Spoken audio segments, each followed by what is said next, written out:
Hello, my friends, and welcome. I'm so glad you've decided to join me tonight. Before we begin, I want you to take a moment to settle in. Dim the lights, find your most comfortable chair, and leave the busyness of the world behind. While you're getting settled, don't forget to like, subscribe, and tell me in the comments where you're listening from and what time it is. Your engagement truly helps, and the more you interact, the more these chilling tales will find their way back to your feed. Tonight, we're stepping into the shadows to share a few stories that are as true as they are unsettling. So, take a deep breath, get cozy, and let's explore the dark together.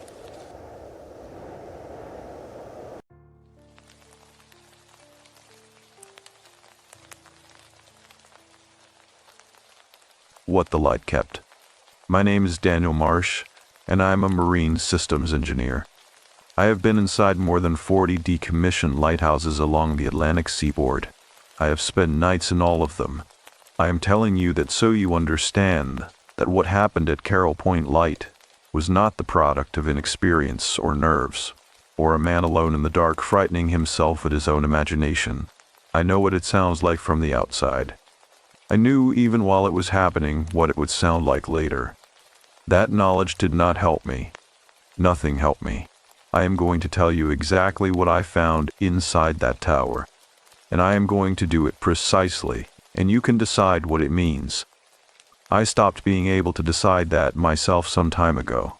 Carroll Point Light sits 4.5 miles off the coast of Carteret County, North Carolina. It is a cast iron tower, 114 feet from base to lantern room, painted in the black and white diagonal spiral pattern that makes it recognizable from the shipping lanes. It was built in 1881 and staffed continuously until 1973, when the Coast Guard automated the light and locked the keeper's quarters.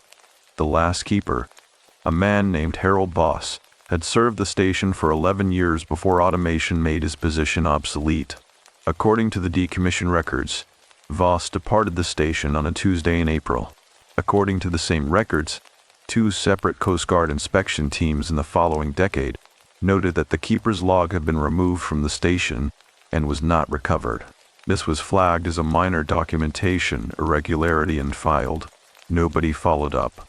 I know this because I requested those records before my inspection visit, and I read them carefully on the ferry out, standing at the stern railing with the coast shrinking behind me and the tower growing ahead, its spiral pattern resolving slowly from the gray blur of distance into something precise and deliberate.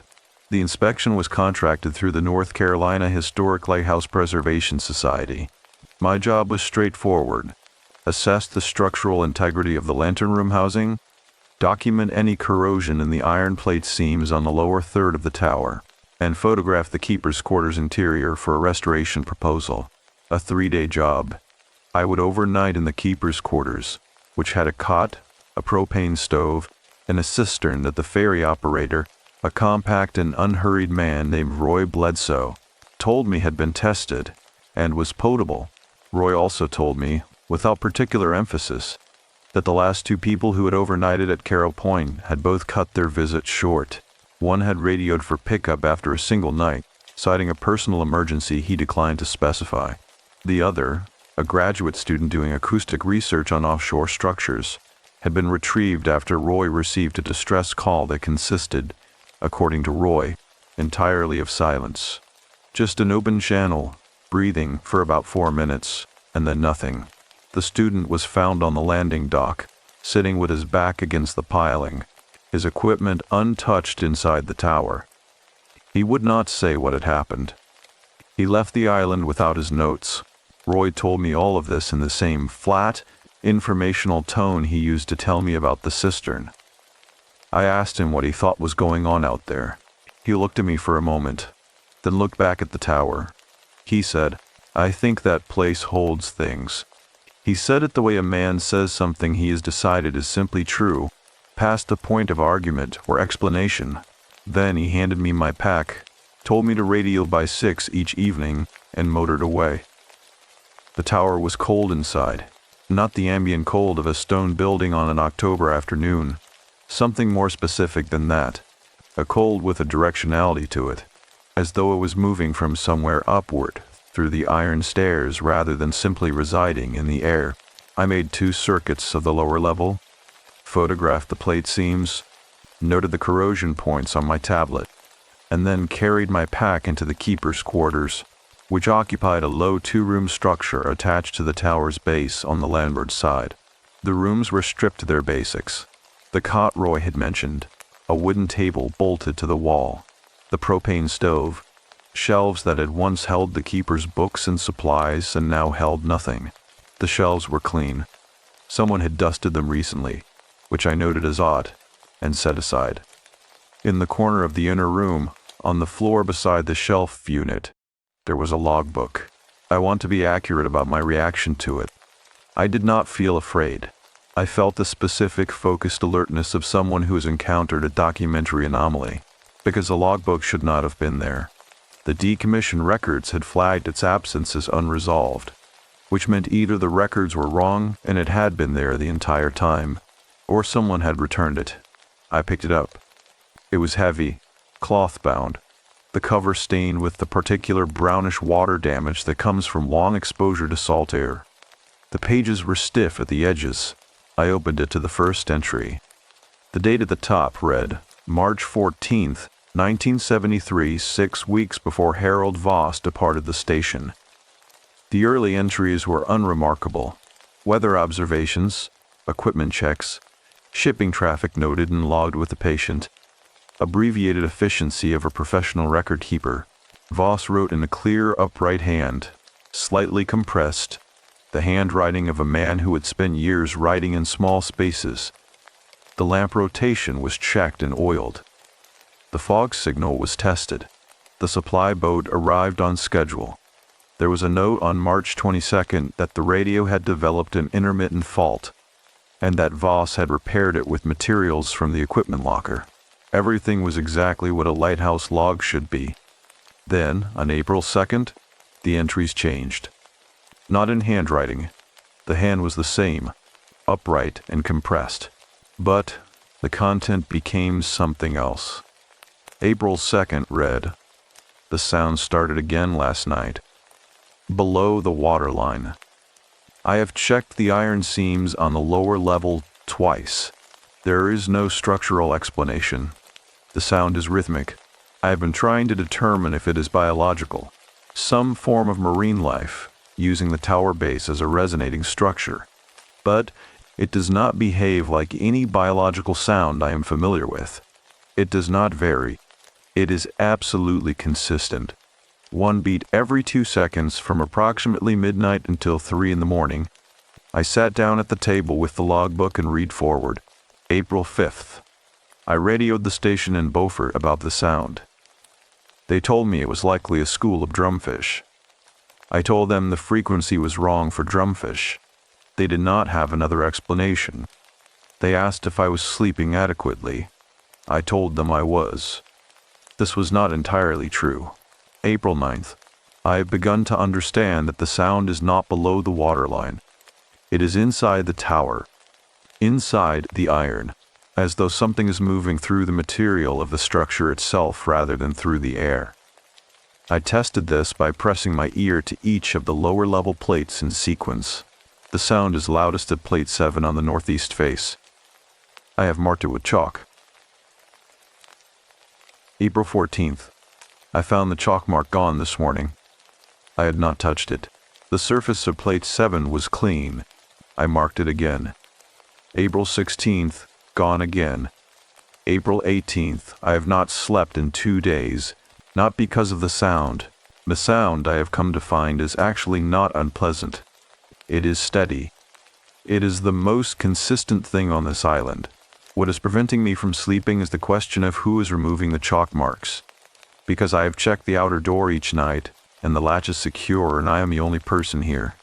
I know I am the only person here. I have walked every accessible surface of this island twice. I know what is here. The question does not stop presenting itself. I put the book down. I looked at the wall in front of me. I looked at the shelf. I looked at the door of the inner room. I picked up the book again. April 22nd. Something has occurred that I need to record accurately. I was conducting the evening lamp check on the gallery outside the lantern room at the top of the tower. The moon was clear. The water was calm enough that I could see the reflection of the light as it swept the surface below. On the third rotation, I looked down and saw a figure standing on the dock. A man, standing with his back to the water, looking up at the tower, not moving. I trained the gallery binoculars on the dock for 14 minutes. The figure did not move. Then the lamp completed another rotation, and when it came back around, the dock was empty. I have radioed this in. Beaufort told me I was likely seeing a reflection artifact from the water surface. I did not argue. April 25th. I know whose face it was. On the dock. I know because I have seen that face for 11 years. In the mirror. Every morning. It was mine. I closed the logbook. I sat at that bolted table for a long time, in the cold that moved upward from somewhere below, and I did not open the book again that evening. I made my meal on the propane stove. I radioed Roy at 6, told him the inspection was on schedule, told him everything was fine. I set the book on the shelf. I lay down on the cot in my clothes, and I did not sleep for a very long time. When I did sleep, I dreamed of a figure on a dock, standing very still, back to the water, face turned up toward the light. I dreamed it in the first person. I was the figure on the dock. I was looking up at the lantern room, at the light sweeping its patient, endless circle, and above the railing of the gallery, I could see someone looking back down at me through binoculars. I could not see their face. I only knew they were there because the binoculars caught the light. I woke at 2 in the morning to the sound, one beat every 2 seconds, coming from the iron, from plate 7 on the northeast face, through the wall of the keeper's quarters, steady and absolutely consistent in its rhythm.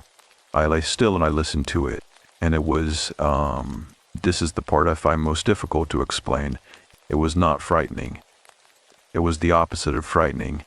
It was the most settled thing I had ever heard. That rhythm, and I understood, lying there in the dark with my hands flat on the cot, that this was the danger. Not the face on the dock, not the missing chalk marks, not the final entries in the logbook that I had not yet read and would not let myself read until morning. The danger was the rhythm. The danger was how long I had been awake and how deeply I wanted it to keep going. I got up. I put on my boots. I went to the outer door and I opened it and stepped out into the cold air and the wind and the sound of the ocean, which is a disorganized sound. 1,000 frequencies at once. Nothing like the sound inside. I stood on the concrete apron outside the quarters and I breathed cold salt air until I could not feel the rhythm in my sternum anymore. I looked at the dock. The dock was empty. I stood there for 20 minutes and looked at the empty dock and breathed salt air, and then I went back inside and I packed my equipment. And I sat at the table and I waited for Roy. I radioed him at 5 in the morning, 2 hours before our scheduled contact, and told him I had finished the inspection early and needed pickup. He was there by 7. He did not ask what had happened. He looked at my face once and then at the tower once, and then he started the motor. We were a quarter mile out before I turned to look back, and I saw, or I believe I saw, I am not prepared to swear to it, a figure on the gallery at the top of the tower, standing at the railing, looking out toward the boat, not moving. I did not finish reading the logbook. I still have it. It is in a box in my storage unit in Beaufort, wrapped in a cloth, and I have not opened it since the morning I left Carroll Point. I know the last dated entry is April 28th, because I saw the date when I closed it that first night. Voss left the station on the Tuesday of the following week. I do not know what the final entries say. I have decided, with the deliberateness of decision made the same way you cauterize a wound, quickly, with as much certainty as you can manage, that I do not need to know. What I do know is this. Lighthouse keepers who spent months alone on remote outposts battling fierce storms and endless monotony sometimes had their minds play tricks in the fog and darkness, and every accident that claimed a life became folklore. But not all of the stories were folklore. Harold Voss served Caro Point for 11 years. 11 years of that rhythm, in that iron, on that island. I was there for one night. That one night has been with me in a specific way, not like a memory, exactly, but like something that rearranged itself inside me while I was sleeping. Something that is still there, still present, still beating in a register just below what I can consciously hear, steady and patient. One beat every 2 seconds. I have not returned to offshore inspection work. I tell people it is the travel schedule. It is not the travel schedule. It is that I no longer fully trust myself to stand on a gallery railing at the top of an iron tower and look down at the water, know with complete certainty that the figure I see standing on the dock below is not me. I would rather not test that.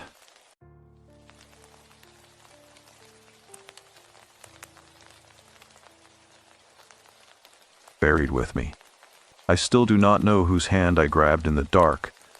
Faded is the part that stays with me.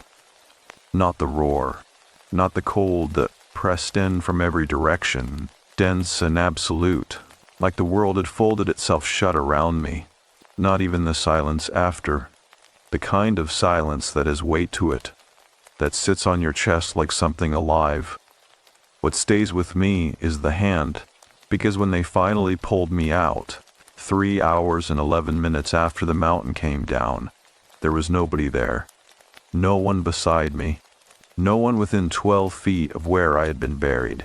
The rescue coordinator told me this gently, the way people tell you something terrible when they are afraid of how you will react.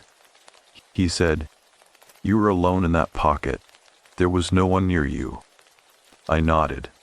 I thanked him. I did not tell him what I knew. I am posting this because I have been carrying it for 4 months, and it is getting heavier. My name is Daniel Marsh. I am 31 years old. I am a high school biology teacher from Reno, Nevada. And before last February, I had never given much thought to what happens to a person in the moments before they die. I had certainly never given thought to what or who might be waiting for them there. Last February, I joined a 3-day backcountry ski trip through the Sierra Nevada, organized by an outfit called Summit Ridge Guided Excursions. I want to be clear about something. I was not reckless. I was not inexperienced. I had been backcountry skiing for 6 years. I had taken avalanche safety courses. I carried a beacon, a probe, and a shovel in my pack, and I knew how to use all 3. I knew the conditions that season were volatile. I knew the snowpack in that region of the Sierra, near Castle Peak, had been building on a weak layer all winter, the kind of instability that experts call a persistent weak layer situation. I knew the danger rating that day was 4 out of 5. I went anyway. We were 8 skiers plus 2 guides. It was the 3rd and final day of the trip. The mood in the group was good. We had made it through 2 days without incident, and the kind of confidence that comes from surviving something that worried you, that particular loosening of caution, had settled over all of us. We were tired. We were laughing. We were maybe 2 hours from the trailhead when Marcus, our lead guide, called a quick rest stop on a wide open slope above a tree line. I remember standing there looking out over the mountains, drinking from my water bottle and thinking that this was one of the most beautiful places I had ever been in my life. I do not remember hearing anyone shout. Later, a survivor named Carla told investigators that she heard someone, she thought it was one of the guys, jail, the word one single time. She said the wave of snow was moving before the sound finished leaving his mouth. For me, there was no warning at all. One moment, I was standing on solid ground. The next, the ground itself was moving and I was inside it. What nobody tells you about being buried in an avalanche. What I did not know from any of my training or reading is that the snow does not feel like snow once it settles around you. It feels like concrete. It sets. In the seconds after the slide stops, you have a narrow window to create an air pocket, to orient yourself, to understand which direction is up. The adrenaline makes your whole body shake, and your mind does a strange thing where it becomes very calm and very loud at the same time. Very precise. I moved my arms in front of my face. I pressed out a pocket of space. I turned on my beacon to receive mode to scan for others, though I could not move to reach them even if I found a signal. And then I waited. It was dark in a way I had never experienced. Not the dark of a room with the lights off. Not the dark of a night without stars. It was the dark of being inside something dense and cold and indifferent, and it pressed against my eyelids whether they were open or closed. I was trying to control my breathing, trying to conserve the air in my small pocket, trying not to panic because panic uses oxygen, and oxygen was the only thing I had. That is when I felt it. A hand closing around mine. Fingers. Warm, which made no sense, but warm and deliberate. The way someone reaches for your hand when they know you are frightened.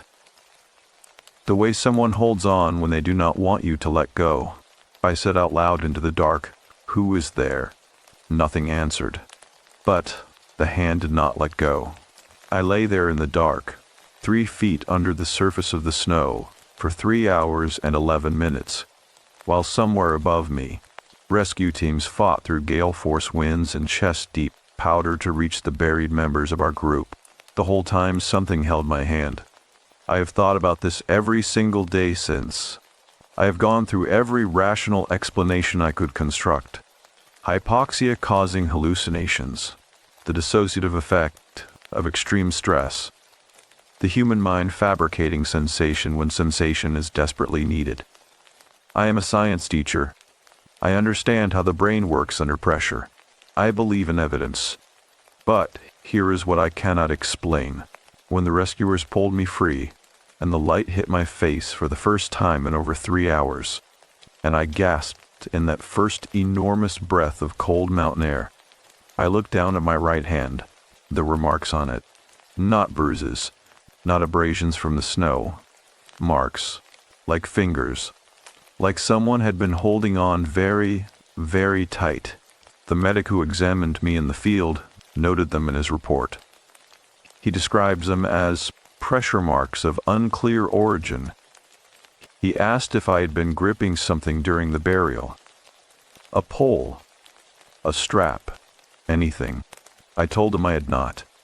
He wrote something down and moved on. 6 of us came out alive that day.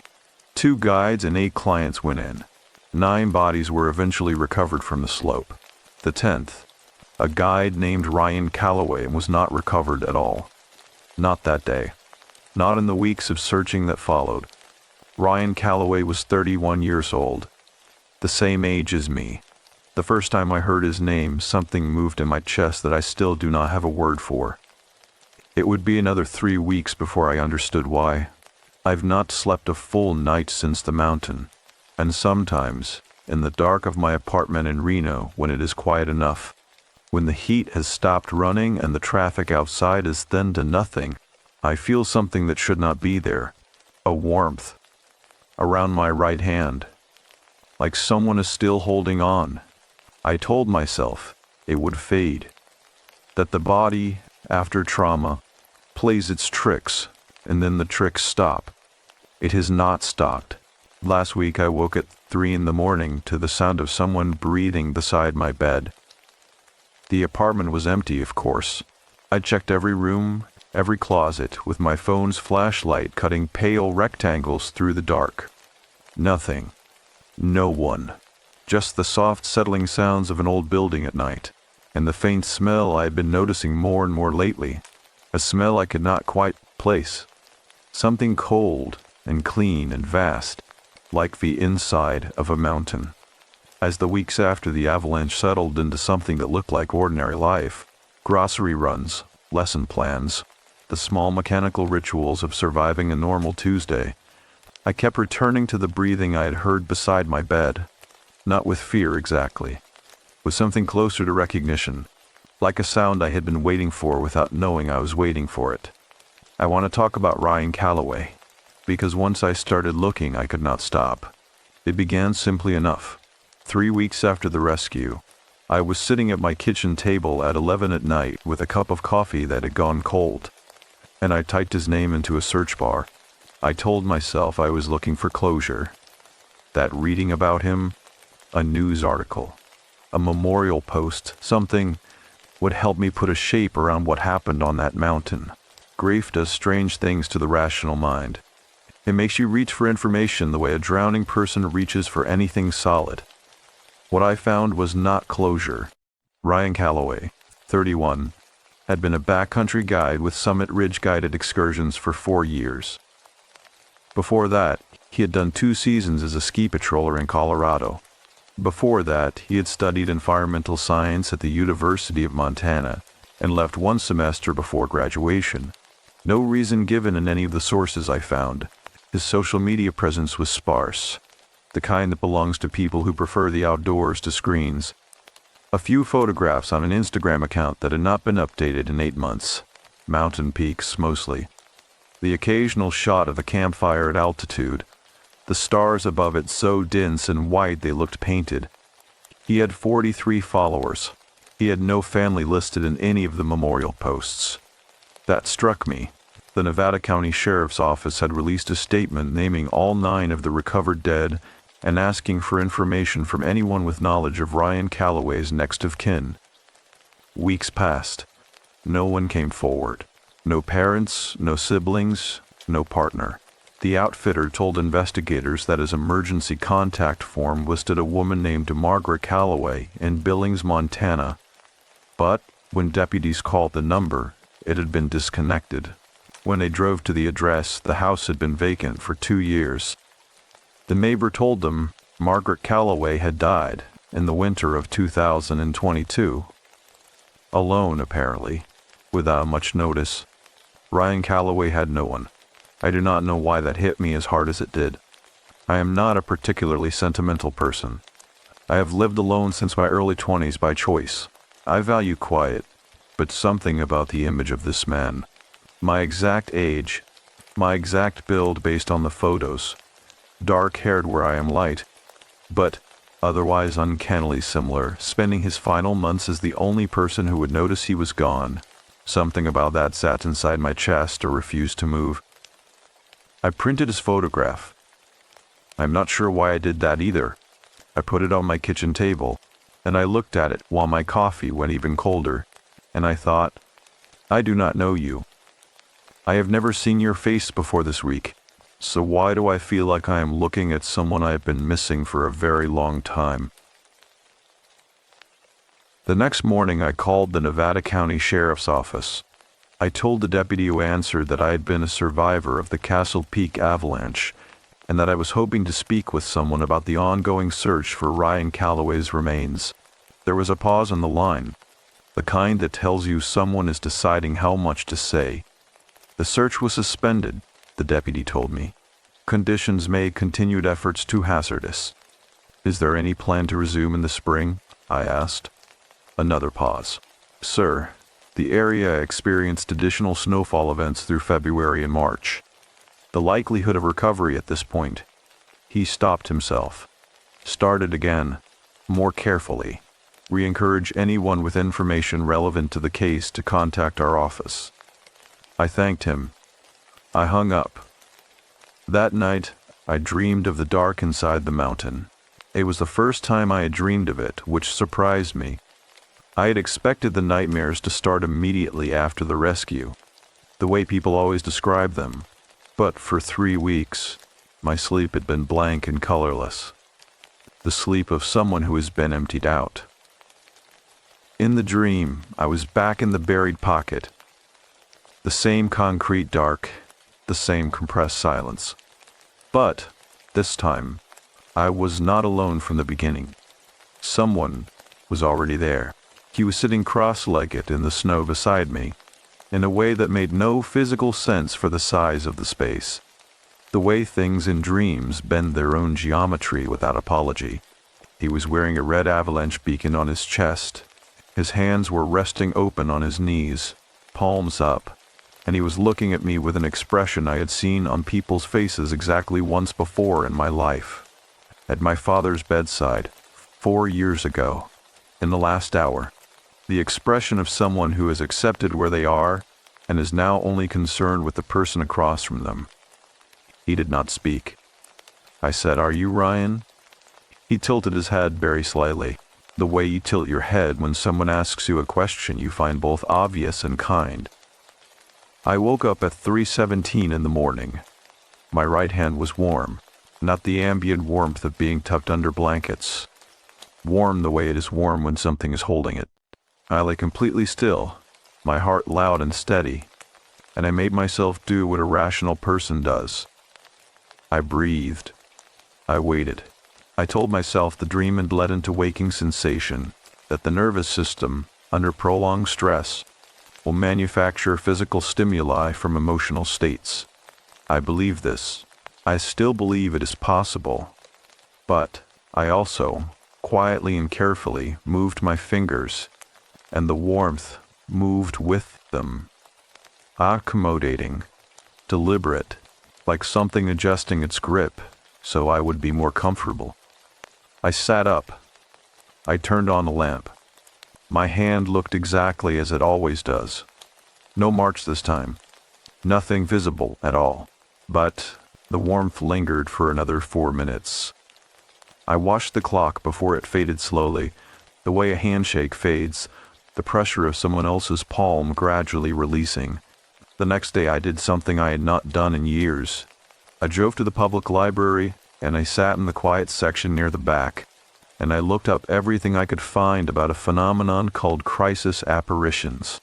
It is a documented category in parapsychological literature, but it also appears in mainstream grief psychology under more clinical language, post-bereavement hallucinatory experiences. Studies suggest that somewhere between 80 and 92% of bereaved individuals report some form of sensory experience they attribute to the deceased. Feeling a presence, hearing a voice, tactile sensations, the warmth of a hand. What I could not find in any study or case report or personal account was someone experiencing these sensations for a person they had never met, a person whose body was still inside a mountain, a person who, by every official account, had died alone. On the drive home, I took a wrong turn. Unusual for me. I have lived in Reno long enough to navigate it without thinking, and ended up passing the eastern edge of a neighborhood I almost never go through. And there, in the window of a small, cluttered antique shop with a hand-lettered sign I could barely read at 35 miles per hour, was a photograph. A landscape photograph, black and white, mounted in a cheap frame and propped against a stack of books. I could not have told you at that speed what the photograph showed, only that something in me reacted to it with a pull so physical, so sudden, that I pulled over without deciding to. I sat in the car for a long moment, my hands on the wheel. Then I got out. The shop was called Remnants, and the woman behind the counter looked up when I came in with a particular expression of someone who has been in a quiet room for many hours and is not entirely displeased by the interruption. "The photograph in the window," I said. "Can I look at it?" She gestured, easy and unhurried. I lifted it from its place against the stack of books, and I looked at it in the gray afternoon light coming through the glass. It was Castle Peak, an old photograph. The printing quality suggested decades, not years. The mountain in winter, shot from a distance that captured the full sweep of the summit, the way the ridgeline curved against a sky thick with cloud, and at the very bottom left corner of the image, barely visible, barely more than a suggestion of shape, was a figure, standing alone on the slope, looking up. "Where did this come from?" I asked the woman behind the counter. She thought about it. "Estate sale," she said. "Sometime last fall. Gentleman's belongings, somewhere up near Truckee." I turned the photograph over. On the back, in a handwriting I did not recognize, was a single line. It said, "He always comes back for the ones who are not finished yet." I bought the photograph for $4. I have not slept well since. That night, I hung the photograph on the wall above my desk. and I sat looking at it for a long time in the lamplight. The figure at the bottom of the frame seemed, in certain angles of light, to be closer to the camera than it had in the shop, as if between the moment I paid for it and the moment I got it home, something in the image had shifted, very slightly, toward me. I told myself it was the lighting.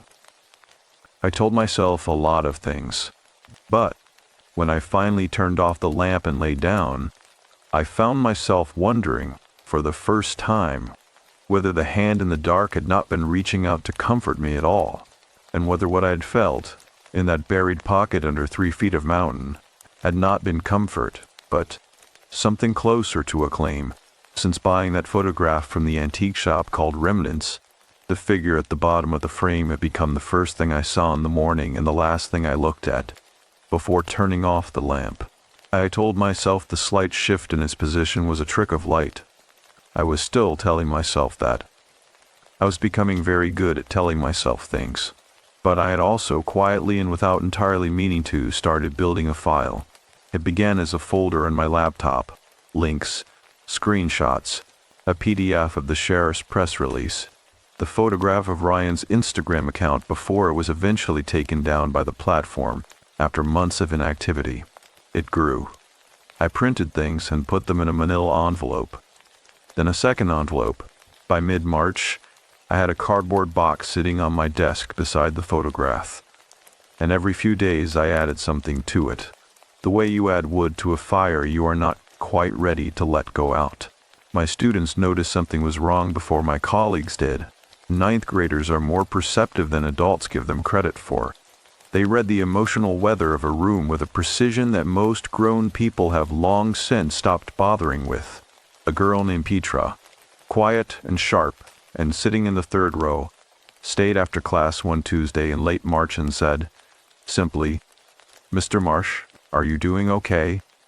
I told her I was fine. I was not fine. But I was functional, and in that season of my life, I had confused the two. There were 6 survivors from the Castle Peak avalanche.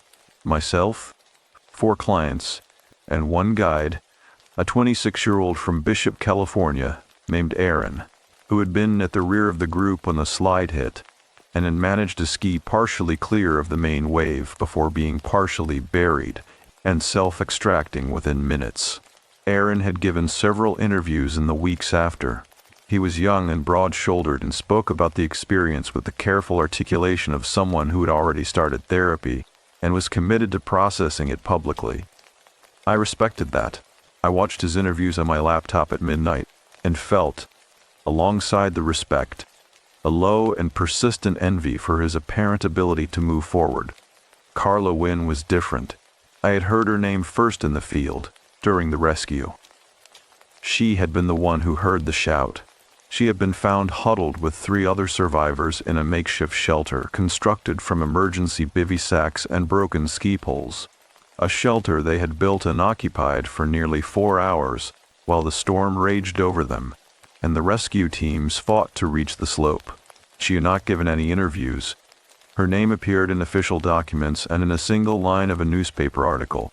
And then, not again. I found her through a survivor support group, an online forum for people affected by avalanche incidents run by a nonprofit based in Salt Lake City. I did not post publicly. I sent a private message, careful and brief, identifying myself as a fellow Castle Peak survivor and saying only that I had some questions I was not able to ask anywhere else, and that I would understand completely if she did not want to respond. She responded in 40 minutes. "I have been wondering," she wrote, "when one of you would reach out. I have things I did not put in any statement. I was not sure who needed to hear them. Maybe you are the right person. Can we talk on the phone?" We spoke 4 days later on a Thursday evening, the windows of my apartment dark with early spring rain. Carla had a measured voice, the kind that suggested she chose her words carefully, not from uncertainty, but from precision. She told me she was a structural engineer from Sacramento, that she had been on the trip alone, a gift to herself after a difficult year, that she had not been back on skis since, that she did not know if she ever would be. "What did you want to tell me?" I asked. A pause. Not hesitation, more like she was deciding where to begin. "Before the slide," she said. "Maybe 4 or 5 minutes before, Ryan came up beside me on the slope. I was adjusting my binding. He stopped and stood there for a moment, and I thought he was going to say something about the terrain or the conditions. Guides do that. They check in. But he did not," I said. "Not a question. I do not know how I knew." "He looked at me," Carlos said, "and he said you are going to be okay. No matter what happens in the next few minutes, you are going to be okay. All of you are going to be okay." And then he looked back up the slope. Not down at the group. Up. At the cornice above us. The rain tapped against my window. I held the phone very carefully. "He knew," I said. "He knew something," Carlos said. Whether he had read the snowpack or heard something in the mountain or... She stopped. "Here is what I have not told anyone, Daniel. What I could not put into a statement without sounding like I had lost my mind. Tell me." "When the slide hit," she said, "I went under immediately. I was disoriented, could not tell up from down. Standard burial scenario. And then the snow stopped moving and I was in a pocket, and it was dark, and I started to panic, and then someone put their hands on my shoulders. I stopped breathing. Both hands," she continued, her voice perfectly steady in the way of someone who has rehearsed a thing in their head many times and is only now finally saying it aloud. "Firm, like someone steadying you when you are about to fall." And I heard a voice right beside my ear that said, "Breathe. You know what to do. Make your air pocket and wait." And I did. I followed the instructions, and it worked. "Carla," I said, "were you alone in your burial pocket?" "The rescue team told me I was alone," she said. "They were very specific about it. They said the nearest buried victim to my location was over 20 feet away." I told her then about the hand, about the warmth, about the 3 hours and 11 minutes I had spent in the dark, held, while someone who should not have been there refused to let go of me. I told her about the marks on my hand when I came out, the medic's report, the 2 words he had written, "unclear origin," as if the language of medicine could make a small, tidy room around something that had no walls. She was quiet for a long moment after. "There is something else," she said. "Tell me. One of the other survivors. I will not use her name. She has asked for privacy, and I respect that. She told me, the night after the rescue, that she had also experienced something during her burial. Someone speaking to her, calmly, guiding her breathing. She assumed it was a hallucination from the hypoxia. She was a nurse, very committed to the clinical explanation." A pause. "But she also said the voice had a name." I said nothing. I waited. "She said the voice told her its name before the rescuers reached her," Carla said. "She did not recognize it at the time. It was only later, when the sheriff's office released the names of the dead, that she made the connection." I already knew what she was going to say. I felt it arrive in my chest before the words reached my ears, the way you feel a sound through the floor before you hear it with your body. "It was Ryan," I said. "It was Ryan," she confirmed. We stayed on the phone for another hour after that, not talking about the supernatural. Carla was too careful for that word, and so was I, at that point. But talking about Ryan Calloway, trading the small fragments we had each collected. She had found slightly more than I had, because she had more contacts in the outdoor community. She knew that Ryan had grown up in a small town in rural Montana, the kind of place where the nearest neighbor is 40 minutes by unpaved road, that he had lost his mother Margaret to cancer in 2022, and that after her death, he had sold everything he owned that could not fit in a truck, and driven west, that he had been, by all accounts from the Summit Ridge staff, the quietest guide on the roster. Reliable, never late. Excellent instincts in the field. But quiet. The kind of quiet that fills a room differently than empty does. He had a reputation, Carla said, near the end of our call, for knowing when conditions were about to change. Other guides talked about it. They said he would call a stop sometimes with no visible reason, and 20 minutes later the weather would shift or a small slide would release on a slope they had been about to cross. They thought it was just experience, pattern recognition. Maybe it was, I said. Maybe, she agreed. I did not ask the question that was sitting at the center of everything by then. The one that had been growing since the antique shop, since the dream, since the first night I woke to breathing beside my bed. I did not ask it because I was not sure I was ready for whatever answer the world was prepared to give me. But I thought it, clearly and completely, as I sat in my kitchen after the call ended and the rain continued its steady work against the glass. If Ryan Calloway had known, 4 or 5 minutes before the slide, that something was coming, if he had moved through that group and made a quiet promise to each of them, "You are going to be okay. All of you are going to be okay," then why had he moved up the slope, away from the group, toward the cornice, toward the source?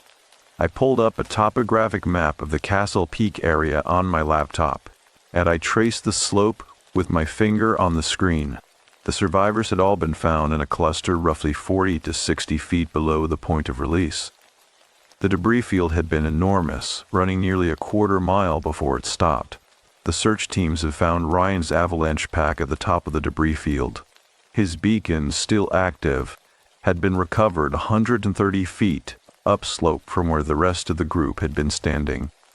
130 feet upslope. He had not been caught in the slide. He had gone into it.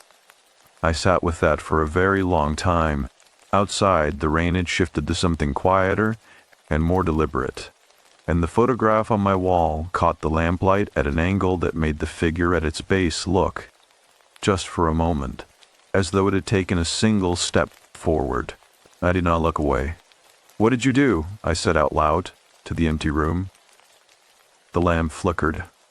Once. Briefly. The way a candle flickers when someone moves through the air near it, and then the room was still again and warm, and the only sound was the rain and my own unsteady breathing, and somewhere beneath both of those, so faint I could not be certain I was not imagining it, something that sounded, with terrible gentleness, like the exhale of a man finally setting something heavy down. I did not sleep that night. I sat at my desk until the rain stopped and the sky went from black to the particular blue-gray of very early morning, and I looked at the photograph in the cardboard box and the cold coffee at my elbow, and I understood, with the quiet certainty that comes not from logic but from somewhere older and less negotiable, that I was no longer investigating a mystery. I was being led somewhere. The only question was whether I was willing to follow. I had understood, in that blue-gray hour before dawn, that I was being led somewhere. What I had not yet understood was how much of me was already willing to go. The decision to return to the Sierra Nevada did not arrive the way decisions are supposed to arrive, through deliberation, through a careful weighing of what is sensible against what is necessary. It arrived the way the cold does in a room where a window has been left open, gradually, and then all at once. And by the time you notice it, it has already been there long enough to change the temperature of everything. I booked the cabin near Truckee on a Wednesday evening in early April. I told no one, not my department head, who had been quietly monitoring me since I returned to work in February with the particular brand of attentiveness that colleagues reserve for people who have been through something they cannot quite name. Not my older brother in Portland, who called every Sunday and asked how I was doing in a voice that made clear he was hoping for a short answer. Not Carla, who had sent me 2 messages since our phone call. Thoughtful, measured messages that asked nothing of me but left a door open. I packed my car on a Thursday night. I put the cardboard box on the back seat. I put the photograph, wrapped in a dish towel, on top of the box. I put my avalanche beacon in the passenger seat footwell, still in its case, and I sat in the driveway for a few minutes with the engine running before I pulled out. I want to be precise about the drive, because precision is the only tool I have left for the parts of the story that resist it. The first 2 hours were ordinary. Interstate 80 out of Reno, the high desert giving way to the gradual green thickening of the Sierra foothills. The road climbing in long patient curves toward the pass. I had the radio on Loche, a late-night talk program about local water rights that I was not actually listening to, but found comforting in the way that any human voice is comforting when you are driving, alone through the dark. The kind of comfort that is really just proof that the world is still out there, still conducting its ordinary business, still completely indifferent to whatever is happening inside your car. I stopped for gas at a station outside of Auburn. The attendant inside was watching something on a small television mounted above the register and barely looked up when I paid. The fluorescent lights hummed. The parking lot was empty except for a single semi idling at the far end, with its running lights on, red and amber in the dark. Everything was exactly as it should be. I got back in the car. I had been driving for perhaps 4 minutes when the temperature dropped. Not gradually, not the way cold seeps. It dropped the way a light switches off. Immediately, completely, and with no mechanical explanation. One moment the cabin of my car was 68 degrees, the heater running at its usual low murmur, the vents pushing warm air against my hands on the wheel. And then, between one breath and the next, my exhale was visible. A small white cloud in front of my face. In a sealed car with a functioning heater, on an April night that was cool but not frigid, I checked the temperature display on the dash. 53 degrees. I had not touched the controls. I looked at the passenger seat. I want to be careful here, because I know how this sounds, and I have spent 4 months choosing between honesty and credibility, and I have decided, finally, that I would rather be honest. The passenger seat was empty. Of course it was empty. But the quality of the air above it was different. The way air is different in a room where someone has just been standing. A disturbance of stillness, a residual density, the ghost of displacement. I am a biology teacher. I do not have a scientific framework for what I am describing.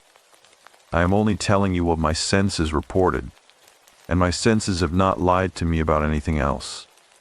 The temperature continued to fall. 49 degrees. 44. I kept driving. I do not entirely know why. Some part of me had apparently decided, without consulting the rest of me, that stopping was not the correct response. The road was empty in both directions.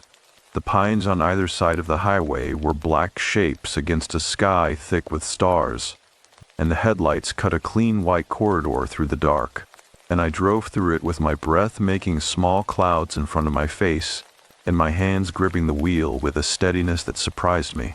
41 degrees. I know you are there, I said.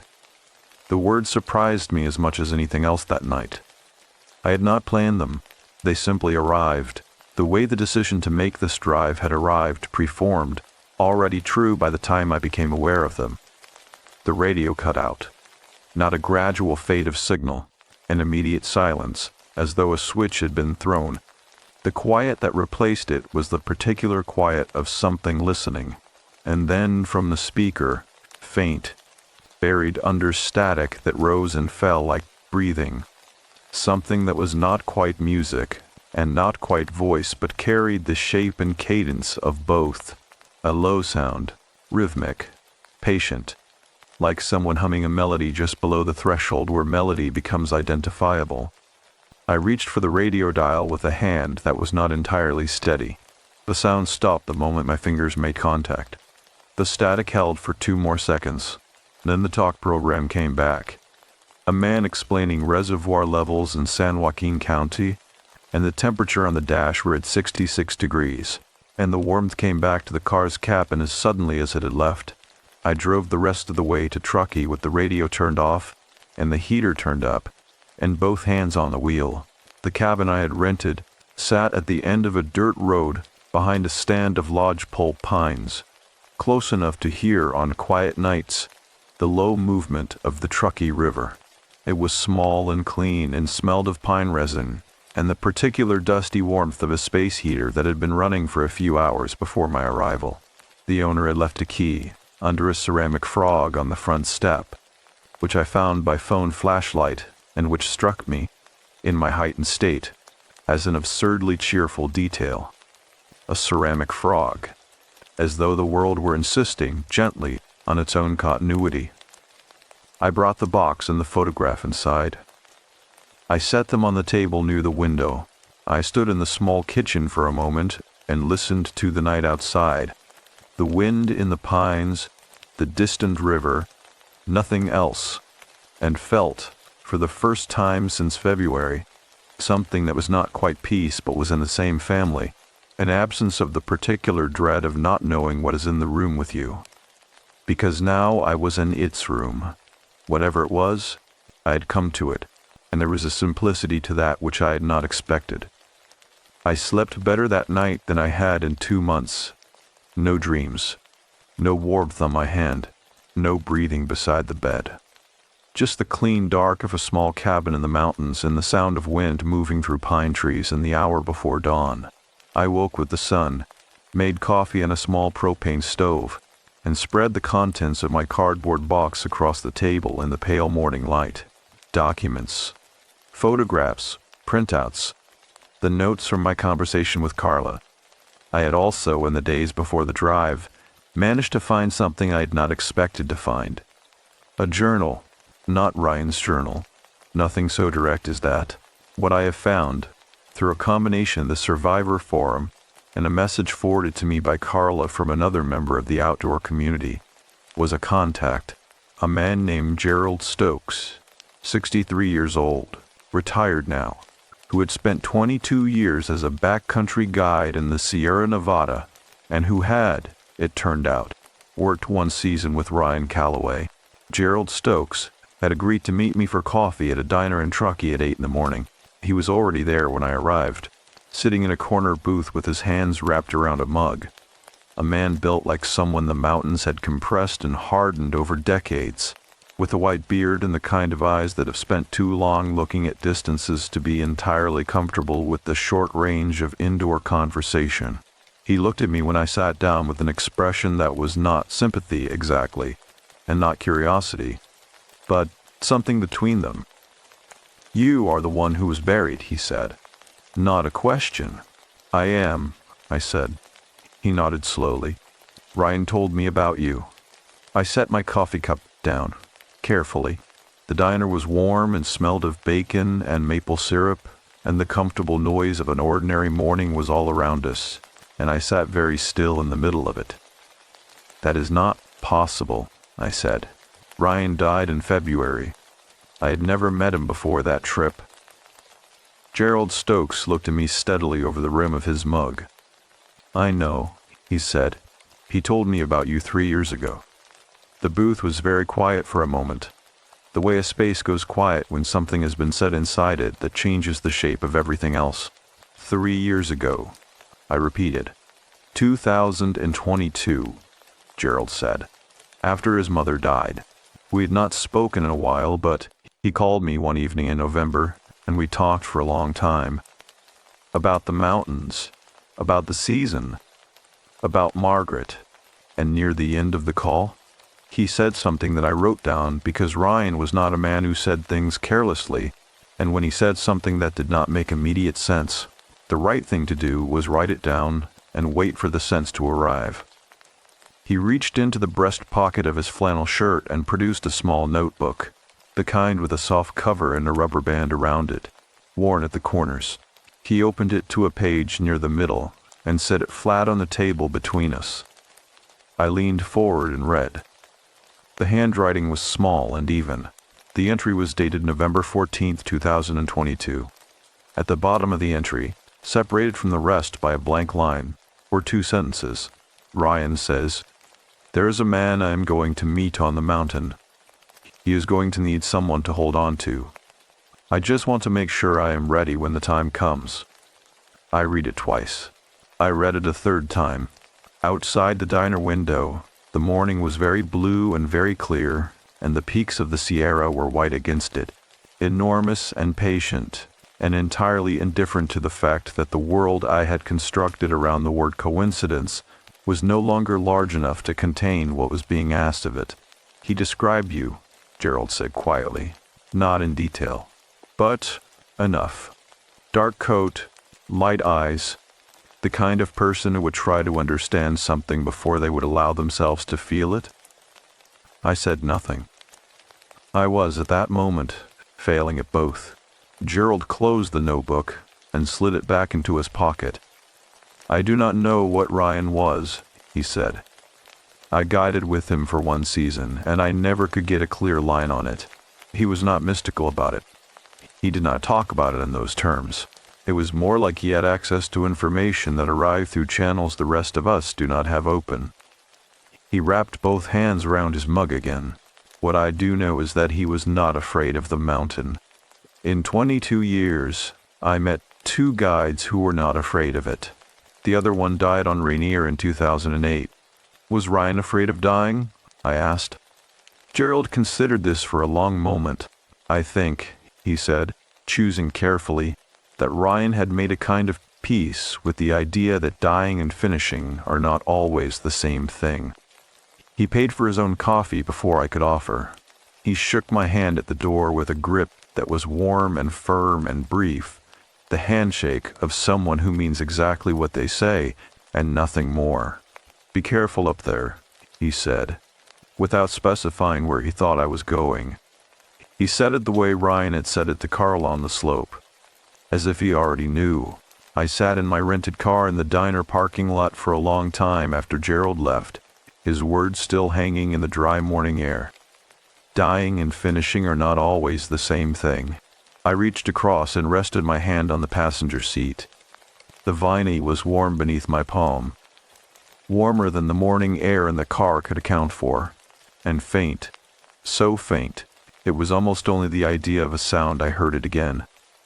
That low, patient hum just below the threshold of a melody. It stopped when a truck pulled into the lot beside me, and the ordinary world rushed back into the gap. But, for those few seconds, I had not been afraid. That was the part I could not explain to myself on the drive back to the cabin. Not the warmth, not the sound, the absence of fear, and a man who had been afraid of almost everything since February, sitting alone in a cold car on the edge of the mountains where 9 people had died. That night, I found the name of the town in Montana where Ryan had grown up, and I found something in its local newspaper archive from the winter of 2012 that made me sit back from the screen and press both hands flat against the table, as if I needed the world to be solid beneath them. The name of the town was Garnet Creek, Montana. Population 840, according to the last census that had bothered to count. It sat in a valley between 2 mountain ranges that the maps named and the locals simply called the East Wall and the West Wall, as though the town existed at the bottom of something rather than within it. I had found it through a combination of Gerald's offhand mention of Ryan growing up in rural Montana and a property record I had tracked down through a county database listing the Callaway family home, near a township in Granite County. It had taken me the better part of a Tuesday afternoon at the cabin, cross-referencing addresses and township names with an obsessive patience I recognized, distantly, as the same quality that makes certain people very good scientists and certain other people very difficult to live with. The Garnet Creek Courier was a weekly paper that had been printing since 1941, and unlike most papers of its size and vintage, it had been partially digitized by a regional historical archive project run out of the University of Montana. Not fully. Not even close to fully. But enough that certain years, certain issues were accessible as scanned PDFs through a library database I had access to through my school subscription. I was not looking for anything specific when I started searching. I was looking in the way that grief and obsession look, wide open, low to the ground, ready to stop at anything that moves. The issue that stopped me was from February of 2013, a Wednesday edition. The front page headline in the slightly smeared typeface of a small-town press read, "Local teen credited in backcountry rescue after deadly slide. I leaned forward until my nose was nearly touching the laptop screen. The article described an avalanche on the east-facing slope of a peak the locals called Shepherd's Back, which sat about 4 miles from the edge of Garnet Creek and was a common route for backcountry skiers during winter. A group of 5 had gone out on a Saturday morning in February of 2013. A father, his 2 adult sons, and 2 family friends. The slide had released without warning on a slope rated as considerable risk, the third of 5 on the danger scale, and had buried 4 of the 5 skiers. 1 had escaped entirely. 1 had self-extracted within minutes and begun the rescue effort. 2 had been recovered alive with injuries after approximately 40 minutes of burial. The 4th buried skier, the article said, had been located after 1 hour and 22 minutes, in a debris pocket that rescue workers and the surviving members of the party had concluded was not survivable, given the burial depth and the time elapsed. The survival rate for avalanche burials beyond 1 hour drops precipitously. I knew this from my own research. Knew it in the particular way you know a statistic that has personal weight attached to it. After 90 minutes, the majority of buried victims who have not self-extracted or been reached are deceased, primarily from asphyxiation. This man had been buried for 82 minutes. He was alive when they found him. The article attributed his survival to 2 factors. First, a fortunate pocket of air created by debris against a buried rock formation, and second, the detail that the local reporter had clearly found most compelling, because it took up 3 of the article's 6 paragraphs. The actions of a 17-year-old boy from Garnet Creek who had not been part of the original group but had been skiing alone on a parallel ridge when the slide released. The boy, the article said, had descended toward the debris field on his own initiative, without equipment beyond a personal avalanche beacon, and had located the buried man's signal when the other rescuers' devices were reading interference from the overlapping signals of multiple victims. He had then, according to the account of the self-extracted survivor who watched the whole thing, walked in a straight and unhesitating line to a point on the surface of the debris field that gave no outward indication of what lay beneath it, stopped, and said, quietly and with certainty, to the men around him, "He is right here. Start digging." They had started digging. The buried man was right there. The article described the boy as quiet and modest in the aftermath, deflecting the family's gratitude with the particular awkwardness of a teenager who has done something he cannot explain and is not entirely comfortable with the attention it has brought. He had given a brief quote to the reporter, which I read 3 times. He had said, "I just knew where he was. I do not have a better explanation than that." The boy's name, the article said, was Ryan Calloway, 17 years old, a junior at Garnet Creek High School.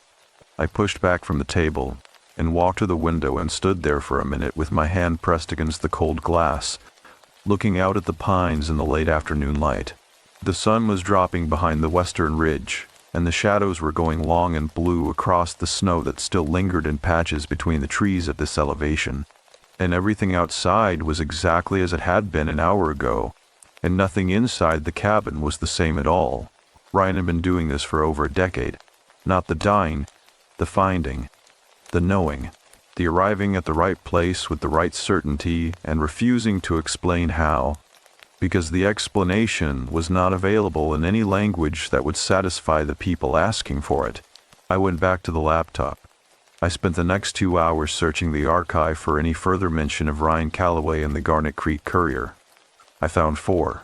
A sports mention from his senior year, cross-country, not skiing, which surprised me.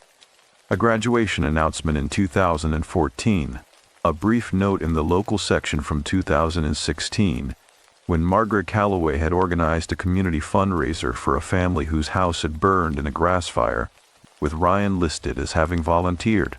And then, from 2022, an obituary from Margaret Ann Calloway, 61, beloved member of the Garnet Creek community, preceded in death by her husband Thomas, survived by her son Ryan. The obituary was 7 sentences long. The 7th sentence said, "Ryan asks that in lieu of flowers, donations be made to the Gallatin Valley Avalanche Center's Backcountry Safety Education Program. I read that sentence several times, and each time it landed differently. A man who had spent his adult life in avalanche terrain, who had a gift for locating the buried and the lost, who had walked into the source of a slide to ensure his group survived.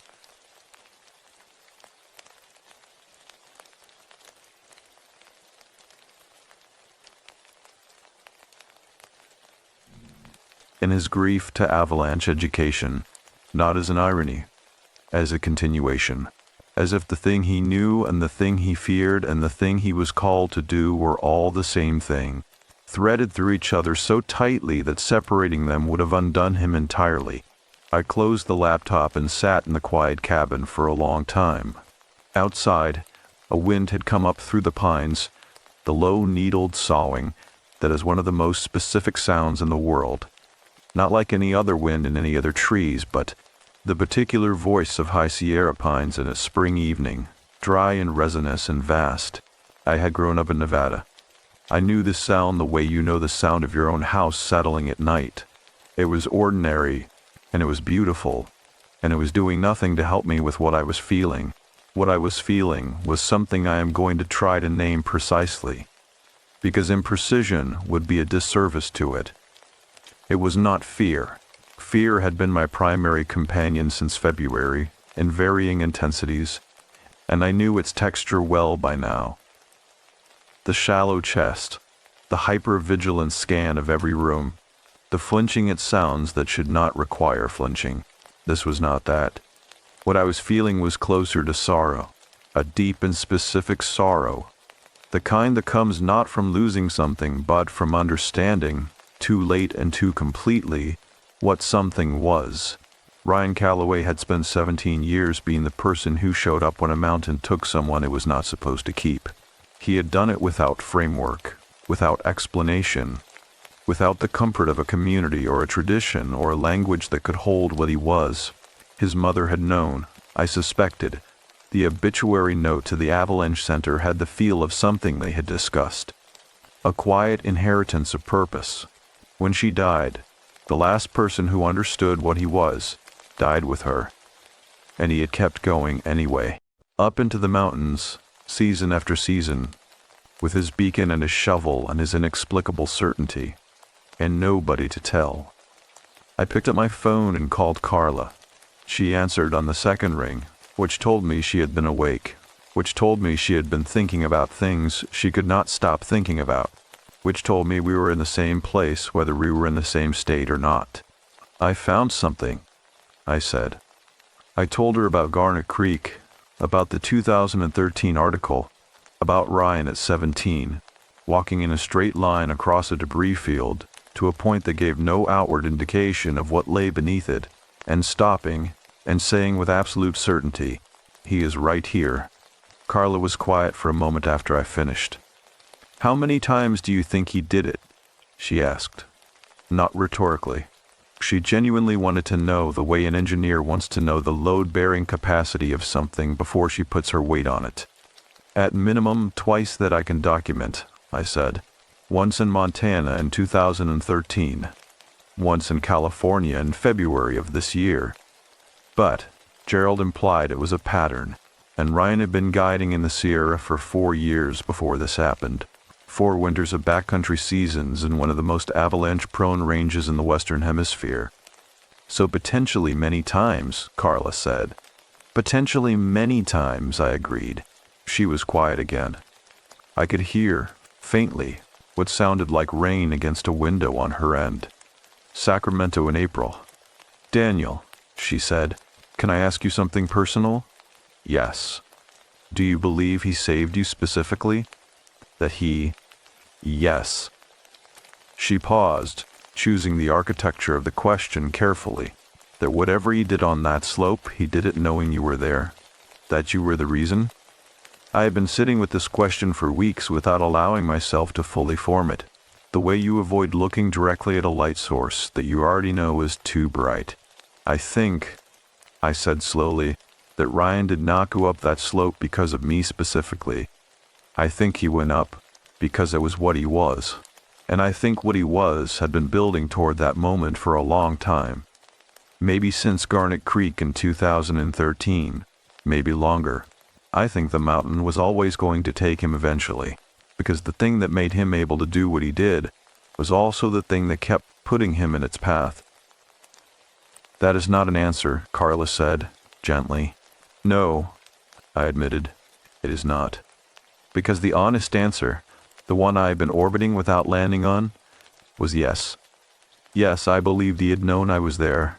I believed the notebook entry Gerald had read to me across a diner table, 2 sentences written in November of 2022, was not metaphor, and was not coincidence, and was not the grief of a man who had just buried his mother speaking in vague and yearning terms about human connection. I believed Ryan Calloway had known, 3 years before we were in the same mountain, that there would be a man in that debris field who needed someone to hold on to. And I believed he had spent those 3 years getting ready. The question I could not yet answer, the one that had taken up residence in the center of my chest, and showed no inclination to leave, was what he had needed in return, because nothing I had read, nothing Gerald had said, nothing in the archive or the forum or the 2 careful messages from Carla had explained the obvious and uncomfortable thing that sat at the center of all of it. Ryan Calloway had gone into the slide voluntarily. He had ensured the group would survive. He had moved through them like a man who already knew the shape of what was coming and had already decided his role in it.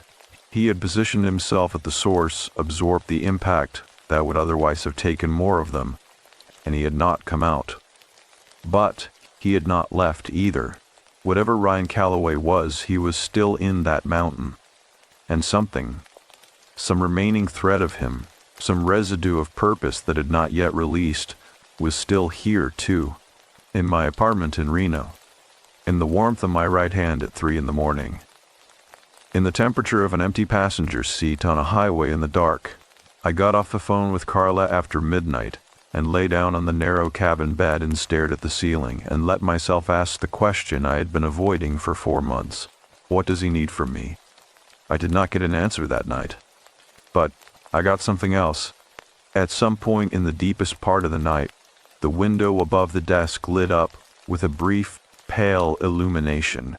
Not the bluish wash of a car passing, not the yellow of a porch light triggered by an animal. Something softer. Something that lasted about 4 seconds and then was gone, leaving the room darker than it had been before. I sat up.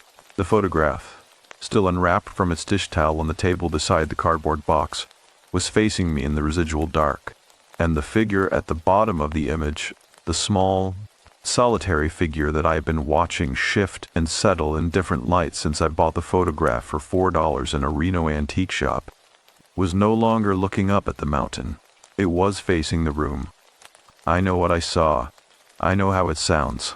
I am a biology teacher who has spent his entire adult life in the careful architecture of observable, reproducible fact. And I'm telling you that at 1:47 in the morning, in a rented cabin outside of Truckee, California, the figure in a black and white photograph turned to face me. I did not scream. I did not run. I sat up in the narrow bed with my heart conducting itself at a volume I could feel in my back teeth. And I looked at it, and it looked at me, and the room was very quiet and very still, and smelled faintly, just at the edge of detection, of pine resin and cold air, and something else I had not been able to name for months. I could name it now. It was the smell of the inside of the mountain. The smell of the buried dark where I had spent 3 hours and 11 minutes being held by someone who should not have been there.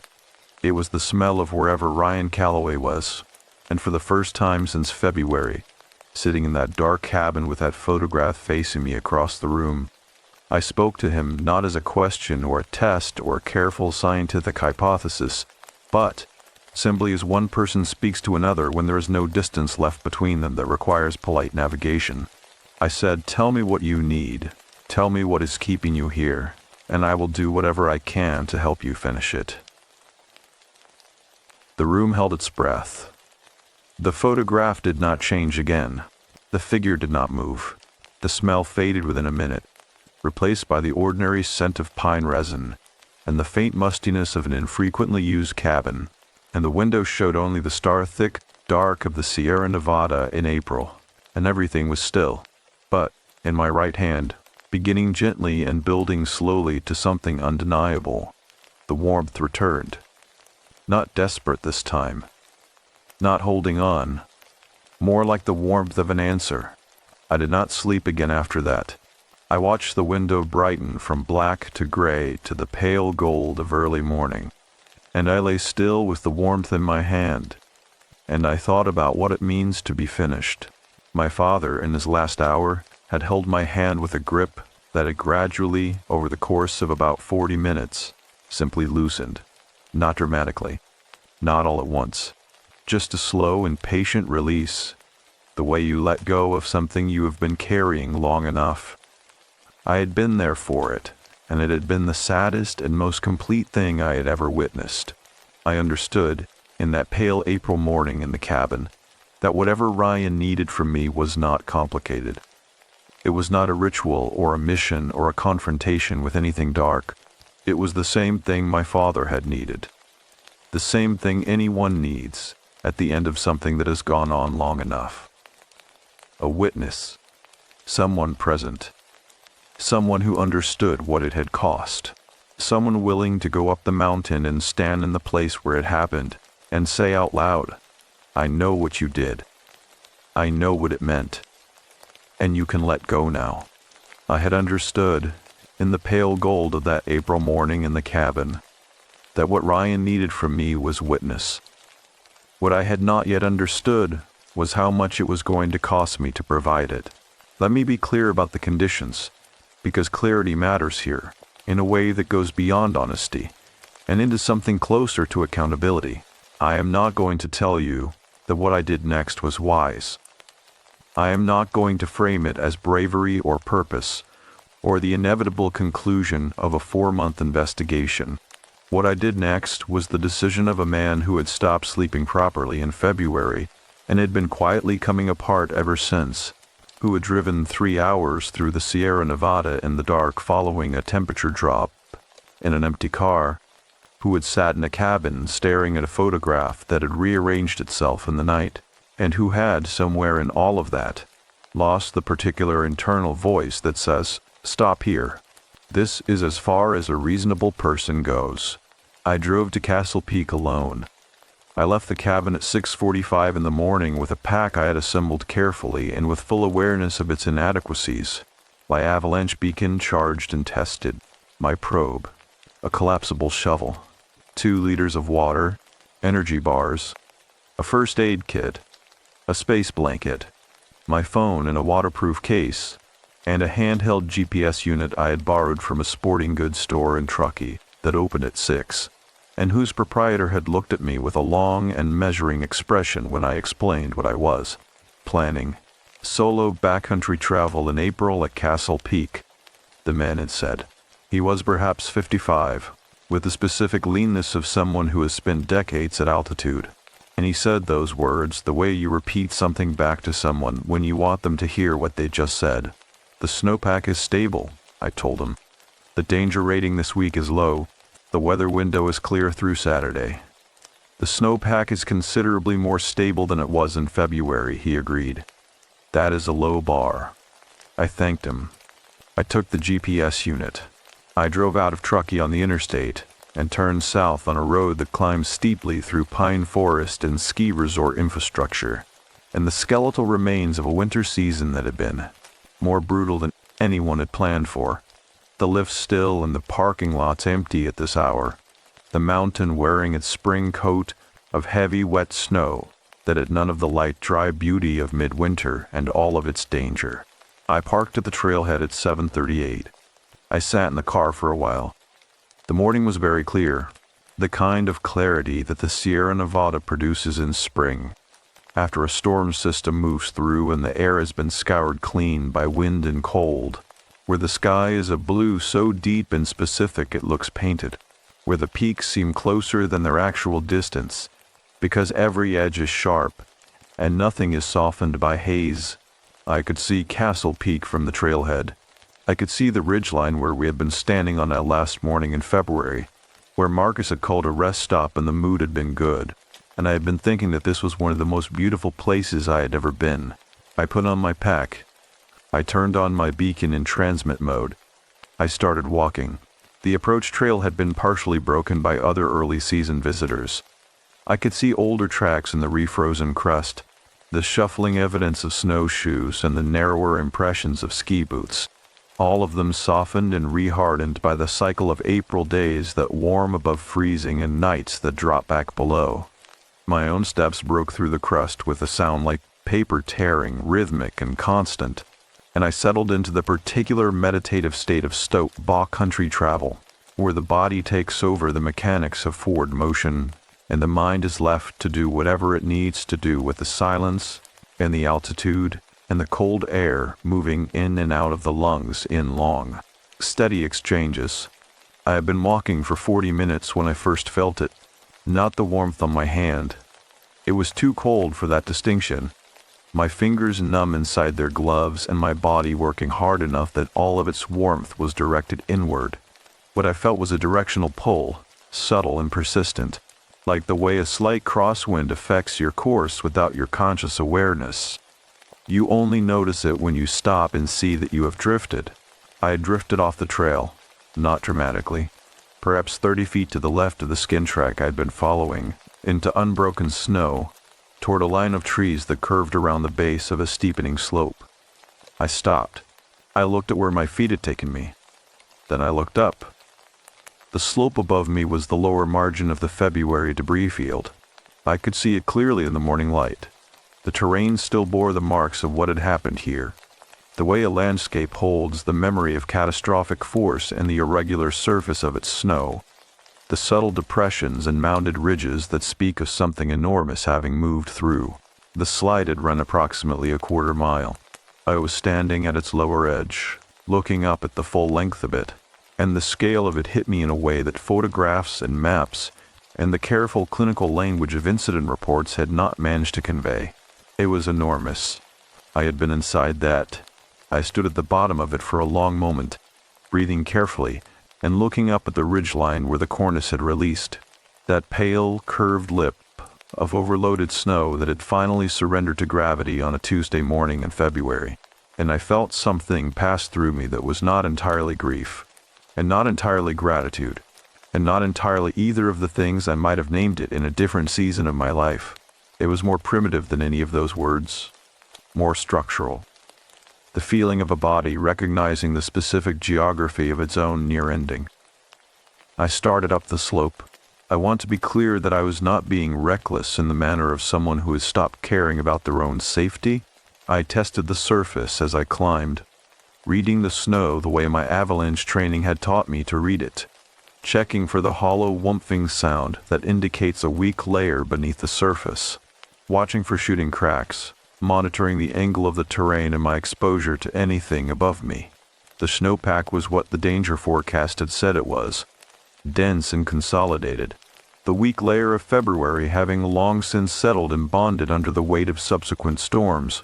The April sun was hitting the eastern faces at a low angle that had not yet begun to warm the surface into the wet instability of afternoon.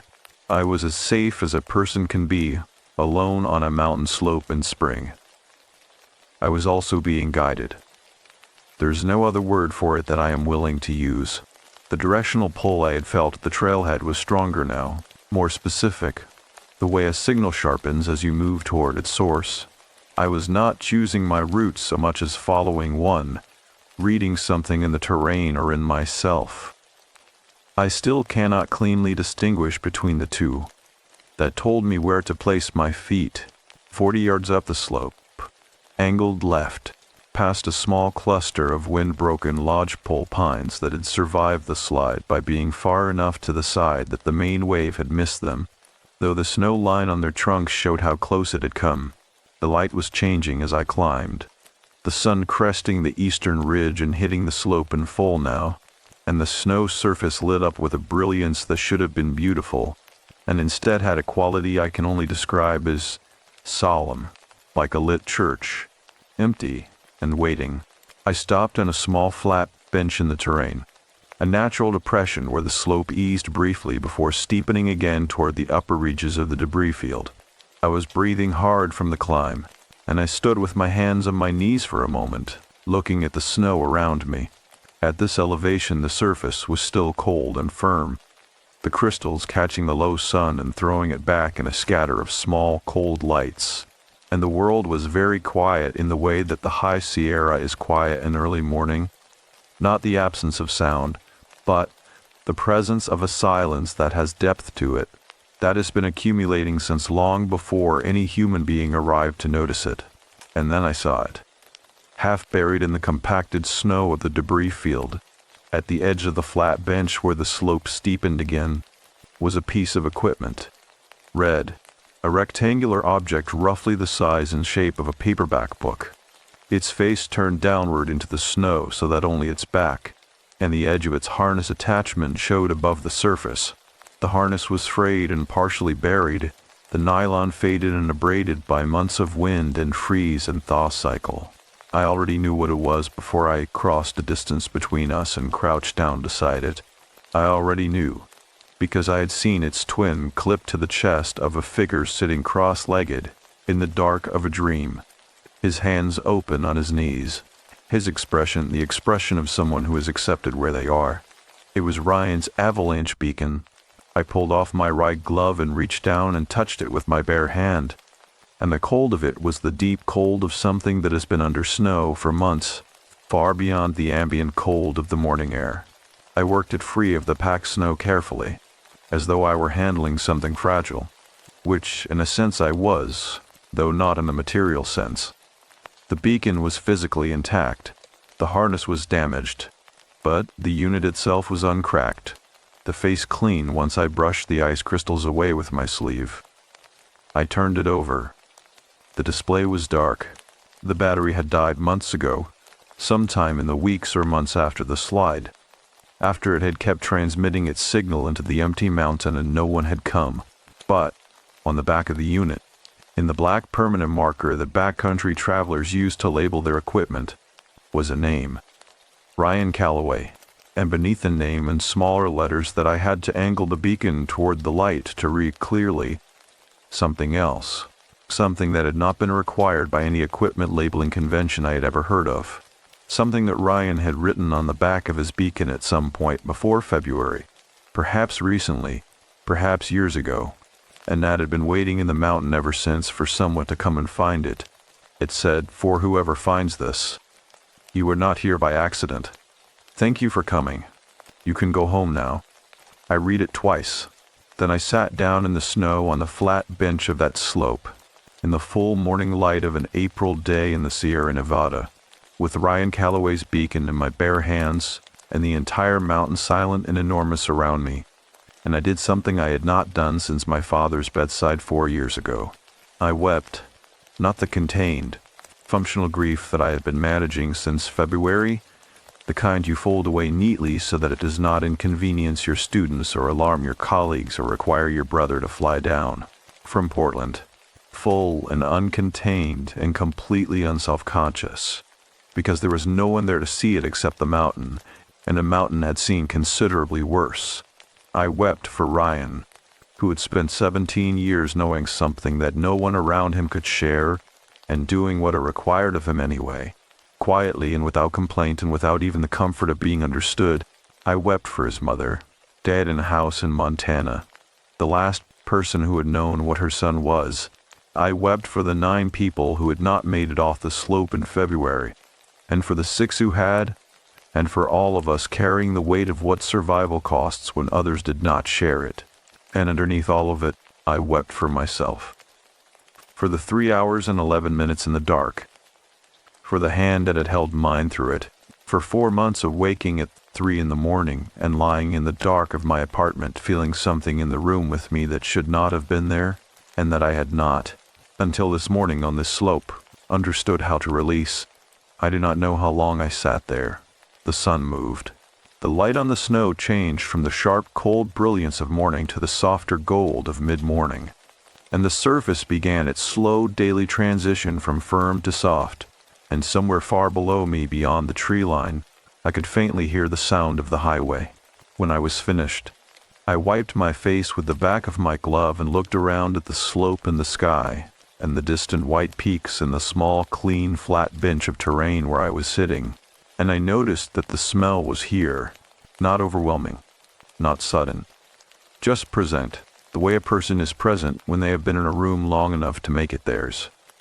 The smell of cold, compressed air, of the buried dark, of wherever Ryan Calloway had been for the past 4 months, waiting. I found it, I said, to the slope and the sky and the silence. I found it, and I am here, and I know what you did.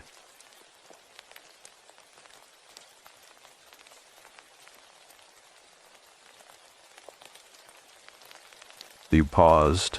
The wind moved through the nearby pines with that low, resinous sound I had heard from the cabin the night before. You saved 6 people, I said, including me. And I know it cost you everything, and I know there is nobody left to say this to you, so I am going to say it. I held the beacon with both hands, the metal warming slowly in my grip. What you did mattered. You mattered, and whatever has been keeping you here, whatever thread of unfinished business has had you holding on for 4 months, I need you to know that it is finished. You finished it. Every single one of us made it out because of you. A long pause. You can let go. The smell faded, slowly, the way a sound fades at the edge of hearing. Not a sharp cut-off, but a gradual dissolving until it was simply gone and the air around me smelled of nothing but snow and pine and the clean high-altitude emptiness of the mountains in April. The warmth in my right hand where I was gripping the beacon remained a little longer, and then it too began to ease in the gentle and patient way of something being carefully, deliberately released, not abandoned. Released. There is a difference, and I felt it precisely. My hand was simply my hand again. My right hand bare in the cold April air, holding a dead beacon on a slope in the Sierra Nevada. I stayed for another few minutes. I looked out over the debris field and the tree line and the long white distance of the valley below, and I breathed, and I let the ordinary beauty of the mountain be ordinary and beautiful without anything else attached to it. Then I stood up, brushed the snow from my jacket, secured the beacon carefully in the top pocket of my pack, and began the long walk back down to the trailhead. I did not feel guided on the descent. I felt, for the first time in 4 months, simply and entirely alone. And somehow and possibly, that felt like the kindest thing that had happened to me since February. I reached the trailhead at noon. I sat on the tailgate of my car and ate one of the energy bars and drank most of my water and looked back up at Castle Peak in the full midday light, that impossible blue sky framing the ridge where it had all happened. And I noticed something that I would not have been able to notice 4 months ago, when I was too new to the grief and the fear and the strangeness of it all. The mountain was not malevolent. It was not haunted. It was not a place where something terrible had happened. It was simply a mountain, enormous and ancient and profoundly indifferent, doing what mountains do, existing at a scale that makes the events of any individual human life look very small, without that smallness being cruel or deliberate. It was beautiful. It had always been beautiful. Whatever had happened on its slopes in February had not changed that. But, as I sat there looking at it, I became aware of something I needed to do before I left. Something I had not planned and had not anticipated, but that arrived with the same preformed certainty that had been the signature of this entire experience. I needed to go back to Garnet Creek, Montana. I needed to go and stand at Margaret Calloway's grave and tell her what her son had done. The drive from Truckee to Garnet Creek, Montana is roughly 11 hours under ideal conditions, cutting northeast through Nevada on Interstate 80, climbing through the high desert basin country of northwestern Nevada, crossing into Idaho through Twin Falls, and then turning north and east into the wide, rangy emptiness of southwestern Montana, where the distances between towns stop being inconveniences and start being a kind of philosophy. I did not make it in one day. I stopped at a motel outside of Twin Falls and slept for 9 hours, the deepest and most complete sleep I had managed since February, and woke to a gray Idaho morning feeling scraped clean in a way I could not entirely account for. I had called my school before I left Truckee. I had a week of personal leave accumulated and I used it without explanation, which my department had accepted with the particular combination of relief and wariness that had characterized her interactions with me since I returned from the mountain. I think she had been waiting for me to fall apart more visibly. I think she was not entirely sure that what I was doing was not that. I was not entirely sure either. I crossed into Montana on a Thursday morning with the windows down and the radio off, the way I had been driving ever since the passenger seat incident on the highway near Auburn, which was not about fear of the radio but about wanting to hear the landscape. Montana in April is a different country from the Sierra Nevada in April. The snow is retreating from the lower elevations into the foothills in the high country, and what it leaves behind is a saturated, vivid green that does not look real after months of white. The kind of green that makes you understand why people who grow up here cannot describe it without their voices changing. The creeks were running high and fast and brown with snowmelt, and the cottonwoods along their banks were just beginning to leaf, and the whole landscape had the tentative, just waking quality of early spring in a place that takes winter seriously. Garnet Creek announced itself with a wooden sign that had been repainted recently enough that the lettering was still crisp: Garnet Creek, Montana. Established 1887. Population 840. The sign had a small painted elk in the upper right corner, which told you something about the town's priorities. I drove the main street slowly, the way you drive a place you are visiting for the first time and already know something about. A hardware store, a diner, a post office that shared a building with a local library, a bar called the Elk and Anchor that had been there long enough for the neon in its window to have developed the particular amber fade of long use, a gas station, a small real estate office, a church. It was an ordinary small American town, which is to say it was also a collection of everything a small American town accumulates over a century and a quarter of continuous habitation. The layered residue of people who were born here, lived here, left here, came back, and eventually ran out of reasons to go anywhere else. The kind of place where the hardware store owner knew your grandfather and the woman at the post office would recognize your handwriting on an envelope. I parked in front of the diner and sat for a moment. I had not called ahead. I had not made a plan. What I had was a direction, the same preformed certainty that had been navigating me since February, and the understanding that the right next step would present itself if I was patient enough to wait for it, and honest enough to recognize it when it came. The diner was called Prentice's, and it smelled of coffee and bacon and the particular warmth of a room that opens early and never entirely cools down, even in the hours between breakfast and lunch when the traffic slows to the occasional local dropping in for coffee and conversation. A woman in her mid-40s, with short gray streaked hair and reading glasses pushed up on her forehead, was refilling the coffee station when I came in. She looked up with the open, assessing expression of someone who can clock a stranger from a distance and is comfortable with both outcomes. "Sit anywhere," she said. "Menus on the table." I sat at the counter. I ordered coffee and eggs I did not particularly want, because ordering food in a diner is the social contract that purchases your right to occupy a stool and ask questions. I drank the coffee, which was better than I expected, and when the woman, whose name tag said Donna, came back to refill my cup, I asked her what I had been formulating since Twin Falls. "I am looking for the Calloway family plot," I said, "or whoever would know where it is. Margaret Calloway passed away in 2022. Her son Ryan grew up here." Donna set the coffee pot down on the counter with the careful deliberateness of someone deciding something. "You knew Ryan?" she said. "Not hostile, careful. I was on the mountain in February," I said. "I was one of the survivors of the Castle Peak avalanche." She was quiet for a moment, looking at me with an expression that moved through several things I could not fully read before settling into something open and a little sorrowful. "The cemetery is on Birch Road, about half a mile past the church," she said. "Margaret's plot is near the back left corner, under a cottonwood. You will find it. Ryan put a flat granite stone there last fall after he had her cremated. He drove all the way back from California to place it himself." She paused.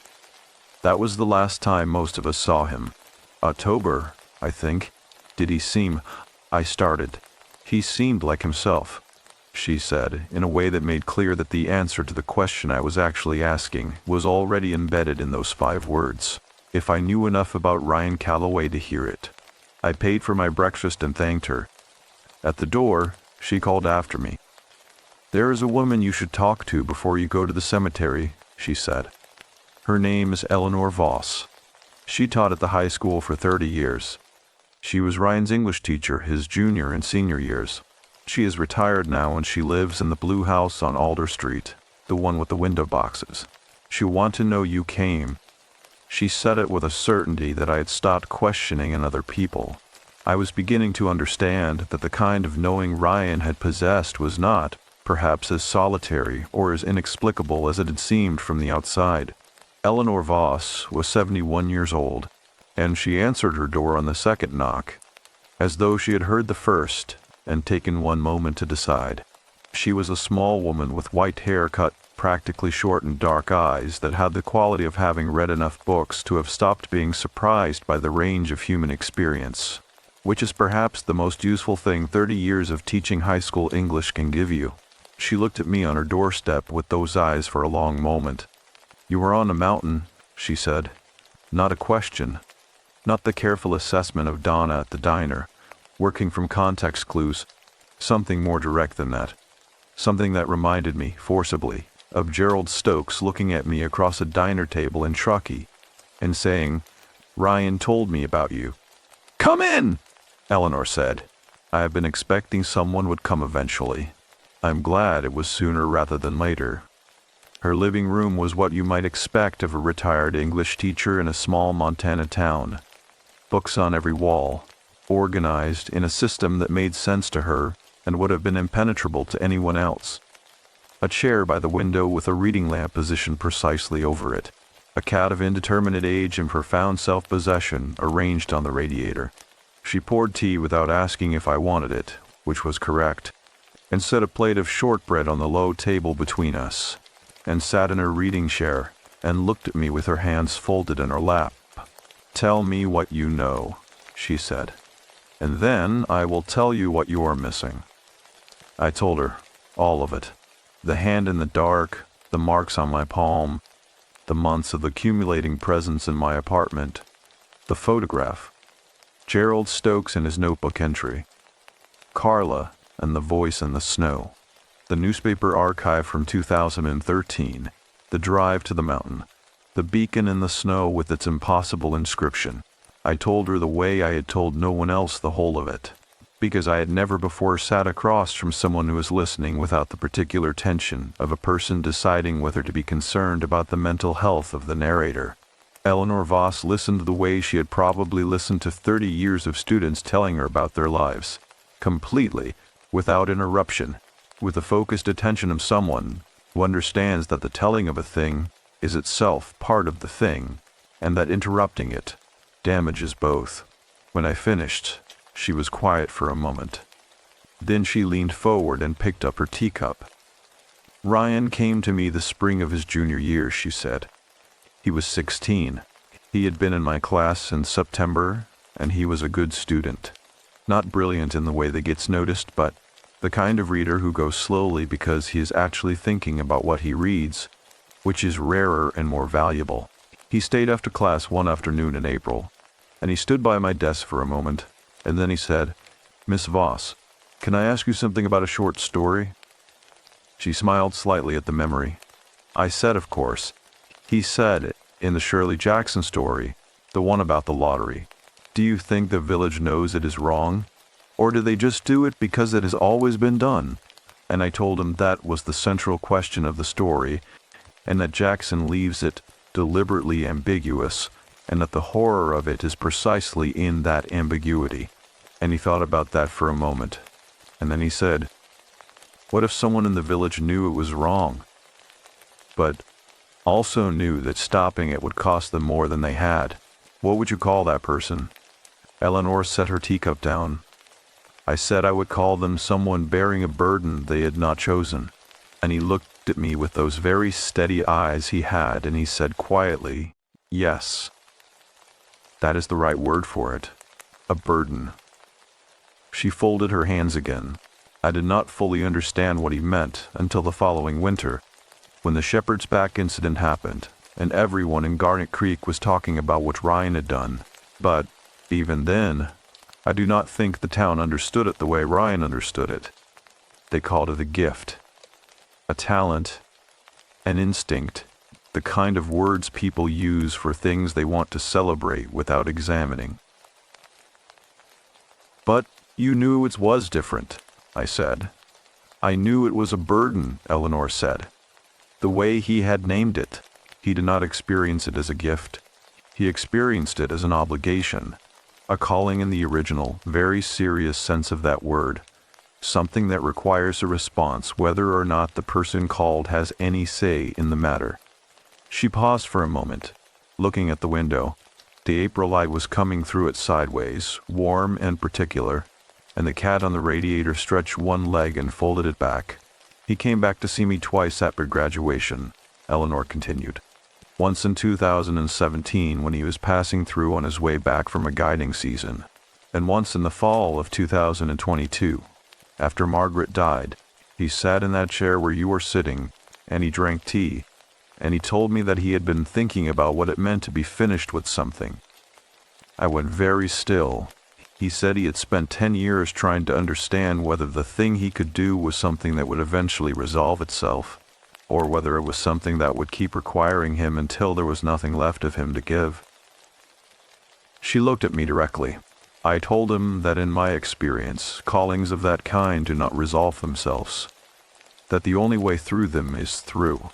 And he looked at me the same way he had looked at me at 16, with those steady eyes, and he said, "I know.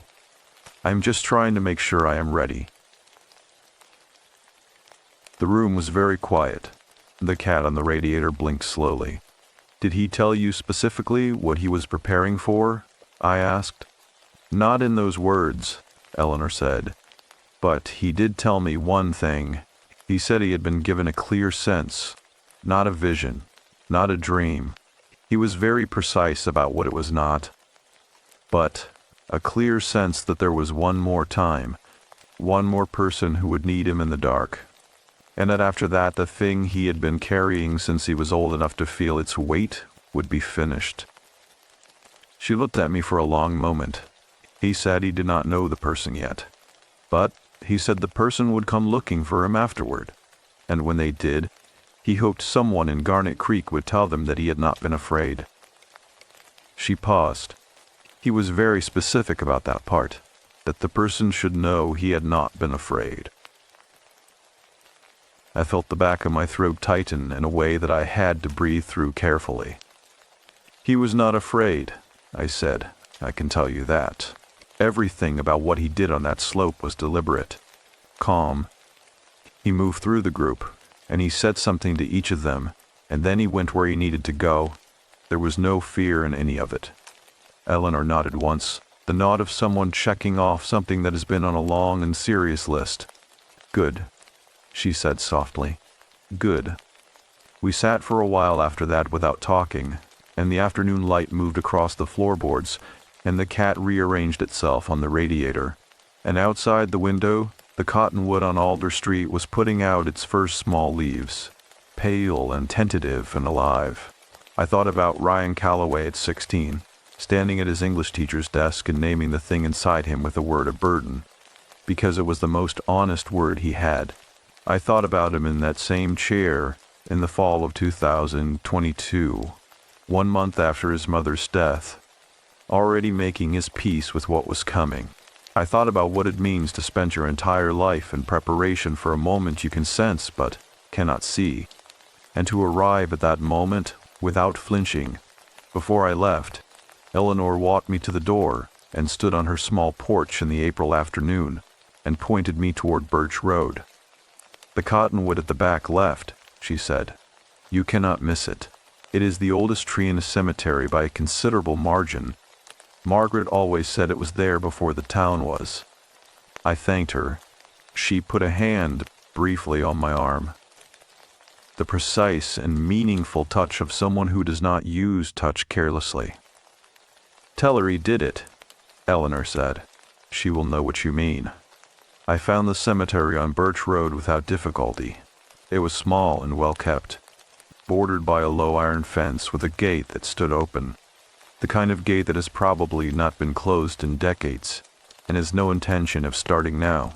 The cottonwood at the back left corner was enormous, its trunk as wide around as two people standing with their arms out, its new spring leaves making a sound in the April breeze that was softer and more personal than any other tree sound I had heard that day, a whispering without urgency, patient and continuous, the sound of something very old that has learned to be still in the wind rather than fight it. Margaret Ann Calloway's granite stone was flat and simple, the way Ryan would have chosen. Just her name, her dates, and 3 words beneath them, incised clean and deep into the gray stone. The 3 words were, "She always knew." I stood at the foot of it for a long time, with the cottonwood moving softly overhead and the April light going gold around me. And I thought about what Eleanor had told me to say, and I thought about how it would sound to say it out loud to a granite stone in a small Montana cemetery with the wind and the leaves above me. And then I said it anyway, because Ryan had not been afraid, and the least I could do was not be afraid either. I stood at Margaret Calloway's grave for perhaps 20 minutes, spoke the words Eleanor had set me there to say, and then drove out of Garnet Creek the way I had come in, slowly, with the windows down, watching the town recede in my rearview mirror until the wooden sign with its painted elk was gone, and there was only the long, empty road and the mountains on either side, and the particular silence of a place that does not need you to understand it in order to continue being itself. I felt different on the drive back. Not lighter, exactly, which is the word people tend to reach for when describing the aftermath of something resolved. It was more structural than that, the way a room feels different after you've moved the furniture. The same walls, the same light, the same cubic footage of air, but the relationship between things has changed and your body has to relearn how to move through it. Something that had been organizing my interior landscape for 4 months was no longer there, and the absence of it was unfamiliar in a way that would take time to stop noticing. I stopped again in Twin Falls. Same hotel, different room, and slept another long and dreamless sleep. I woke to the sound of rain against the window and lay there for a while listening to it, aware that this was the first time since February that I had woken in the night to an ordinary sound and felt nothing but ordinary in response. No scan of the room, no held breath, no waiting, just rain. I was back in Reno by Sunday evening. My apartment was exactly as I had left it a week earlier. The cardboard box gone from the desk because I had taken it to Truckee, and the desk looking unfamiliar in its emptiness, the way a surface looks when something that has been on it long enough becomes part of the architecture of a room and then is suddenly not there. I unpacked my bag. I put Ryan's beacon on the desk where the box had been, propped against the wall, its stark display facing outward. I had not decided what to do with it yet. I knew I could not simply throw it away, and I knew I could not send it to a family that no longer existed, and so for the time being it lived on my desk, and I looked at it in the mornings while I drank my coffee, and thought about inscription and intention and the things a person chooses to write on back of something they expect to outlast them. The photograph was still on the wall above the desk. I stood in front of it for a moment, looking at it, before I sat down. The figure at the bottom left corner was in its original position, turned toward the mountain, looking up, the same posture it had been in when I bought it from the antique shop called Remnants for $4 on a gray Reno afternoon that felt, now, like it had happened in a different version of my life. It had not moved again since the night in the cabin, and I had not expected it to. Whatever it needed to happen was finished. The photograph was simply a photograph again. I made dinner. I called my brother in Portland. I did not tell him everything. I told him I had taken some personal time, that I had done some traveling, that I was doing better, which was true in the ways that mattered and incomplete in every other way. He sounded relieved. He had been careful with me since February in the way of someone who loves you and is afraid of saying the wrong thing, which meant our conversations had been shorter than usual and more precisely kind. I appreciated it, even as I recognized its limitations. I went to bed at 10:30, which was the earliest I had voluntarily gone to bed since before the avalanche, and I fell asleep within minutes. I slept until 2:54 in the morning when something woke me. I need to be slow and precise about this, because the difference between what happened in the weeks before Garnet Creek and what began happening after it is not a difference of intensity, but of character. A difference in the quality of what was in the room with me. The way two silences can have entirely different meanings depending on what has produced them.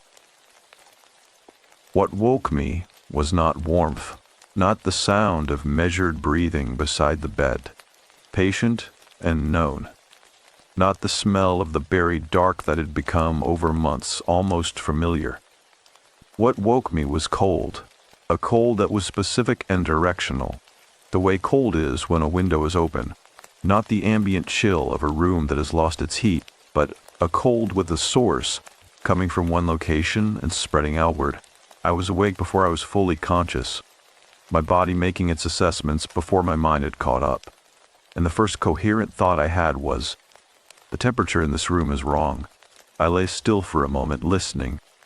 The room was not silent in the way the room had not been silent on the nights Ryan had been there.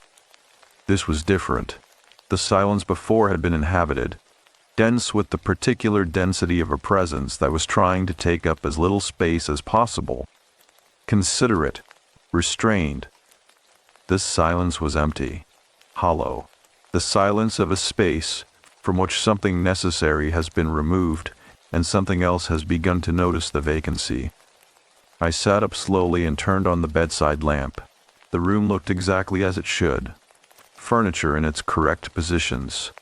The bedroom door opened to the dark hallway beyond, the window on the far wall showing the orange-tinted night sky of a city that never goes fully dark. Everything in its place. But the cold was still there. Precise and still, originating, as best I could determine from the way it reached me, from the doorway to the hallway. I watched the doorway for a long moment. Nothing moved. And yet, there are certain experiences for which the vocabulary of certainty is inadequate, where the most honest account is not, I saw or I heard, but I knew, with the particular animal knowledge that bypasses language entirely and simply registers in the body as true. I knew something was in the hallway. I knew it in the way I had known the warmth on my hand in the buried dark was real, in the way I had known the directional pull on the slope was not imagination, the same register, the same frequency of certainty. But the feeling was entirely different. The warmth had been presence.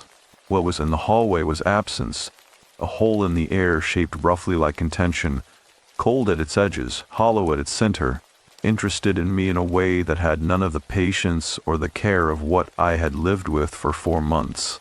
Ryan had felt like someone holding a door open. This felt like someone testing whether the door was locked. I got out of bed. I am aware in the telling of how this sounds. The audience for any story about unexplained presences is always waiting for the moment when the protagonist makes the decision that the audience can see is wrong, and there is usually a certain satisfaction in that, the known pleasure of dramatic irony. I want to say clearly that I was not being reckless. I was not being brave. I was responding to the same instinct that had carried me up a mountain slope alone in April, and led me to a beacon in the snow. The instinct of a man who has spent 4 months learning to trust. what his body reports, and whose body was now reporting something he needed to see clearly before he could respond to it correctly. I went to the hallway. It was empty. The cold was stronger here, sourceless in the way that made it worse rather than better. A cold without explanation is more disturbing than a cold with an open window behind it, because at least an open window is a fact you can act on. This was not a fact. This was a condition. I stood in the hallway and waited, and then I became aware, slowly and with a crawling certainty that I would have preferred to avoid, that the cold was not originating from the hallway after all. It was originating from the desk, from the direction of Ryan's beacon and the photograph above it. I walked to the desk and stood in front of it and looked at the beacon, dark-faced and silent on its surface, and above it, the photograph in its frame on the wall, the Sierra Nevada in winter, the figure at the base of the slope, looking up at the mountain, except it was not looking up at the mountain. I said this once before, and I will say it again, because the repetition is part of the truth of it. The figure in the photograph had moved, but this time it was not facing the room with the measured, open posture I had seen in the cabin, the turned face that had felt like acknowledgement and not like threat. This time, the figure was facing the room and it was low, crouching, close to the bottom edge of the frame, where the debris field of the slide began, and its posture was not open. Its posture was hunched, drawn inward. The body language not of a person looking toward you, but of a person looking at something beside you that you have not yet thought to check. I turned my head to the right. There was nothing there. I turned my head back to the photograph.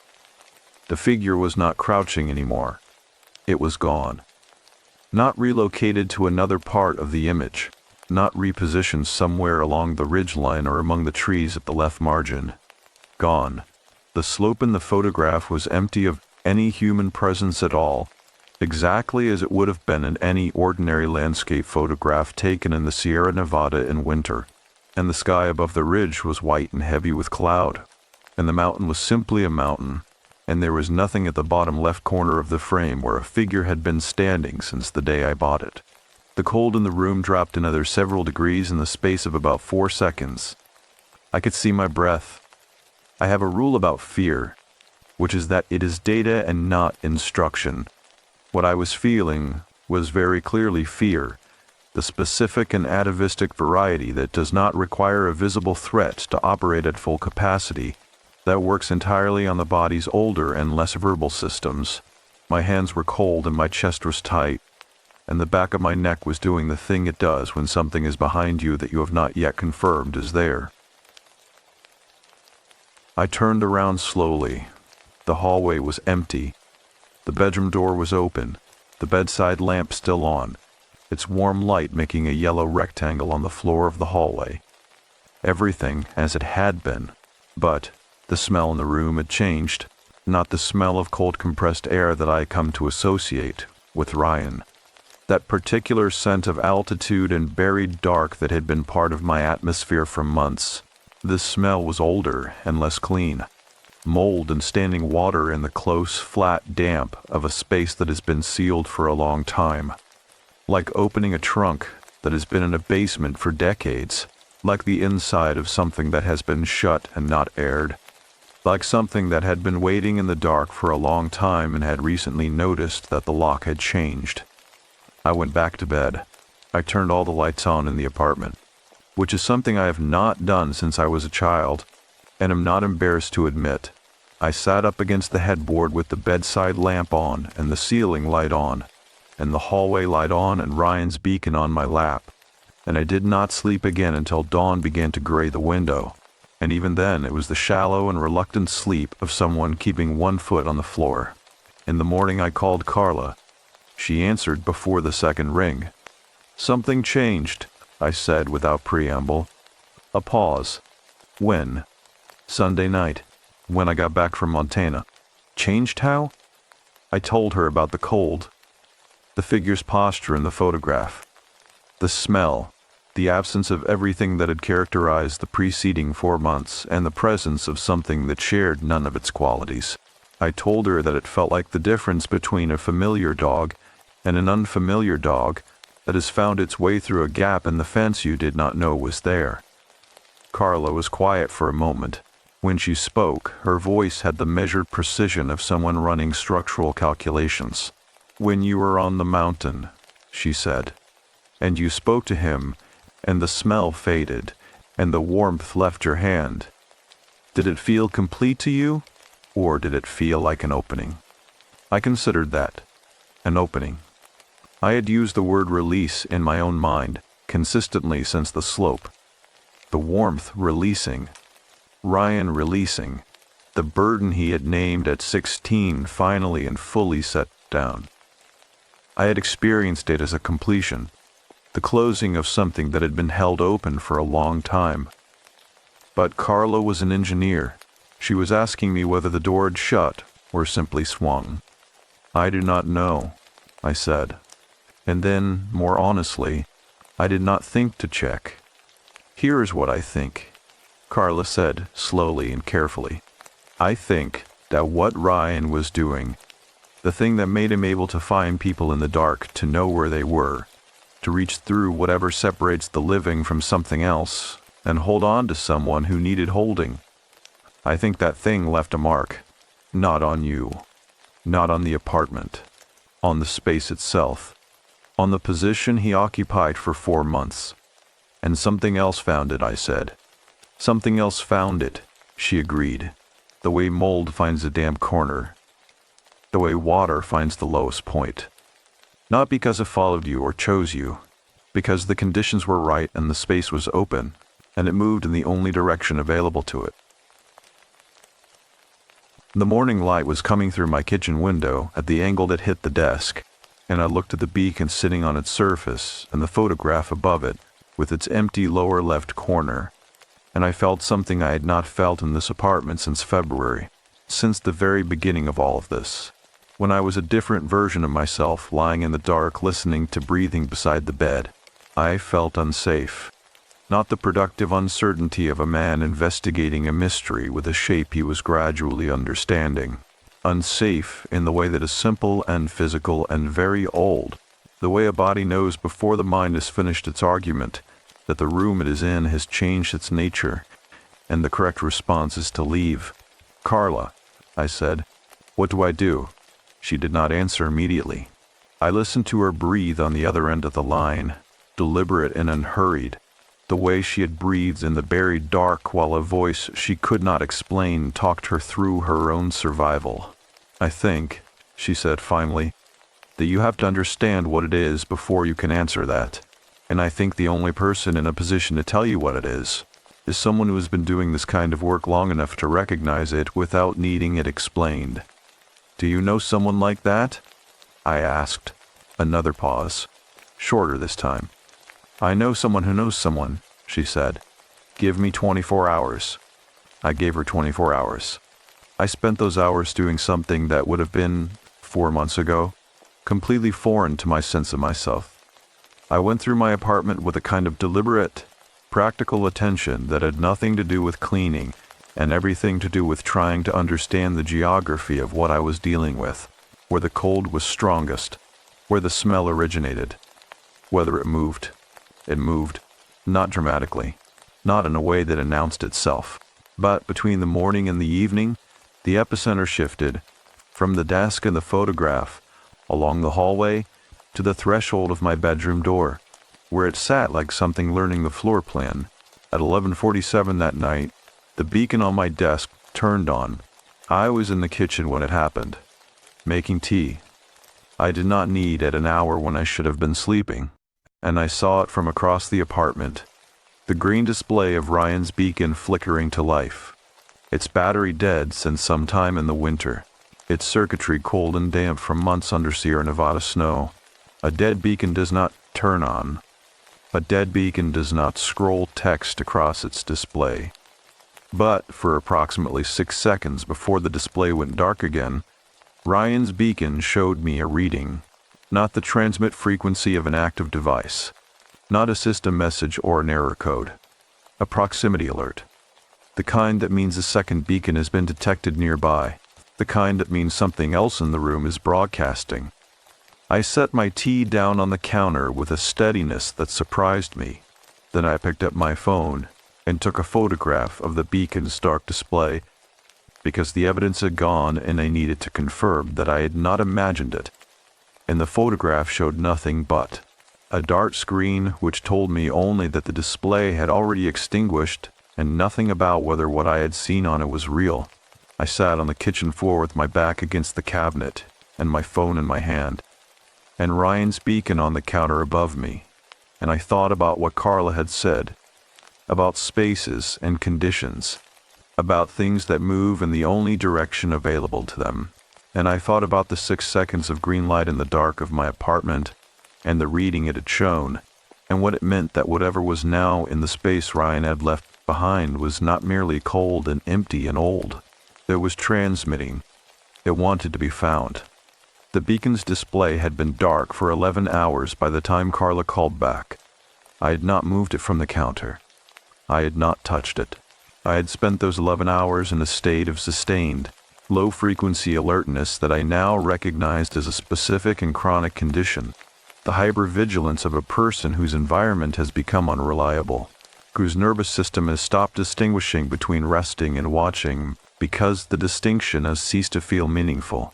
I had also, at some point in the middle of the night, taken the photograph down from the wall above the desk. I want to explain this decision, because it was not made from fear exactly, or not from fear alone. The figure being gone from the photograph troubled me less than I would have expected. What troubled me was the empty slope left behind. The blank, featureless expanse of white at the bottom left corner of the frame where the figure had stood since the day I bought it. A presence removed is one thing. The specific shape of the space it occupied afterward is another. I had been looking at that empty corner all morning with the feeling of someone looking at a door that has been left open in a house where all the doors are supposed to be closed, and eventually I had taken the photograph down and turned it face inward against the wall, because I did not want to keep looking at what was no longer there. Carla's call came at 8:47 in the morning. Her name is Dr. Sylvia Marsh, she said. No relation to you. Before you say anything, I already checked. She is based in Portland. She holds a doctoral degree in clinical psychology from the University of Washington, and she has been conducting independent research for the past 22 years into what she calls post-threshold phenomena, which is her academic framing for experiences that occur in spaces or individuals following significant contact with death. She has worked with hospice facilities, with trauma survivors, with first responders, and with the small number of cases that she describes in her research as non-standard. She does not use the word haunting. She considers it imprecise. What word does she use? I asked. She uses the word residue, Carla said. She will explain what she means by it when she gets there. She is coming here? She was already planning to be in Reno this week, Carla said, for a conference. I called her last night and described her situation. She was quiet for a long moment, and then she said, I will come the morning after the conference ends. That is Thursday. It was Tuesday. I had 2 days. Carla, I said, what did she say when you described it? Her response. A brief pause. She said it sounded like a textbook case of what she calls secondary occupation. She said that in her experience, secondary occupation occurs when a primary presence, something benevolent or at minimum non-harmful, vacates a space it has held, and the conditions that made the space hospitable remain. She said it is more common than people realize and less dangerous than it appears in the majority of cases. In the majority of cases, I repeated. Those were her exact words, Carla said. I wrote them down. I thanked her. I sat on the kitchen floor again after the call ended, back against the cabinet, and I thought about the word residue and what it implied. A residue is what remains after the primary substance has departed. It is not the thing itself, but the trace of the thing, the evidence of passage, the way a water line marks a wall long after the flood has receded. I had spent 4 months living with a primary presence, something that had chosen me deliberately, that had prepared for me across years. that it held my hand in the dark of a buried mountain with a warmth that was unmistakably intentional. What was in my apartment now shared none of those qualities. What was in my apartment now was something that had moved through a gap it had not made, into a space it had not been invited to, drawn by conditions it had not created. The distinction mattered enormously, though I could not yet articulate exactly why. I would understand why by Thursday evening. I would understand it in a way that would change several things I had believed about myself and about what I was prepared to do. The 2 days between Tuesday and Thursday were the longest I had experienced since February, which is a significant statement given the nature of February. The cold in the apartment continued its slow territorial expansion, moving through the rooms with the patient. Incremental progress of something that is not in a hurry because it has nowhere else to be. By Wednesday morning it had reached the kitchen. By Wednesday afternoon it had settled into the bathroom. Sourceless and specific. The kind of cold that makes a tiled room feel less like a room and more like a space underground. The smell moved with it. That sealed, airless damp. The smell of the inside of something that has been shut for a very long time laid itself over the ordinary smells of the apartment. The way fog lays itself over a landscape, not replacing them entirely, but softening their edges, making everything slightly less solid, slightly less certain of its own ordinariness. On Wednesday night, I slept on the couch with every light in the apartment on and my phone on the cushion beside me and Ryan's beacon on the coffee table at eye level, its face dark and still. Nothing happened that night. That was almost worse. Expectation maintained at high alert for hours without event is its own particular form of attrition. By 3 in the morning I was so accustomed to bracing for something that the absence of it felt like a trick.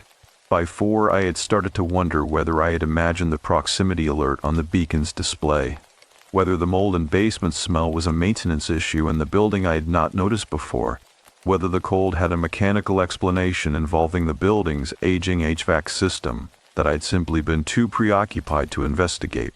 And then at 4:17, the thing that had not done anything for 12 hours did something.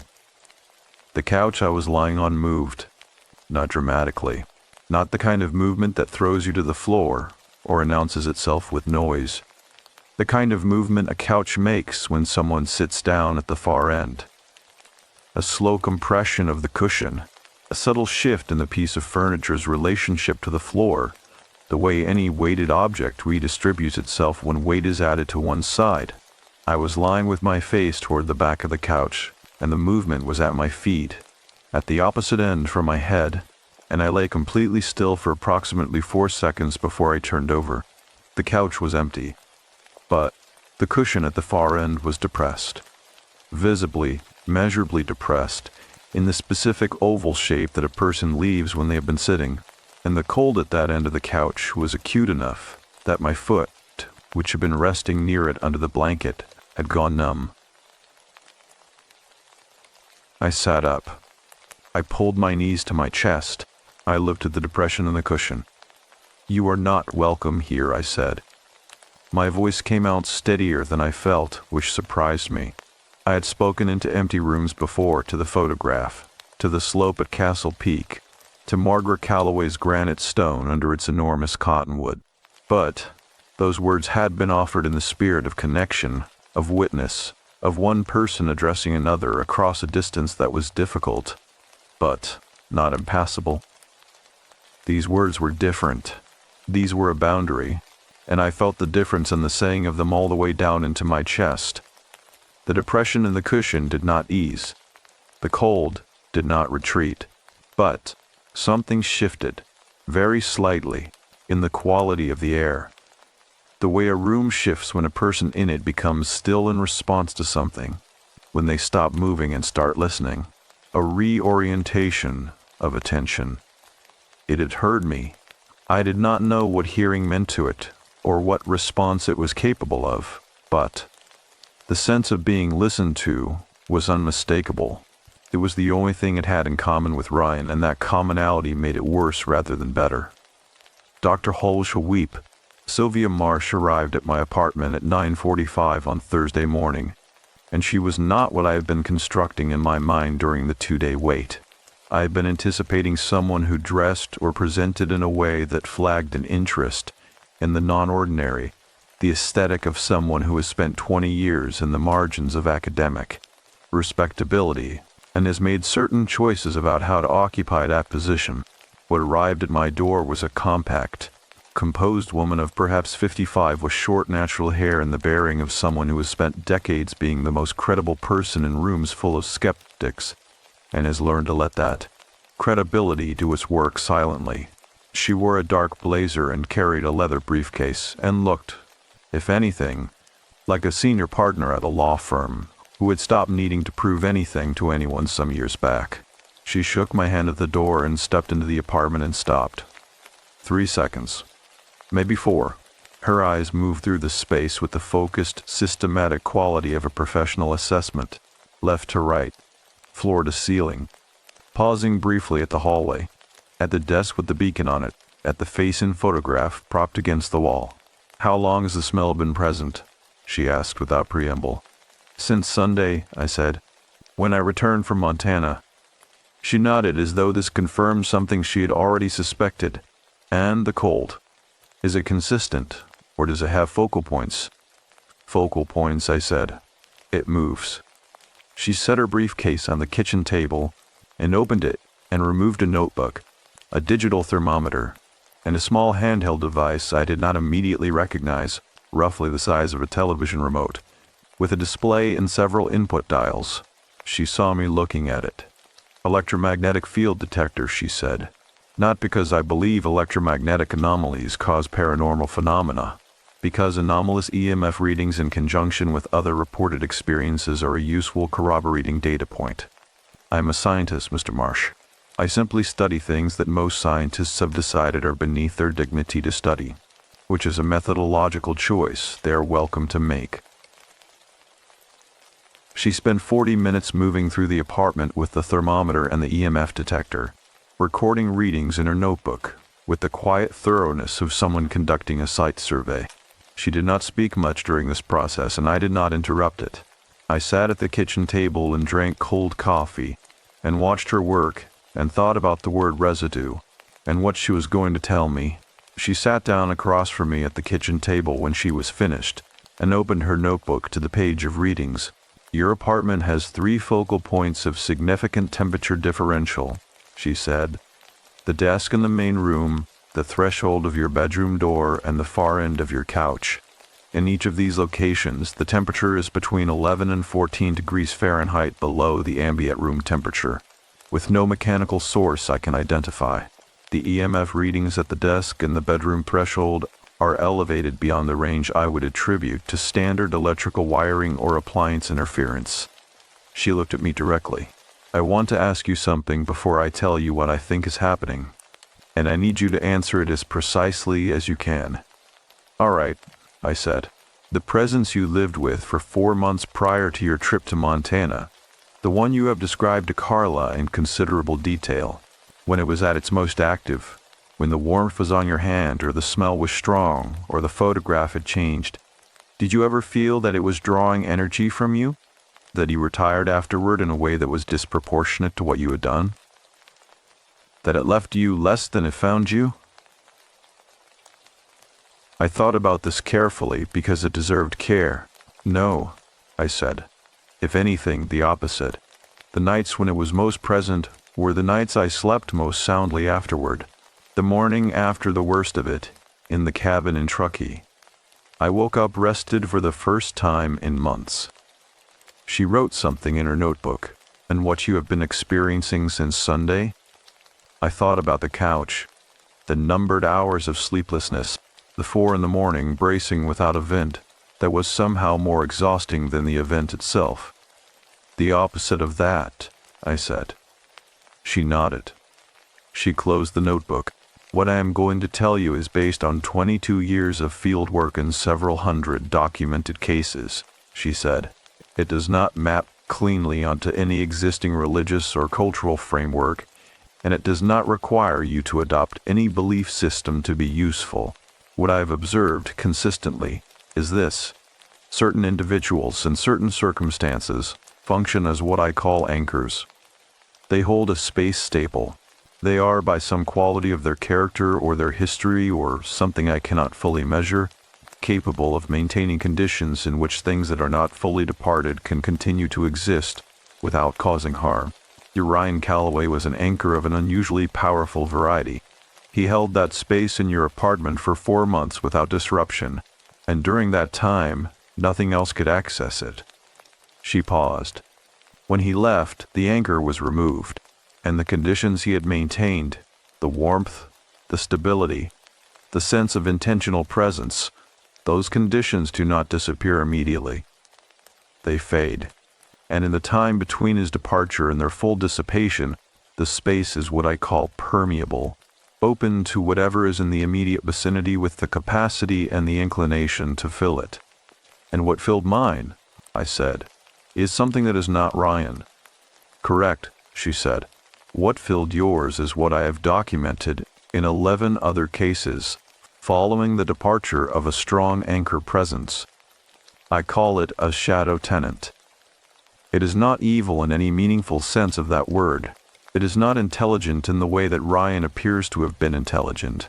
It is opportunistic, and it is draining, and it is remarkably persistent. And it will continue to expand into your living space and your sleeping hours and your physical energy for as long as the conditions that invited it remain in place. I looked at the desk across the room, at Ryan's beacon, dark and still. The conditions, I said slowly. The beacon, the photograph, objects that were part of the original anchor's presence, she said. Yes. They retain a trace of what he was, and that trace is exactly what a shadow tenant uses to maintain its foothold. It is not feeding on Ryan's energy, because Ryan's energy is gone. It is feeding on the residue of it, on the warmth left in the room after the fire has gone out. The room was very quiet for a moment. I understood now why Carla had asked me whether the release on the mountain had felt like a completion or an opening. I understood what I had not thought to check when I walked down from Castle Peak with Ryan's beacon in my pack, and a feeling in my chest that I had called resolution. I had opened the door. I had not closed it. What do I do? I asked, for the second time in a week. The same question with an entirely different weight behind it.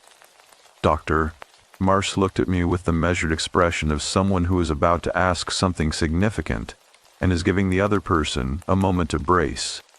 You have 2 options, she said. The first is removal of the anchor objects from your living space. The beacon, the photograph, anything else you brought back from the mountain or from Montana that was connected to Ryan. Without those residual traces, the shadow tenant's foothold degrades over a period of 2 to 4 weeks, and the space normalizes. You will not experience it again. She said this flatly, without inflection, which told me she already knew it was not the option I was going to choose. Competent people in her field develop an instinct for the architecture of a person's resistance. And the second option, I said? She folded her hands on the table. The second option is more complex and more demanding, and I have only seen it succeed twice in 22 years. And both times it required something of the person involved that they did not fully understand they were capable of until they had already given it. Tell me, I said, the shadow tenant is here because the conditions Ryan created are still faintly present, she said.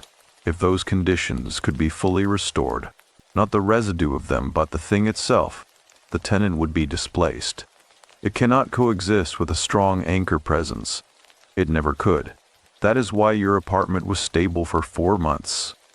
Ryan was here. I looked at her. Ryan is gone, I said. Ryan is gone, she agreed. But you were held by him for 3 hours and 11 minutes in the dark, Mr. Marsh. You carried his beacon down from a mountain. You drove to the town where he grew up and spoke to the people who knew him and stood at his mother's grave and told her what he had done. You've been the primary witness to his life and his purpose and his ending. She held my gaze. In my experience, that kind of witness does not leave a person unchanged. In my experience, what Ryan gave you in that buried dark was not only warmth. The apartment was very still. He gave you something of what he was, I said. Not a question. The statement of a man hearing a thing confirmed that he had been circling for a long time without landing on it. I believe so, she said, quietly. I cannot measure it. I cannot prove it in any way that would satisfy a peer review committee. But I have sat in your apartment for 40 minutes, and I have taken its temperature and its EMF readings, and I have looked at you, and I am telling you that the question is not whether you have it. She paused. The question is whether you are willing to use it. I sat at my kitchen table for a long moment, with the cold moving through the rooms around me, and the dark beacon on my desk and the face-in photograph against the wall, and I thought about a 17-year-old boy at a small Montana town naming the thing inside him with the word burden, because it was the most honest word he had. I thought about a man of 31 driving west after his mother's death with everything he owned that could fit in a truck, going toward the mountains and the work they kept requiring of him. I thought about a figure moving through a group of skiers on the last morning of a trip, stopping at each one saying the same thing. You are going to be okay. No matter what happens in the next few minutes, you are going to be okay. I thought about what it had cost him, and I thought about what it had given me, and I thought about the 3 hours and 11 minutes in the dark that I now understood were not only a survival but a transfer, a passing of something from one set of hands to another. Tell me what to do, I said. Dr. Marsh opened her notebook to a clean page, and she told me. I will not tell you everything she said that morning. Some of it is too specific and too personal to belong in a post like this, which has already asked more of you than I intended when I sat down to write it. What I will tell you is that what she described was not a ritual, not a ceremony, not anything that required props or incantations or the suspension of the rational mind I have spent my adult life cultivating. What it required was presence, complete, deliberate, undefended presence in the space that the shadow tenant had moved into. The willingness to occupy the same ground it occupied, to be more fully there than it was, to bring into that space the full weight of everything I had witnessed and everything I had been given, and to hold it, the way Ryan had held it, without apology or equivocation, or the small retreats that fear recommends. She told me it would work, or it would not. She told me she would be in Reno until Sunday, and that if I needed her to come back, she would. She shook my hand at the door with a grip that reminded me, briefly and painfully, of Gerald Stokes in a diner parking lot in Truckee. And she said, "You already know how to do this. You watched someone do it for 4 months." I locked the door behind her. I stood in the center of my apartment, and the cold and the damp smell and the particular hollow silence of a space that has been occupied by something that does not belong in it. And I put Ryan's beacon in my right hand, and I stayed. I stood in the center of my apartment with Ryan's beacon in my right hand, and I did not move. I want to describe what the next several hours felt like, because the honest account of it is less dramatic than what you might be imagining. And I think that honesty is the most important thing I can offer now, at the end of all of this. There was no confrontation in the theatrical sense, no voices, no objects thrown or lights strobing or the kind of escalating physical theater that the word haunting tends to conjure when people say it in casual conversation. What happened that Thursday night in my apartment in Reno was quieter than all of that, and more demanding, and in its own way more frightening, because the demand it made was not of my courage or my physical endurance or even my capacity to withstand something frightening. The demand it made was of my attention. Dr. Marsh had been specific about this. She had said, "The thing you are dealing with does not have a personality to argue with or a will to overcome. It is a condition, and you do not fight a condition, you change it. You bring a different set of qualities into the space with more consistency and more completeness than the condition can maintain its hold against. And eventually the space reorganizes itself around what is more present." She had said, "Think of it less as an exorcism and more as insulation." You are not driving something out. You are filling a space so thoroughly that there is nowhere left for the cold to live. And she had said finally, the thing that I had been turning over in my mind since she walked out my door. You already know how to do this. You watched someone do it for 4 months. You felt what it felt like from the inside. Your body knows the shape of it even if your mind does not yet have the language. So I stood in the center of my apartment, and I held the beacon, and I did the thing Dr. Marsh had not given me a name for, because she believed it did not need one. I was present, fully and without reservation, in a way I had not been present anywhere since before February. Not in my classroom, not in my conversations with my brother, not even on the slope at Castle Peak where I had spoken to the mountain and meant every word. I had been present in all of those places in the ordinary sense, the sense of being physically located in a space and directing attention toward it. But the presence Dr. Marsh was asking for was different. It was the presence of a person who has stopped leaving a portion of themselves in reserve, who has taken down the internal scaffolding of self-protection and stood in a place without the buffer of observation or analysis, or the comfortable distance of someone who is still deciding whether to fully commit to being somewhere. It is harder than it sounds. It is, in fact, the hardest thing I have ever done. And I say that as a man who spent 3 hours and 11 minutes buried under 3 feet of compacted snow in the Sierra Nevada mountains, while the people above him decided whether it was worth risking more lives to continue digging. Being present without reservation is harder than surviving, because surviving allows you to focus down to a single point. Presence asks you to expand. I stood and I expanded.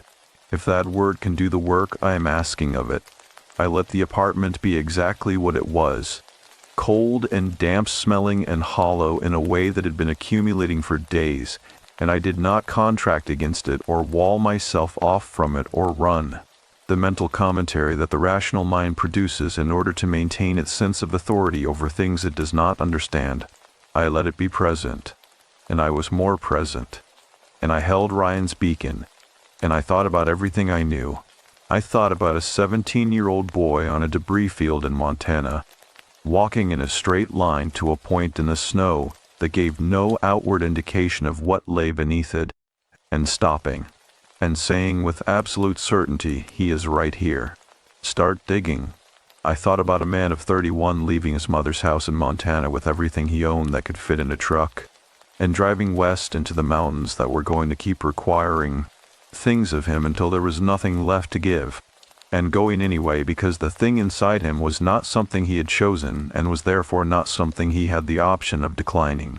I thought about the last morning in February, the blue sky and the good mood and the beautiful view from the slope, and the way Marcus had called a rest stop and everyone had been laughing. I thought about Ryan moving through that group, stopping at each person, saying the same thing he had said to Carla. You are going to be okay. No matter what happens in the next few minutes, you are going to be okay. And then turning upslope, toward the cornice, toward the source. I thought about 3 hours and 11 minutes in the dark, and a hand closing around mine, and I thought about what it means to give someone something of what you are in the moments before the last thing happens. Whether that is possible, whether the boundary between one person and another, under conditions of sufficient extremity, is as fixed as ordinary life makes it appear. I am a biology teacher. I understand the chemistry of the brain under duress, the way extreme stress floods the system with compounds that alter perception and memory, and the sense of where the self ends and the world begins. I understand all of that. I have understood it since February, and it has not been sufficient, because the warmth in my hand as I stood in the center of that room was real, not a memory, not a residue of what Ryan had left in the space, something present and alive in me, in my right hand specifically, that I had been carrying since the moment the rescuers pulled me out of the snow, and I looked down and saw the marks on my palm, something that had been waiting with the same patient certainty that had characterized everything about Ryan Calloway, for me to understand what it was and what to do with it. It was warmth, That is the only word I have. A warmth that began in my right hand and moved outward slowly through the rest of me. Not in a rush or with any drama, but with the calm and deliberate spread of something that has been contained for a long time and has finally been given the space to move. And as it moved, the cold retreated. I want to be precise about the timeline, because precision is the courtesy I owe to anyone reading this who is trying to determine whether the person telling them this story is reliable. The retreat of the cold was not immediate. It was gradual and directional, moving from the center of the room outward, the way a stain bleaches from its middle when you apply something to it. The focal point at the desk cleared first. I felt the temperature normalize around the beacon in my hand, felt the air in that corner of the room lose its particular hollow density and become simply air again. Then the hallway. Then the bedroom threshold where the cold had been crouching for 3 days, like something learning the floor plan. The smell was the last to go. It left the way it had arrived, gradually, and then completely, replaced not by anything notable but by the ordinary smell of an ordinary apartment in Reno, Nevada, in the spring. Coffee and laundry detergent and the faint particular smell of the books on the shelf beside the kitchen, which I had stopped noticing years ago in the way you stop noticing the smells of your own home, and which I noticed now with a clarity that made them feel like a gift. At 2:17 in the morning, the couch cushion at the far end, which had been maintaining its depressed oval for 3 days, with the persistence I had chosen not to examine too closely, restored itself slowly to its normal shape. I watched it happen.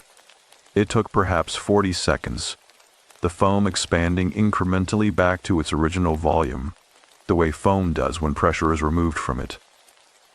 The pressure had been removed. I sat down on the couch. Not the far end, the middle. I sat down and put Ryan's beacon on the cushion beside me, and I looked around the room in the restored ordinary silence of 2:17 in the morning, and I felt the apartment settle around me the way a house settles in a night. The small sounds of a structure finding its equilibrium in the changing temperatures between day and dark, familiar and continuous and entirely without threat. I slept on the couch that night, and I slept without waking, and the dream I had was not of the mountain or the dark, or the hand, or any of the things that had occupied my sleep and my waking hours for 5 months.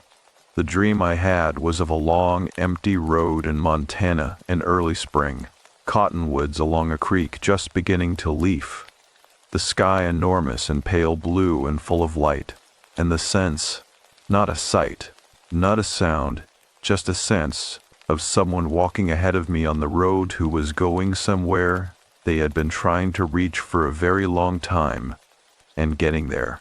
I woke at 7:38 to the sound of a delivery truck on the street outside my building, and the smell of coffee I had not made, which turned out to be coming from the apartment above mine where my upstairs neighbor runs his machine at 7 every morning, and which I had simply not noticed in months because my mornings had been otherwise occupied. I called Dr. Marsh. She picked up on the 3rd ring. "It is gone," I said. She was quiet for a moment. "Completely?" "Completely," I said. "Since around 2 in the morning." Another pause. I heard her writing something in her notebook, that particular small sound of a pen moving across paper that means someone is documenting something they consider significant. "How do you feel?" she asked. I thought about this honestly because she had earned honest answers, and because I wanted to give one. "Tired," I said. "Deeply tired in a way that feels clean.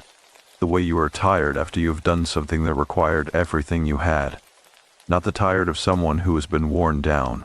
The tired of someone who has finished a thing." She was quiet again for a moment. "That is consistent with what the 2 previous successful cases reported," she said, and I could hear in her voice the specific satisfaction of a researcher who has spent 22 years building a body of work that the mainstream of her field considers eccentric, and who has just added another data point to it. "I would like to follow up with you in 30 days, and again at 90, if you were willing." I told her I was willing. I have been willing to do many things I did not expect to be willing to do since February. That was 5 months ago now. I want to tell you what my life looks like from this side of it, because I started this account by introducing myself as a 31-year-old high school biology teacher from Reno. And a man sitting at this desk writing these words is still that person, still teaching the same ninth graders, still living in the same apartment, still calling his brother in Portland on Sunday evenings. The architecture of my daily life has not changed in any of the ways that make a life recognizable from the outside. But several things are different. The photograph is back on the wall. I rehung it the morning after the shadow tenant left, because it belongs there and because the empty slope in the lower left corner does not trouble me anymore. It is an empty slope. Ryan is not in it because Ryan is finished, and finished is a different thing from gone. I understand that distinction now in a way I did not have the vocabulary for in February or March or even on the slope at Castle Peak in April with his beacon in my bare hands. Finished means the work is done and the weight has been set down and the long road that started in Garnet Creek, Montana, in the winter of 2013 has reached the place it was always going. Ryan's beacon is still on my desk. I have thought carefully about what to do with it, and I have decided to do nothing. It belongs to no family and to no institution, and the mountain cannot have it back. It belongs, as best I can determine, to the sequence of events that brought it to me, which means it belongs here, in this room, on this desk, where I look at it every morning while I drink my coffee and think about inscription and about the things a person writes on the back of an object they expect to outlast them, and about whether Ryan knew, when he wrote those words, exactly who would be the one to find it. I believe he did. I believe a lot of things now that I did not believe in January of this year, when I was a biology teacher who understood the chemistry of the brain under duress and considered that understanding to be sufficient. It is not sufficient. It is necessary, and it is valuable, and it is the foundation of the way I read the world, and it is not sufficient. There are things that happen in the spaces between what is measurable that require a different kind of attention, and I have that kind of attention now in a way I did not before February, and I understand that it was given to me deliberately by someone who knew I would need it. In 3 hours and 11 minutes of dark and cold and the weight of a buried mountain pressing down from every direction, I teach biology. I teach the cell as the fundamental unit of life, the way every living thing is built from components smaller than visibility, the way complexity emerges from the interaction of simple things following simple rules until the interaction itself becomes something that none of the components could have predicted. I teach this and I believe it. And I also now believe that there are forms of transfer between living things and between the living and whatever comes after living, that the curriculum does not cover and that I'm not qualified to measure, but that I'm no longer willing to dismiss. Carla and I speak every 2 or 3 weeks. She has not been back on skis. She's thinking about it for next winter, she says, which I take as a form of progress that deserves respect without pressure. She is the only other person in my life who knows the full shape of what happened, and there is a particular quality to the friendship that has developed from that shared knowledge. The quality of 2 people who have stood on the same ground and seen the same thing and do not need to convince each other of its reality, which makes for a very quiet and very solid kind of trust. Gerald Stokes sent me a card in June, not an email. A card, the kind that comes in an envelope with a handwritten address and a stamp, which already tells you something about Gerald Stokes. Inside, in the same small even handwriting I had seen in his notebook at the diner table in Truckee, were 2 sentences. The first sentence said, "I'm glad it was you who came looking." The second sentence said, "Ryan would have been glad too." I have the card in the desk drawer under the beacon.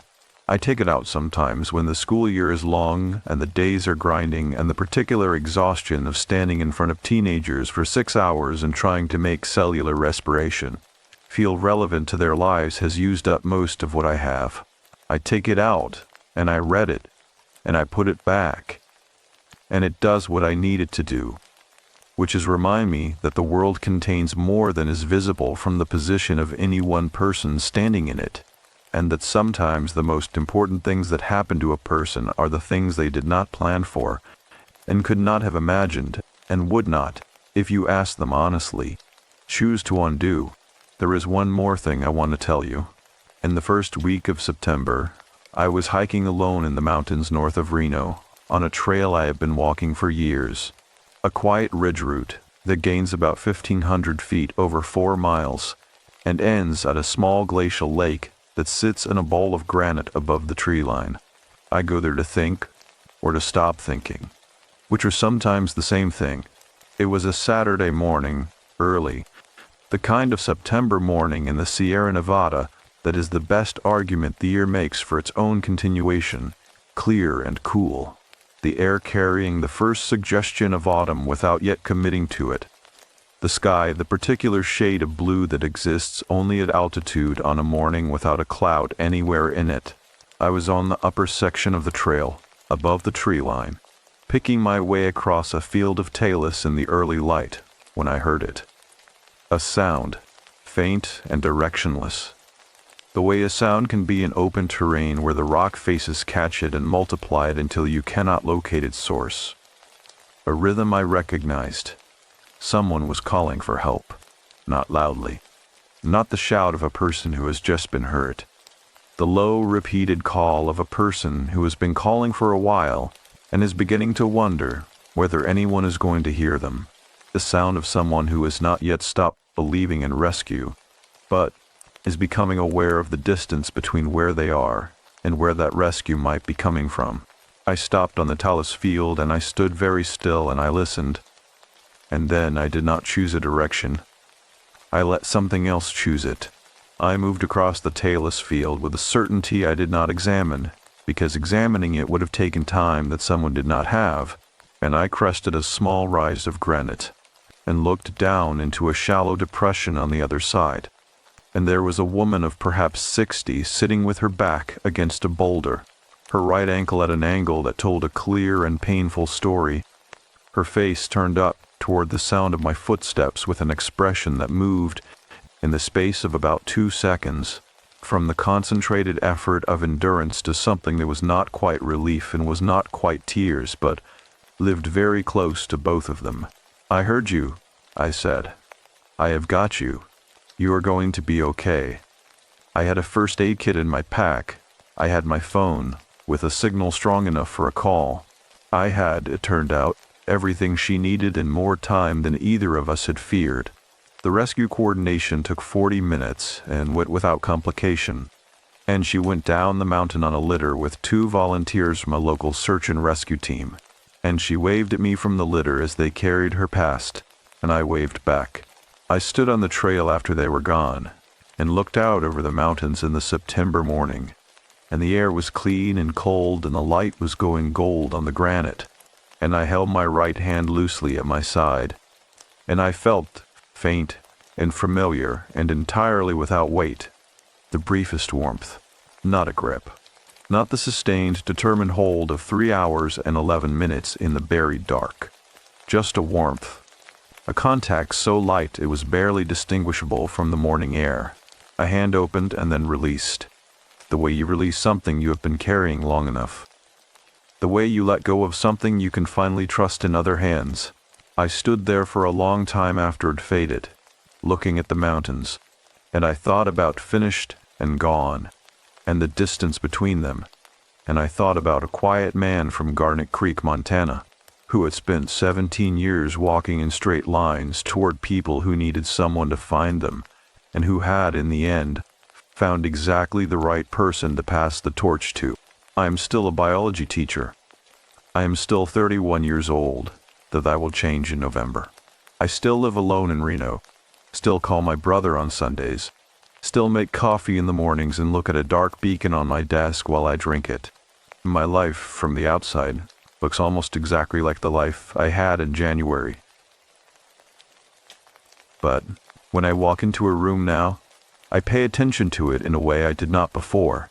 When someone is struggling in my classroom quietly and without advertising it, I tend to notice. When I am in open terrain in the mountains, and something directs my attention in a particular direction, I follow the direction before I interrogate it. And when I lay my hand on a surface sometimes, late at night, The warmth in my palm is slightly more than the ambient warmth of a resting hand, in a way that I have stopped trying to explain and started trying to honor. I do not know what Ryan Calloway gave me in the dark. I know what it requires. I know what it costs and what it is worth, and what it feels like to stand in a space and hold it stable through the force of nothing more and nothing less than complete attention.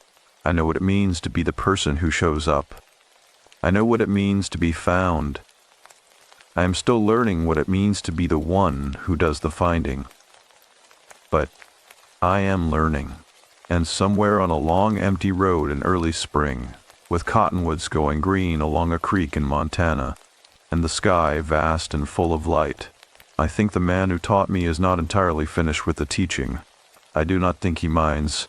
If any part of this account resonates with you, if you have experienced something in the aftermath of surviving what others did not, or felt a presence in a dark place that had no rational explanation, or found yourself drawn towards someone who needed to be found, without knowing how you knew they were there, I want you to know that you are not alone in it, and you are not losing your mind. Some things happen in the spaces between what is measurable. That does not make them less real. It makes them more important. Stay safe out there. Check your equipment. Trust your instincts. And if you are ever in the mountains and something tells you to pay attention to a particular direction, pay attention. You might be the person someone is waiting for. Daniel Marsh, Reno, Nevada. Post to Reddit The Truthy Sheer, September 2024. This post has been archived by the moderators of this community as one of the most complete and carefully documented accounts in the subreddit's history. Original post 47,312 upvotes. Comments 2,841.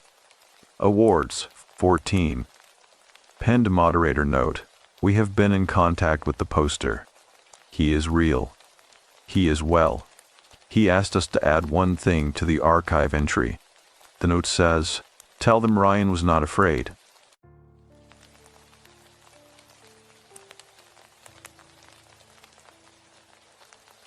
The 31 Days of Mercy. I have been inside a drainage tunnel in Pripyat, Ukraine, where Chernobyl's shadow still hangs over everything like a held breath. I've sat alone in the basement of a shuttered correctional facility in Huntsville, Texas, for an entire night, filming for my channel. I have driven the Nullarbor Plain in South Australia in the pitch dark, 12 hours without another headlight, just red dust and silence pressing in from every direction.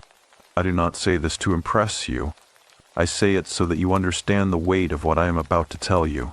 Because what happened to me over the course of 31 days in the autumn of last year, inside Harrow Hill Sanatorium in Randolph County, West Virginia, was different from anything I had ever done. It was different in a way that I am still, even now, struggling to find the right words for. So I will start at the beginning, and I will try to be honest with you, the way I have always tried to be honest with you. My name is Nora Voss. I run a channel called Nora Goes Dark. If you have been watching for a while, you already know that my content lives at the intersection of true crime, abandoned places, and human history. I do not chase ghosts.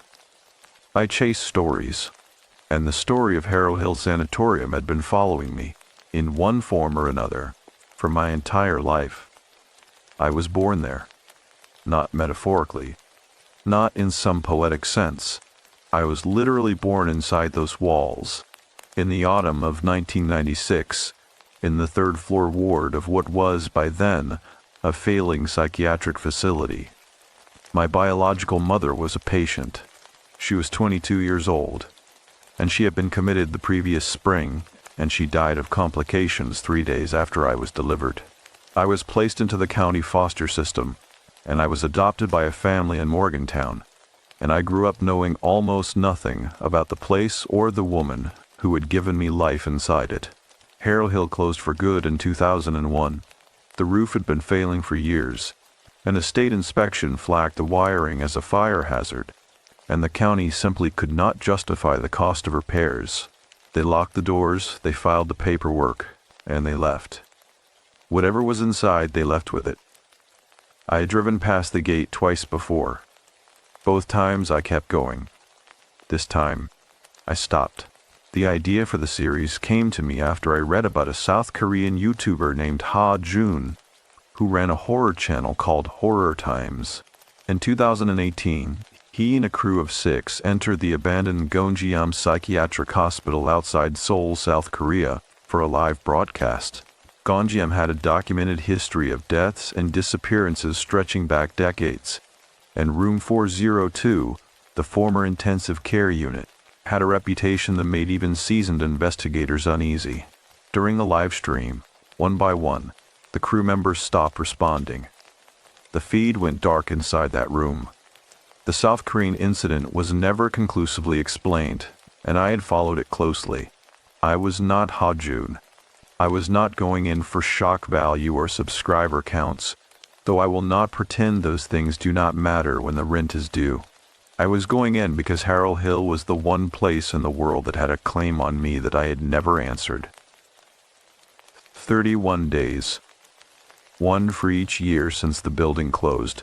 I would lock myself in, alone with my camera equipment, a sleeping bag, 3 weeks of non-perishable food, and a satellite communicator for emergencies.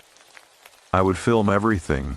I would post it in segments, and I would find whatever was in that building that had been waiting for me.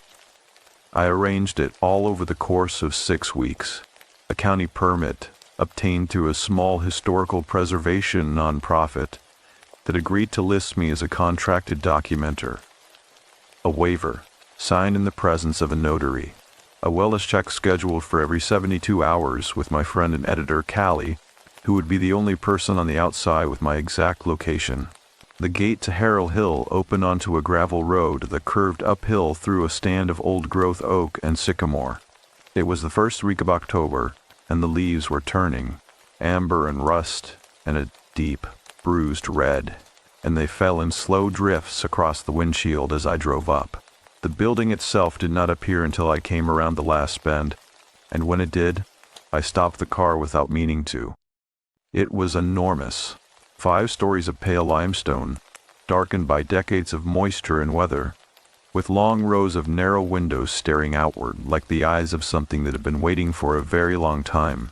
Ivy had grown up the north face and spread across the second floor in thick, dark ropes. The main entrance portico had partially collapsed on one side, and someone, years ago, had chained the front door shut with a padlock that had long since rusted to orange. I sat in the car for 7 minutes. I know because I checked the timestamp on my camera footage later. Then I got out. The air smelled of wet stone and dead leaves, and something beneath those things that I could not immediately name. Something faintly medicinal. Antiseptic almost. Faint as a memory. The kind of smell that gets into the walls of a building after decades of use and never fully leaves. I stood in the drive and looked up at the 5th floor, where 2 of the windows had lost their glass entirely, leaving open mouths of darkness that the wind moved through with a low, hollow sound. Somewhere deep inside the building something knocked. A single knock. Sharp, measured like a knuckle on a door. I told myself it was the building settling. The way old buildings do, the way stone and timber shift and speak to themselves in the cold. I had heard it 100 times in 100 abandoned places. I picked up my gear. I walked through the portico. I cut the chain with the bolt cutters I had brought, and I pushed open the door. The lobby smelled of mildew and rust, and the particular sweetness of rotting wood. My flashlight swept across a reception desk that had been bolted to the floor, its surface stripped clean. A single telephone handset still lying in its cradle, as though someone had set it down between sentences and simply never returned. The floor was white ceramic tile, cracked in long diagonal lines, filmed with dust and the papery remains of dead insects. The drop ceiling above me had buckled in several places, its panels hanging at angles, and through the gaps I could see the original plaster ceiling above that, painted once in cream, now gray and bloomed with water stains in shapes that might have been anything if you were willing to look for patterns in them. I was not. Not yet. I set up my base camp in what had once been the administrator's office, off the main corridor on the ground floor. It had a solid door that locked from the inside, and its single window looked out toward the drive, and I felt, in a practical sense, that it was the most defensible room in the building. I laid out the sleeping bag. I positioned the cameras, 3 of them, angled to cover the door, the window, and my sleeping area. I set up the battery banks in the charging array. I opened a can of soup that I would eat cold, because there was no safe way to heat it, and I sat on the floor of Harrow Hill Sanatorium on the first night of 31, and I looked at the door, and I listened. The building spoke all night. It spoke in creaks and low groans, in the sigh of wind finding gaps in the window frames, in the distant drip of water somewhere above me finding its way through the damaged roof and falling, one drop at a time, onto the floors above. None of it was unusual. All of it was the voice of an old building left too long to itself. But, just before 3 in the morning, when I was half asleep in the bag with one camera still recording, I heard something that was not the building. It was light and rhythmic, and it came from the corridor outside my locked door. The sound of a small ball, bouncing slowly down a hallway. Once. Twice. 3 times. And then silence. I lay still in the dark, my heart beating with a careful, measured steadiness, the way a body does when it has decided not to panic quite yet. I did not open the door that night, but I thought about what I had read before I came here. I had done my research thoroughly, the way I always do. I had read the documented reports from Waverly Hills Sanatorium in Louisville, Kentucky, a tuberculosis hospital that operated from 1910 until 1961, and it housed thousands of dying patients in its time. Paranormal investigators from across the country had documented, independently of one another, the apparition of a young boy on the lower floors, and the sound of his ball bouncing down the corridors in the dark. I had read it, and I had filed it away as folklore, the kind of story that grows around old hospitals, the way ivy grows up their walls. Lying in the dark of Harrow Hill, I found it harder to file away. In the morning I would go upstairs. In the morning I would begin the real work of documenting this place, room by room, floor by floor. In the morning I would find the records room on the 4th floor, which I had confirmed from county archives still contained patient files from the facility's final years of operation. In the morning, but as I lay there, watching the thin gray light of earliest dawn begin to press at the edges of the window, something else occurred to me, something I had not allowed myself to think about clearly until this moment. Alone in the building where I had been born, when I had requested my original birth records from the county, the clerk, a woman named Helen Marsh, had paused before handing them over. A small pause. Almost nothing, but she had looked at my name on the release form, and then at the folder in her hand, and something had moved behind her eyes that I could not read. She had said nothing. She had handed over the documents and wished me a pleasant afternoon. But she had not looked at me when she said it. I stared at the water stains on the ceiling above me, and I thought about that pause, and I thought about the folder she had handed me, and I thought about everything it had contained and everything it had not, because there had been a page missing. I'd noticed it only later, when I was home and reading through everything carefully. A gap in the sequence of intake forms. A single form numbered in a series where all the others were accounted for. Mine. My own intake form, logged the night I was born in this building, was not in the file.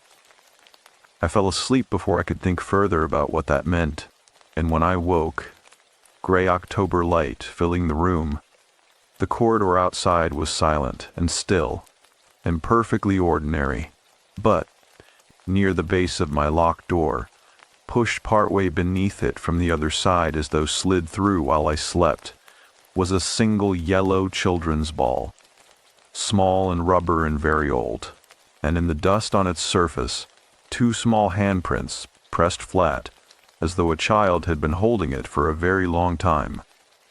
I did not touch it. I turned my camera toward it, and I pressed record, and I let it run for a long time without speaking. Some things deserve to be witnessed in silence, before anything else. Tomorrow, I would go upstairs. And whatever Harrow Hill had been holding on to, in those quiet floors above me, was waiting. It had waited 28 years already. I had a feeling it could wait one more night. As the pale October dawn crept through the cracked window of my makeshift camp on the ground floor of Harrow Hill, I lay still, staring at the small yellow ball that had been pushed beneath my locked door in the night, its surface marked with two flat, dusty handprints that belonged to no one I could explain. I want to be precise about what I did next, because I think precision matters when you are trying to hold on to your credibility. I did not run. I did not scream. I picked up my camera, I framed the shot, and I narrated what I was seeing in a calm, steady voice that I was genuinely proud of, considering how badly my hands wanted to shake. Then I pulled on my boots, unlocked the door, and looked into the corridor. Empty. Long and gray and absolutely empty in both directions. The floor was the same cracked ceramic tile as the lobby, filmed with the same thin layer of dust. And in that dust, in the space directly in front of my door where someone would have had to kneel to push the ball through the gap, there were no footprints, no marks at all, nothing disturbed. The dust lay smooth and even and untouched, as though the ball had passed through the wood of the door itself rather than beneath it, which was, of course, impossible. I am a rational person. I have a rational person's instinct for alternative explanations.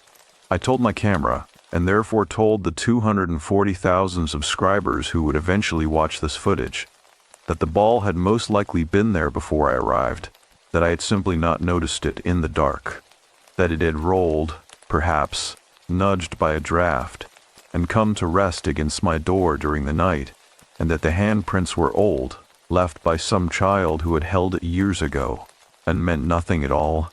I said all of that clearly, and with conviction, and then I picked up my gear and went upstairs, because I did not entirely believe a word of it, and the upper floors of Harrow Hill were not going to document themselves. The stairwell was at the far end of the main corridor, behind a set of fire doors that had swollen in their frames and required significant effort to force open. The hinges screamed. The sound went up the stairwell, and came back changed, flattened, like a voice in a very long tunnel. I let the doors fall shut behind me and stood in the stairwell for a moment, letting my eyes adjust. The stairwell smelled different from the ground floor, closer and heavier, a deeper version of that medicinal undertone I had noticed the night before, and beneath it something organic and faintly sweet that I recognized, after a moment, as the smell of old wood beginning its slow return to earth. The banister was painted iron, pocked with rust, and it moved slightly when I gripped it. Not dangerously, but enough to remind me that I was alone, and that the building was old and that no one would find me quickly if something gave way. I went up slowly. First floor, second floor. The walls on either side were institutional green, the paint peeling in long curling strips that hung from the plaster like shed skin. Someone had marked the floors on the wall of each landing in black stencil, neat and official, the numbers still legible after all these years. Each landing had a single window looking out over the surrounding woods, and through those windows the morning was pale and soft and ordinary, the oaks and sycamores holding their amber and rust against a gray sky, entirely indifferent to what was happening inside. I paused on the second floor landing and listened. The building was breathing. That is the only way I know how to describe it. Not literally, not in any way that I would claim was supernatural, but old buildings have a quality of respiration, the way air moves through them, finding every gap and flaw. And Harrow Hill breathes with a particular slowness, a deep and patient rhythm, as though it had been inhaling for years and had not yet decided to exhale. On the third floor, I stopped walking. The third floor was where the psychiatric wards had been. I knew this from the facility's original floor plan, which I had obtained from the West Virginia Division of Culture and History as part of my permit research. Double-loaded corridor, rooms on both sides, a nursing station at the center, a solarium at the far end, where patients had once been brought to sit in the thin mountain sunlight during the brief hours when the protocol allowed it. The door to the third-floor corridor was not swollen shut. It was not stuck. It was standing open, about 6 inches, and through the gap came a smell that stopped me at the top of the stairs with one hand on the fire door frame. Lavender. Faint and dry and unmistakable. Lavender, the way it smells in old sachets, the kind that used to be tucked into hospital linen closets to mask the smell of illness beneath. It was not the smell of a fresh plant. It was the smell of something that had been dried and kept for a very long time in a closed space, and was now, for some reason, releasing itself. I pushed the door open fully and went in. The third-floor corridor was darker than the floors below it. 3 of the windows along the outer wall had been boarded at some point, rough plywood nailed from the inside, and only the light from the unboarded windows at either end reached the center of the hallway, leaving a long stretch of near darkness between them. My flashlight cut a sharp white beam through it, picking out details in sequence the way a flashlight always does, revealing the world one small piece at a time. Patient room doors, 12 on each side, most standing open. Inside each room, the same sparse architecture, a metal bed frame bolted to the floor, a small radiator beneath the window, a single shelf on the wall above the bed where a patient might keep a book or a photograph, or whatever small private thing they had been permitted to keep. In some rooms, the mattresses were still there, collapsed and stained and eaten at the corners by something small that had nested there over the years. In others, the frames were bare. I moved slowly, filming each room in sequence, narrating what I saw in a low voice, keeping my commentary factual and measured. This is the discipline of the work. You notice, and you record, and you do not allow the weight of what a place has held to cloud the mechanics of documentation. I was in the 7th room, on the left side of the corridor, when I found the drawings. They were on the wall beside the window, at the height a seated person's hand would naturally reach, done in what appeared to be pencil, or perhaps charcoal, pressed lightly into the paint. They were small and careful, and they covered a space roughly 2 feet wide and 18 inches tall, the kind of area someone would fill during a long period of sitting still with nothing else to do. I brought my flashlight close and leaned in. They were figures, human figures rendered simply, the way a child draws people, round heads and stick bodies and arms that spread wide, but they were arranged in a specific pattern, rows of them standing very close together, and each figure had something drawn where the eyes should be. Not the simple dots a child would make, something else. 2 horizontal lines, careful and deliberate, crossed through the face from side to side, eyes closed, or eyes erased. Beneath the figures, written in the same careful hand, a single line of text. It read, "They only come when you are watching." I held the camera on those words for a long time without speaking. I could hear my own breathing in the room, and the slow voice of the building around me, and somewhere outside, very far away, a crow calling once and then going quiet. Then I straightened up and turned around, because the part of my brain that is older than reason told me to. The doorway of the room was empty. The corridor beyond it was still. Nothing there. But the door, which had been standing open when I entered, was now almost closed. Not fully. Just almost. A gap of 2 or 3 inches remaining. The way you might leave a door when you pull it shut quietly from the other side, taking care not to let it click. I crossed the room in 3 steps and pushed it fully open again. The corridor was empty in both directions. The dust on the floor of the hallway showed my own footprints going in, and nothing else. I stood in the doorway for a moment, steadying my breathing, and I made a decision. I would continue to the 4th floor. The records room was there, and the records room was what I had come for, above almost everything else. Whatever Harrow Hill was doing, with its doors and its smells and its careful little writings on the walls, the records room was the concrete, documentable, rational purpose of this entire undertaking. I went back to the stairwell. I went up. The fourth floor was different in character from everything below it. Where the lower floors had the long corridors and uniform rooms of a working ward, the fourth floor had been administrative, offices, and record storage, and the facility's small medical library, and its layout was more broken, more varied, doors at irregular intervals, a wider central corridor with alcoves and cross passages leading to smaller rooms. It felt less like a hospital and more like the inside of an old school building. And the light was better here. More windows facing the south, and the wood-paneled walls of the offices, though dark with age, gave the floor a quality the others had lacked, something almost like warmth. I found the records room at the end of the central corridor, behind a heavy door with a frosted glass panel set into its upper half. The glass was intact. I pushed the door open and went in. It was a long, narrow room, lined floor to ceiling on both sides with metal shelving units, and on those shelves, arranged in manila folders and cardboard boxes and, in some cases, simply stacked and tied with brown twine, were the patient files of Harrow Hill Sanatorium. Decades of them, hundreds of them. They filled the room with a particular smell of old paper, dry and faintly sweet, like the inside of an antique shop, and the light from the south-facing window at the far end fell across them in a long, warm bar that turned the dust motes floating in the air to gold. I stood in the doorway for a moment and breathed it in. Then I began to work. I had a system. I had prepared a list of the file reference numbers I was looking for, the ones that corresponded to the years surrounding my birth, the final operational years of the facility's psychiatric wing.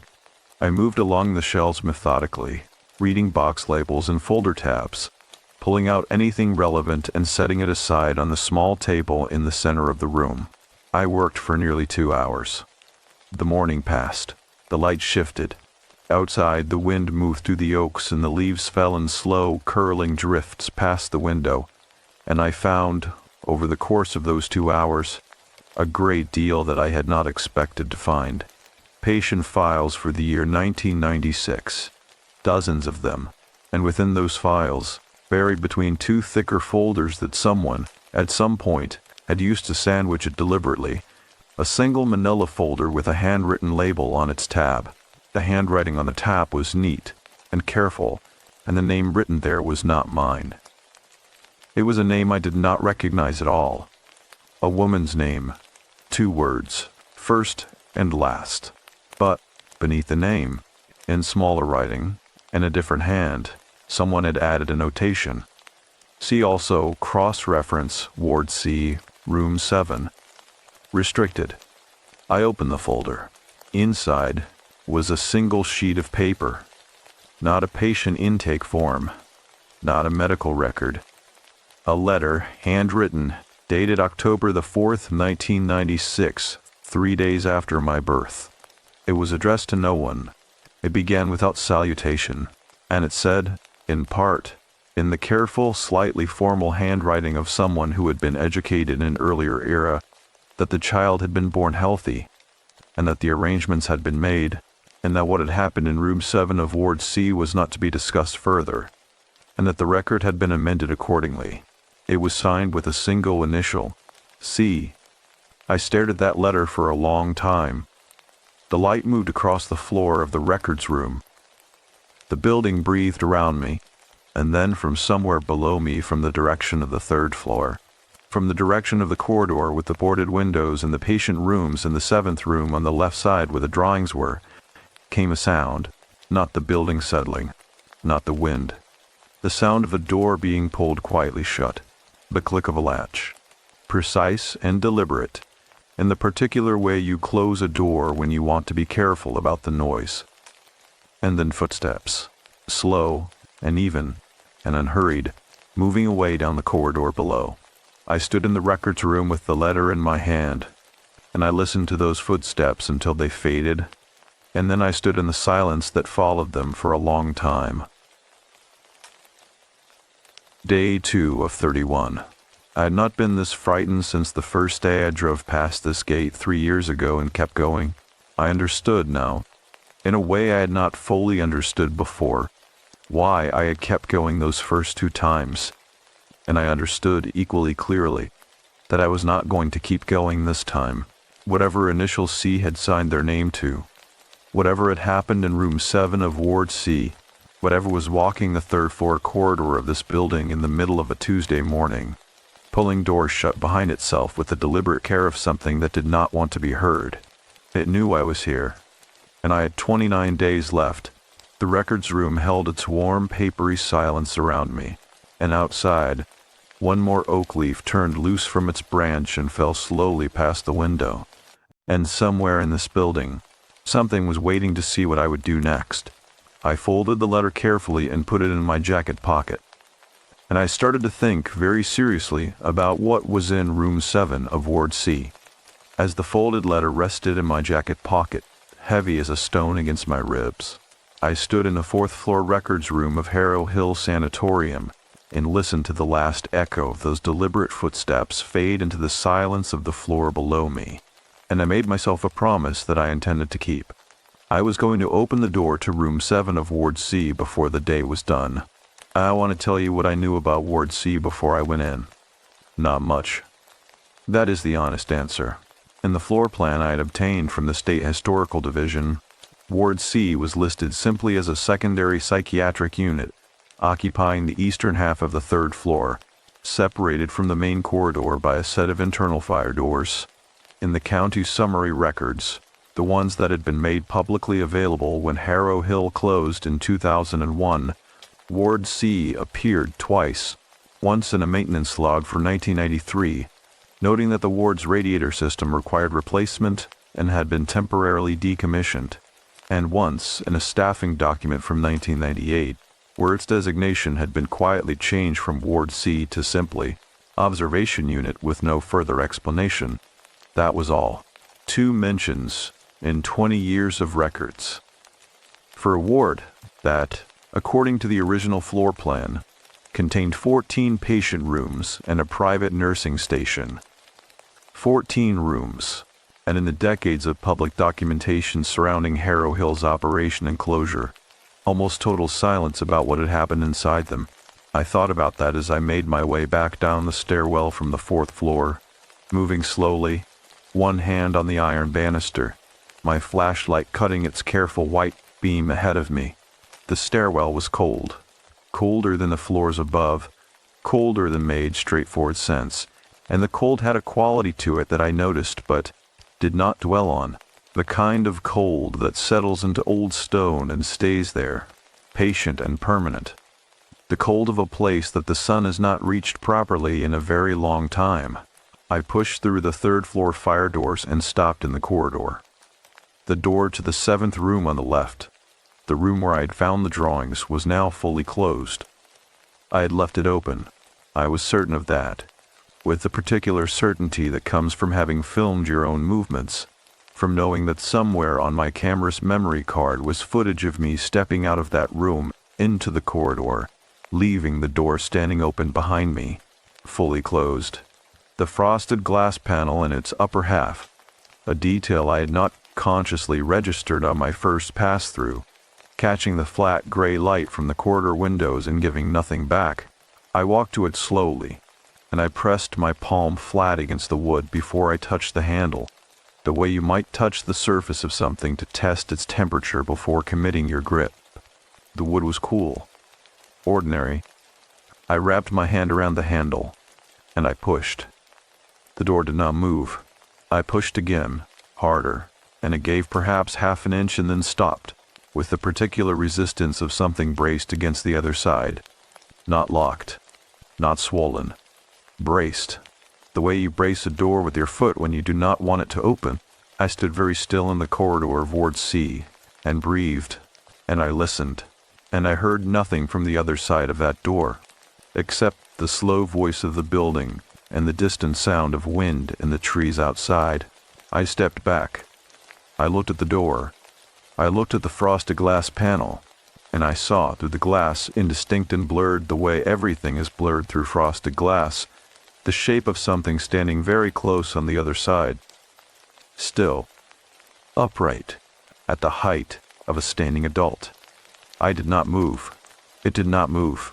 We regarded each other through the frosted glass of a patient room door in an abandoned psychiatric facility in the mountains of West Virginia, and the wind moved through the oaks outside, and a long, slow creak traveled through the ceiling above us and faded. Then the shape stepped back from the glass, smoothly and without hurry, receding into the dimness of the room behind it, and I heard from inside the soft and deliberate sound of something being set down on the floor, and the door swung open freely. I stood in the doorway with my camera raised and my flashlight sweeping the room, and the room was empty.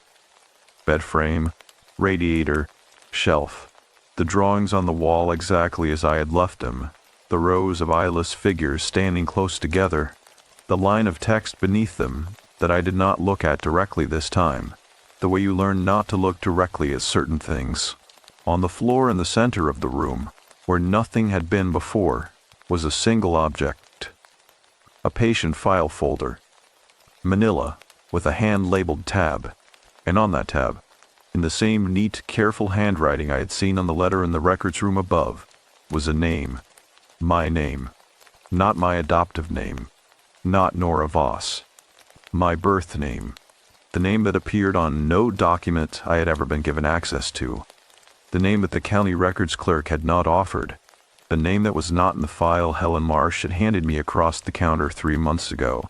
My birth name, written on a patient file folder, sitting in the center of the floor of room 7 of Ward C, in an abandoned building where I was the only living person present. I picked it up with hands that were entirely steady. I am still proud of that. I carried it to the window, where the light was better, and I opened it. Inside was not a patient file. There was no intake form, no medical history, no doctor's notes. What was inside was a series of photographs, printed on the kind of glossy paper that a facility would have used in the 1990s, slightly faded now, the colors pulling toward yellow at the edges. They were photographs of a woman, young, early 20s, dark-haired, sitting in the solarium at the end of the third-floor corridor, the room I had passed on my way to the stairwell, with its south-facing windows and its row of old wooden chairs. In some photographs she was looking out the window. In others she was looking at the camera with an expression that I could not immediately name. Not hostile, not frightened, but something quieter and more complicated than either of those things. The expression of someone who has made peace with something they did not choose. She was my mother. I knew it without question or hesitation. The way you sometimes know things that exist below the level of evidence, in the body rather than the mind. The shape of her face, the angle of her jaw, the particular way she held her shoulders. I knew. I sat down on the floor of room 7 of Ward C, with my back against the wall beneath the shelf, and I looked at every photograph, slowly, one at a time. There were 11 of them. In the last one, she was not in the solarium. She was standing in a corridor, and the corridor was the one I was sitting in right now. I could see the same cracked tile floor, the same institutional green walls, the same narrow windows. She was standing in front of a door, and she had one hand raised, palm flat against the wood, and she was looking at the camera over her shoulder, looking directly at the camera, with an expression that was, now that I saw it clearly, not the quiet resignation of the other photographs. It was a warning, the kind of look you give someone when you need them to understand something that you cannot say aloud. I turned the photograph over. On the back, in the same careful handwriting, 3 words, "Do not stay." I sat with that for a long time. The building breathed. The wind moved, somewhere outside, down the long gravel drive. The world was continuing in its ordinary way. People driving to work and buying coffee and thinking about their evenings. And I was sitting on the floor of a room where my mother had once lived, holding a photograph in which she seemed to be warning me away from the place where she had died. I should tell you what I did not do. I did not pack my things. I did not walk out to my car and drive back down the mountain and call Callie and tell her it was over. I had made a commitment to the channel and to myself And more than either of those things, I had made a commitment to the truth of what had happened here, to my mother and to me, and to whatever it was that Harold Hill had been holding on to in the silence of these rooms. I stayed. But I changed my approach. I spent the rest of the afternoon on the 4th floor, in the records room, working through the files I had set aside with a new and specific focus. I was no longer simply documenting. I was looking for Ward C. I was looking for 1996. I was looking for anything bearing that single initial C, or any reference to a restricted record, or any document that acknowledged the existence of the patient file that had just appeared on the floor of a locked room in a building where I was entirely alone. What I found, over the course of that long gray afternoon, was this. Ward C had been used in the final years of Harrow Hill's operation, not as a standard psychiatric unit, but as what the internal documents referred to as a long-term observation and assessment program. The language was careful and administrative and almost entirely without specific content, the language of people who had learned to document without revealing. But between the careful language, in the margins of certain memos, and in the phrasing of staffing requests, a picture began to form. The patients in Ward C were not typical admissions. They were long-term residents. Some of them had been there for years. One internal memo dated 1994 referenced the unit's population as entirely voluntary, which was a word that appeared in quotation marks in the original document, the quotation marks of someone who had put them there on purpose, who wanted the record to show that they knew the word was not quite right. And there was a name that appeared repeatedly across those documents. Not a patient name, a physician's name. Dr. Edmund Crane. I had come across that name before in my initial research into Harrow Hill, and I had not thought much of it then. He had been the facility's head of psychiatry for nearly 2 decades, retiring in 1998, 3 years before the building closed. A long career, an unremarkable public record, no disciplinary actions, no malpractice filings, nothing that had flagged his name as anything other than an institutional administrator who had served his time and gone quietly into retirement. But his name was on every Ward C document I found, every memo, every staffing request, every reference to the observation and assessment program, and in a folder at the very back of the relevant shelf, behind a cardboard box that had partially collapsed and had clearly not been disturbed in many years, I found a single document that bore his name at the top as author and contained, in its 3 careful pages, the clearest picture I had yet found of what Ward C had actually been. I'm not going to read you the whole document, partly because some of it is in clinical language that requires context I cannot fully provide, and partly because I am still in the process of sharing certain sections with people who are better qualified than I am to assess what they mean.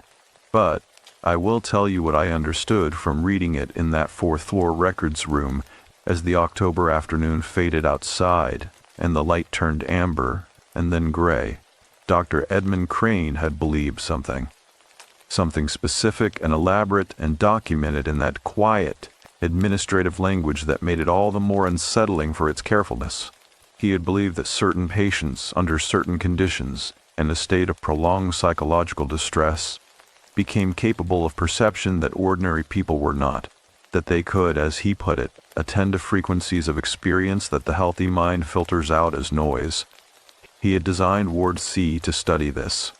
Long-term residency, controlled environment, observation, assessment, and in the margin of the document's final page, in handwriting that was marginally less controlled than the careful script of the body text, as though it had been added later, in a different state of mind, was a single sentence: "The building remembers them." Even after they are gone, it remembers. I sat with that sentence in the fading light of the records room, and I thought about the footsteps on the floor below me, and the door that had opened freely after something stepped away from it, and the file folder with my birth name on its tab sitting in the center of a floor I had left empty, and the photographs of my mother looking over her shoulder with a warning in her eyes. And I thought, for the first time clearly, about what it meant that I had been born here, that my mother had been a Ward C patient, That whatever Dr. Edmund Crane had believed his patients capable of perceiving, I was the child of one of them, born in this building, made partly from whatever this place had made her. Night was coming. The fourth floor windows were darkening, and the records room was filling with shadows that moved in from the corners with the patient, unhurried confidence of things that had been waiting a long time for the light to go. I packed the documents I needed into my bag. I picked up my camera and my flashlight. I walked to the door of the records room and reached for the light switch out of pure habit, the reflex of someone who's spent their life in buildings with working electricity. And of course the switch did nothing, and I almost laughed. Almost. I went back down to my ground floor camp, moving quickly through the stairwell, not running, but moving with the purposeful pace of someone who has decided not to linger. I locked my door. I set my cameras. I ate cold soup and drank water from a bottle and typed my notes on my laptop while the battery held, and at 11:47 that night, according to the timestamp on my recording, one of my cameras, the one aimed at the window, caught something that I did not notice until I reviewed the footage 3 days later. A light. Outside the window, in the trees at the edge of the drive, small and warm and flickering the way a candle flickers when it is being carried, moving slowly between the oaks, following the line of the drive upward toward the building, unhurried and steady, and then stopping at the edge of the tree line, and staying there, fixed and still. For 4 hours and 13 minutes that light did not move. At 3:59 in the morning, it went out. I had slept through all of it. Day 3 was coming, gray and cold, through the cracked window of the administrator's office, and I had been inside Harrow Hill for 60 hours, and I'd found my mother's face and my birth name, and a dead doctor's theory about what this building does to the people it holds. And something had stood at the edge of the trees all night and watched the window where I slept. 28 days remaining. I made coffee from a camping pouch and drank it standing up, watching the tree line through the window, and the oaks were still and the drive was empty and the morning was entirely ordinary. But I knew, with the quiet and settled certainty of someone who has stopped trying to explain things away, that ordinary was not what this was going to be. As the cold of the third morning settled into the bones of Harrow Hill around me, and the camera footage I had not yet reviewed held the secret of a light that had watched my window all night from the tree line. I finished my camping coffee, I shouldered my gear, and I made my way back up to the third floor, because the solarium at the end of Ward C's corridor had been waiting long enough, and so had I. There is a particular quality to a room that has held a great deal of human feeling over a long period of time. I do not mean that in any supernatural sense. I mean it the way a psychologist might mean it, the way a historian might. Spaces absorb the patterns of their use. The worn path in a garden where a person has paced for years, the depression in a chair cushion that holds the shape of a body long after the body is gone. The scratches on a door frame where generations of children stood to be measured and marked. Places carry the record of what happened in them, not mystically, but materially, in the physical evidence of repetition and time. The solarium at the end of Ward C's corridor had held, by my estimation, somewhere between 20 and 30 years of daily human presence. It was a wide room by the standards of the rest of the building, perhaps 30 feet across, with a south-facing wall that was almost entirely glass, 8 tall narrow panes and iron frames, overlooking the wooded hillside that fell away from Harrow Hill's eastern face toward the valley below. On a clear day, I imagined you could see for miles from those windows. Mountains layered behind mountains in the blue West Virginia. Distance. Ridge after ridge diminishing into haze. Beautiful in the way that very old and very unchanged landscapes are beautiful. In a way that makes you feel both small and strangely held. On this morning the glass was dirty, filmed with years of grime and the gray mineral residue of condensation and evaporation repeated across decades, and the view through it was softened to the quality of a watercolor, shapes and suggestions rather than sharp edges. The morning light came through it diffused and pale, and it filled the room with a quality of illumination that was neither warm nor cold, but simply gentle.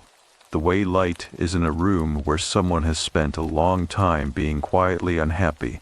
The chairs were still there, 6 of them, wooden, with high straight backs and flat seats, arranged in a loose row facing the windows, old enough that the wood had darkened to near black in places where generations of hands had gripped the armrests, the grain raised by years of humidity. The seats worn smooth in their centers, patient chairs, the chairs of people who had sat here, day after day, looking out at those mountains, thinking whatever thoughts a person thinks when they have nowhere else to be, and nothing is required of them except to wait. I walked slowly along the row and stopped at the 3rd chair from the left. I stopped because of the windowsill in front of it.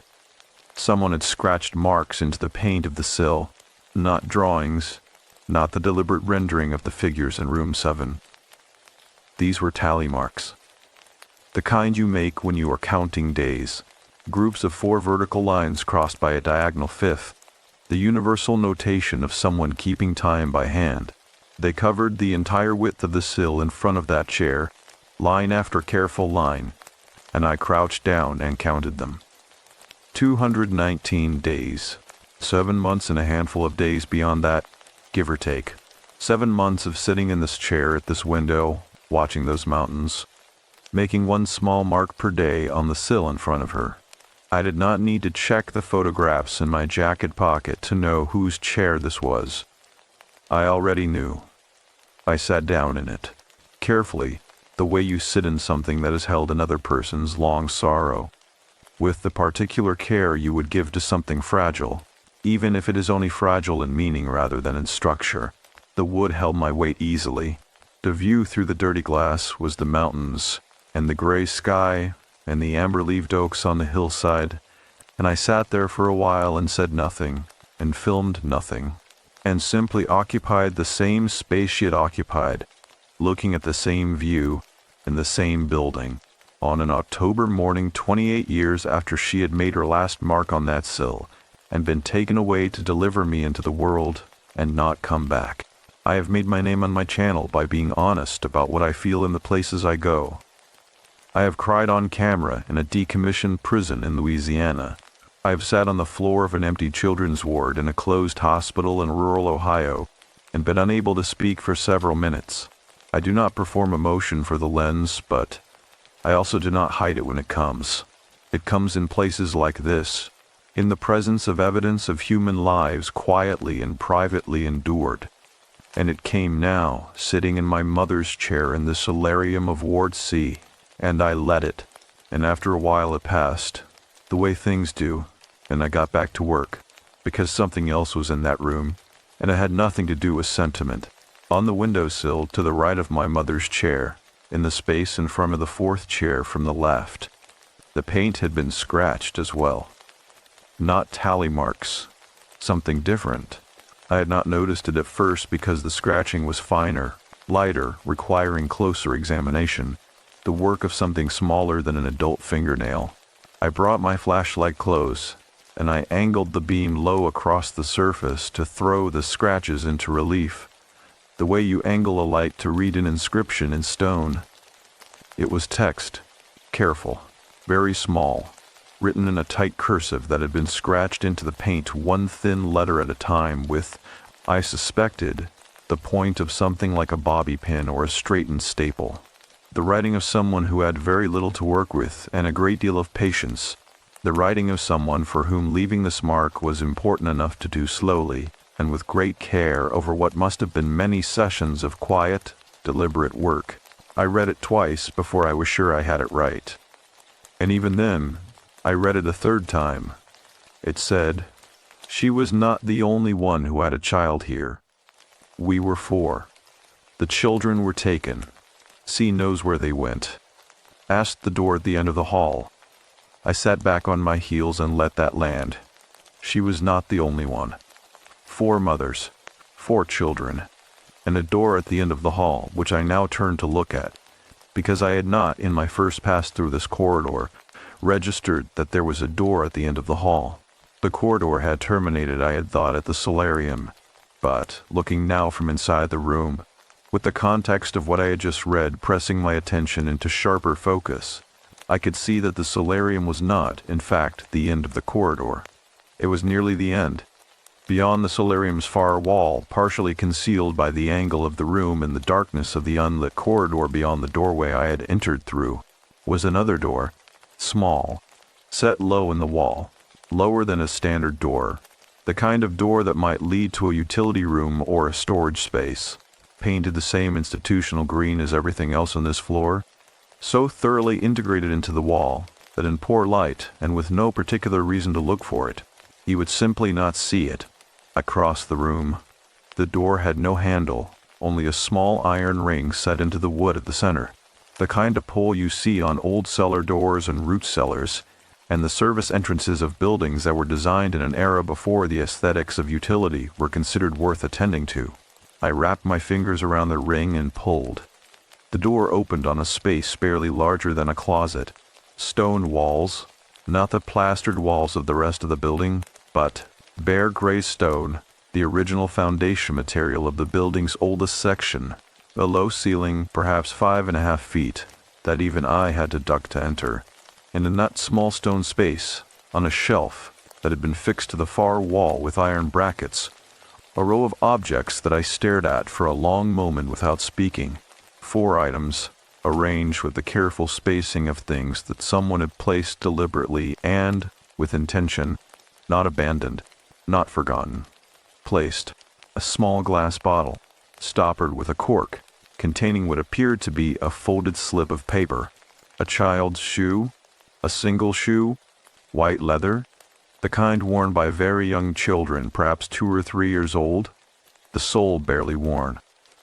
A photograph, face down, and a key, old iron, long and narrow, the kind made for a warded lock, the kind of lock that had not been manufactured for commercial buildings since the early part of the last century. I picked up the photograph first. I do not know why. Some instinct about order, about which thing I was most and least prepared to see. I turned it over. 4 women seated in the solarium in 4 of those high-backed wooden chairs, on what appeared to be a summer day, judging by the quality of light through the windows behind them. Young women, all of them, and all of them visibly pregnant. They were not looking at the camera. They were looking at each other, or at the view, or inward. The way people look when they do not know a photograph is being taken, or when they have stopped caring whether it is. My mother was the second from the left. I recognized the angle of her jaw, the particular way she held her shoulders, the expression I now knew from the other photographs, that quiet, complicated peace. 4 women, 4 mothers, 4 children taken. I opened the glass bottle with hands that no longer bothered to pretend at steadiness. The slip of paper inside was tightly folded, and old, and fragile, and I unfolded it with the slow care of someone handling evidence, which is exactly what I was doing. It was a list of names, 4 names, written vertically, one beneath the other. Beside each name, a date, and beside each date, a single word or short phrase. The first name I did not recognize. Beside it, a date in the spring of 1994. Beside that, placed Ohio. The second name I did not recognize. A date in the winter of 1995. Placed Kentucky. The third name, a date in the summer of 1996. Placed unknown. The fourth name, a date in the autumn of 1996. That was my mother's name, and the date was 3 days after the date of my birth. Beside her name, in the space where the others had a placement notation, someone had written 2 words instead. Did not comply. I read those 3 words. Did not comply. And I felt the cold of that stone room settle into me in a way that had nothing to do with the temperature of the air. My mother had not complied. With what? With the placement of her child. With the arrangement that the letter signed by a single initial C had referred to, the arrangements that had been made, she had not complied. and she had died 3 days after I was born. And I'd been placed anyway, in West Virginia, not Ohio or Kentucky, locally, close, as though whoever was managing this process had been in a hurry or had run out of patience. I sat on the floor of that stone room for a long time. The shelf above me held its careful row of objects. The solarium beyond the low doorway held its pale, diffuse light and its 6 chairs and its 219 tally marks on one windowsill and its careful secrets scratched into the paint of another. Outside, the West Virginia morning was proceeding without me, gray and cold and ordinarily beautiful. Then I picked up the iron key. It was heavier than it looked. Old iron always is. I turned it in my fingers, feeling the weight of it, the particular solidity of something made to last, made to open something specific that was made to be locked. I had seen no lock in this building that it might fit. The locks in the ward doors were modern, or relatively modern, lever-handled and keyed to a standard barrel lock. The administrator's office where I slept had a simple privacy bolt. The records room on the 4th floor had no lock at all on its handle. But I had not been to the 5th floor. According to the original floor plan, the 5th floor of Harrow Hill had been administrative storage and, in an earlier iteration of the facility's use before its transition to a psychiatric institution, a long-term patient isolation unit. The floor plan had listed it as decommissioned and non-accessible as of 1989. And in all my preparation and research, I had not planned to spend significant time there. The floor plan had shown its stairwell access as sealed. As of 1989, more than 30 years ago, by people who were very good, I was learning at noting things as closed when they did not want to discuss what was inside them. I pocketed the key. I stood up and ducked back through the low door into the solarium. And I stood in the pale, gentle light of that room for a moment, with my hand resting on my mother's chair, on the worn dark wood of the armrest, on the wood that her hand had rested on 219 times while she looked at the mountains and kept her careful count of days. I said, quietly, to the room and to the recording, and to whatever might be listening in the walls of Harrow Hill, that I understood now why she had written what she had written on the back of that photograph. Do not stay. She had not been warning me away from danger in the simple sense. She had been warning me away from the truth. Because the truth, she must have known, was not something that could be encountered halfway. You could not come into this building and find what it held and then decide to leave it unfinished. The truth of Harrow Hill was not the kind of truth that let you go once you had touched it. She had known that. She had lived it. And she had still left me the photographs. She had still arranged, in whatever way she had been able to arrange anything from inside these walls, for those files to find me. For that folder with my birth name to appear in that room, for the bottle on that shelf to be waiting. Which meant that she had also known I would not listen. Like mother, like daughter. I almost smiled. Almost. I picked up my gear, and I walked back through Ward C's corridor toward the main stairwell, and I looked up through the stairwell's iron spine toward the 5th floor above me, toward the door that the floor plan said was sealed and that I now had very strong reason to believe was not. And I thought about the key in my pocket, and the 4 names on the list, and the one word, comply, and everything it implied about what this building had been used for and by whom and with what authority and toward what end. 27 days remaining. The iron key was cool and solid in my jacket pocket, resting against the folded letter signed by a single initial C, resting against the photographs of 4 young women sitting in their chairs looking at the mountains of West Virginia. Above me, the 5th floor was quiet, and somewhere in this building, in its walls or its records or its memory, as Dr. Crane had put it in this careful marginal note, were 3 more people like me who had been born here and placed and never told, and who did not know what I now knew, and who deserved to.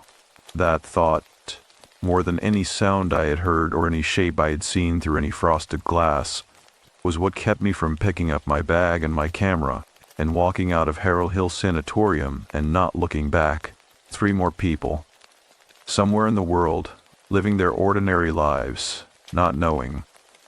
I owed them the 5th floor. I owed them what was behind the door the key was made for. And so I climbed.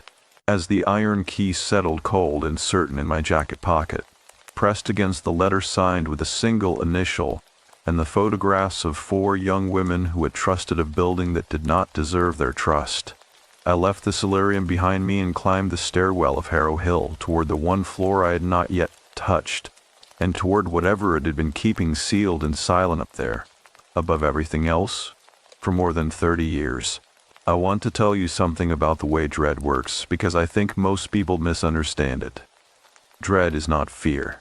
Fear is immediate and loud, and it lives in the body the way electricity lives in a wire, fast and sharp and gone. Dread is different. Dread is slow. Dread is the feeling of walking towards something you have already understood, on some level below language, will change you. It is the feeling of a door that is not yet opened, but that you already know you are going to open, because you are the kind of person who opens doors, because turning back is a thing you gave up somewhere in the stairwell and cannot retrieve. I climbed toward the 5th floor of Harrow Hill with dread sitting in my chest like a stone, steady and patient, and entirely mine. The stairwell above the 4th floor was different from the sections below it, where the lower flights had been bare stone treads with iron handrails.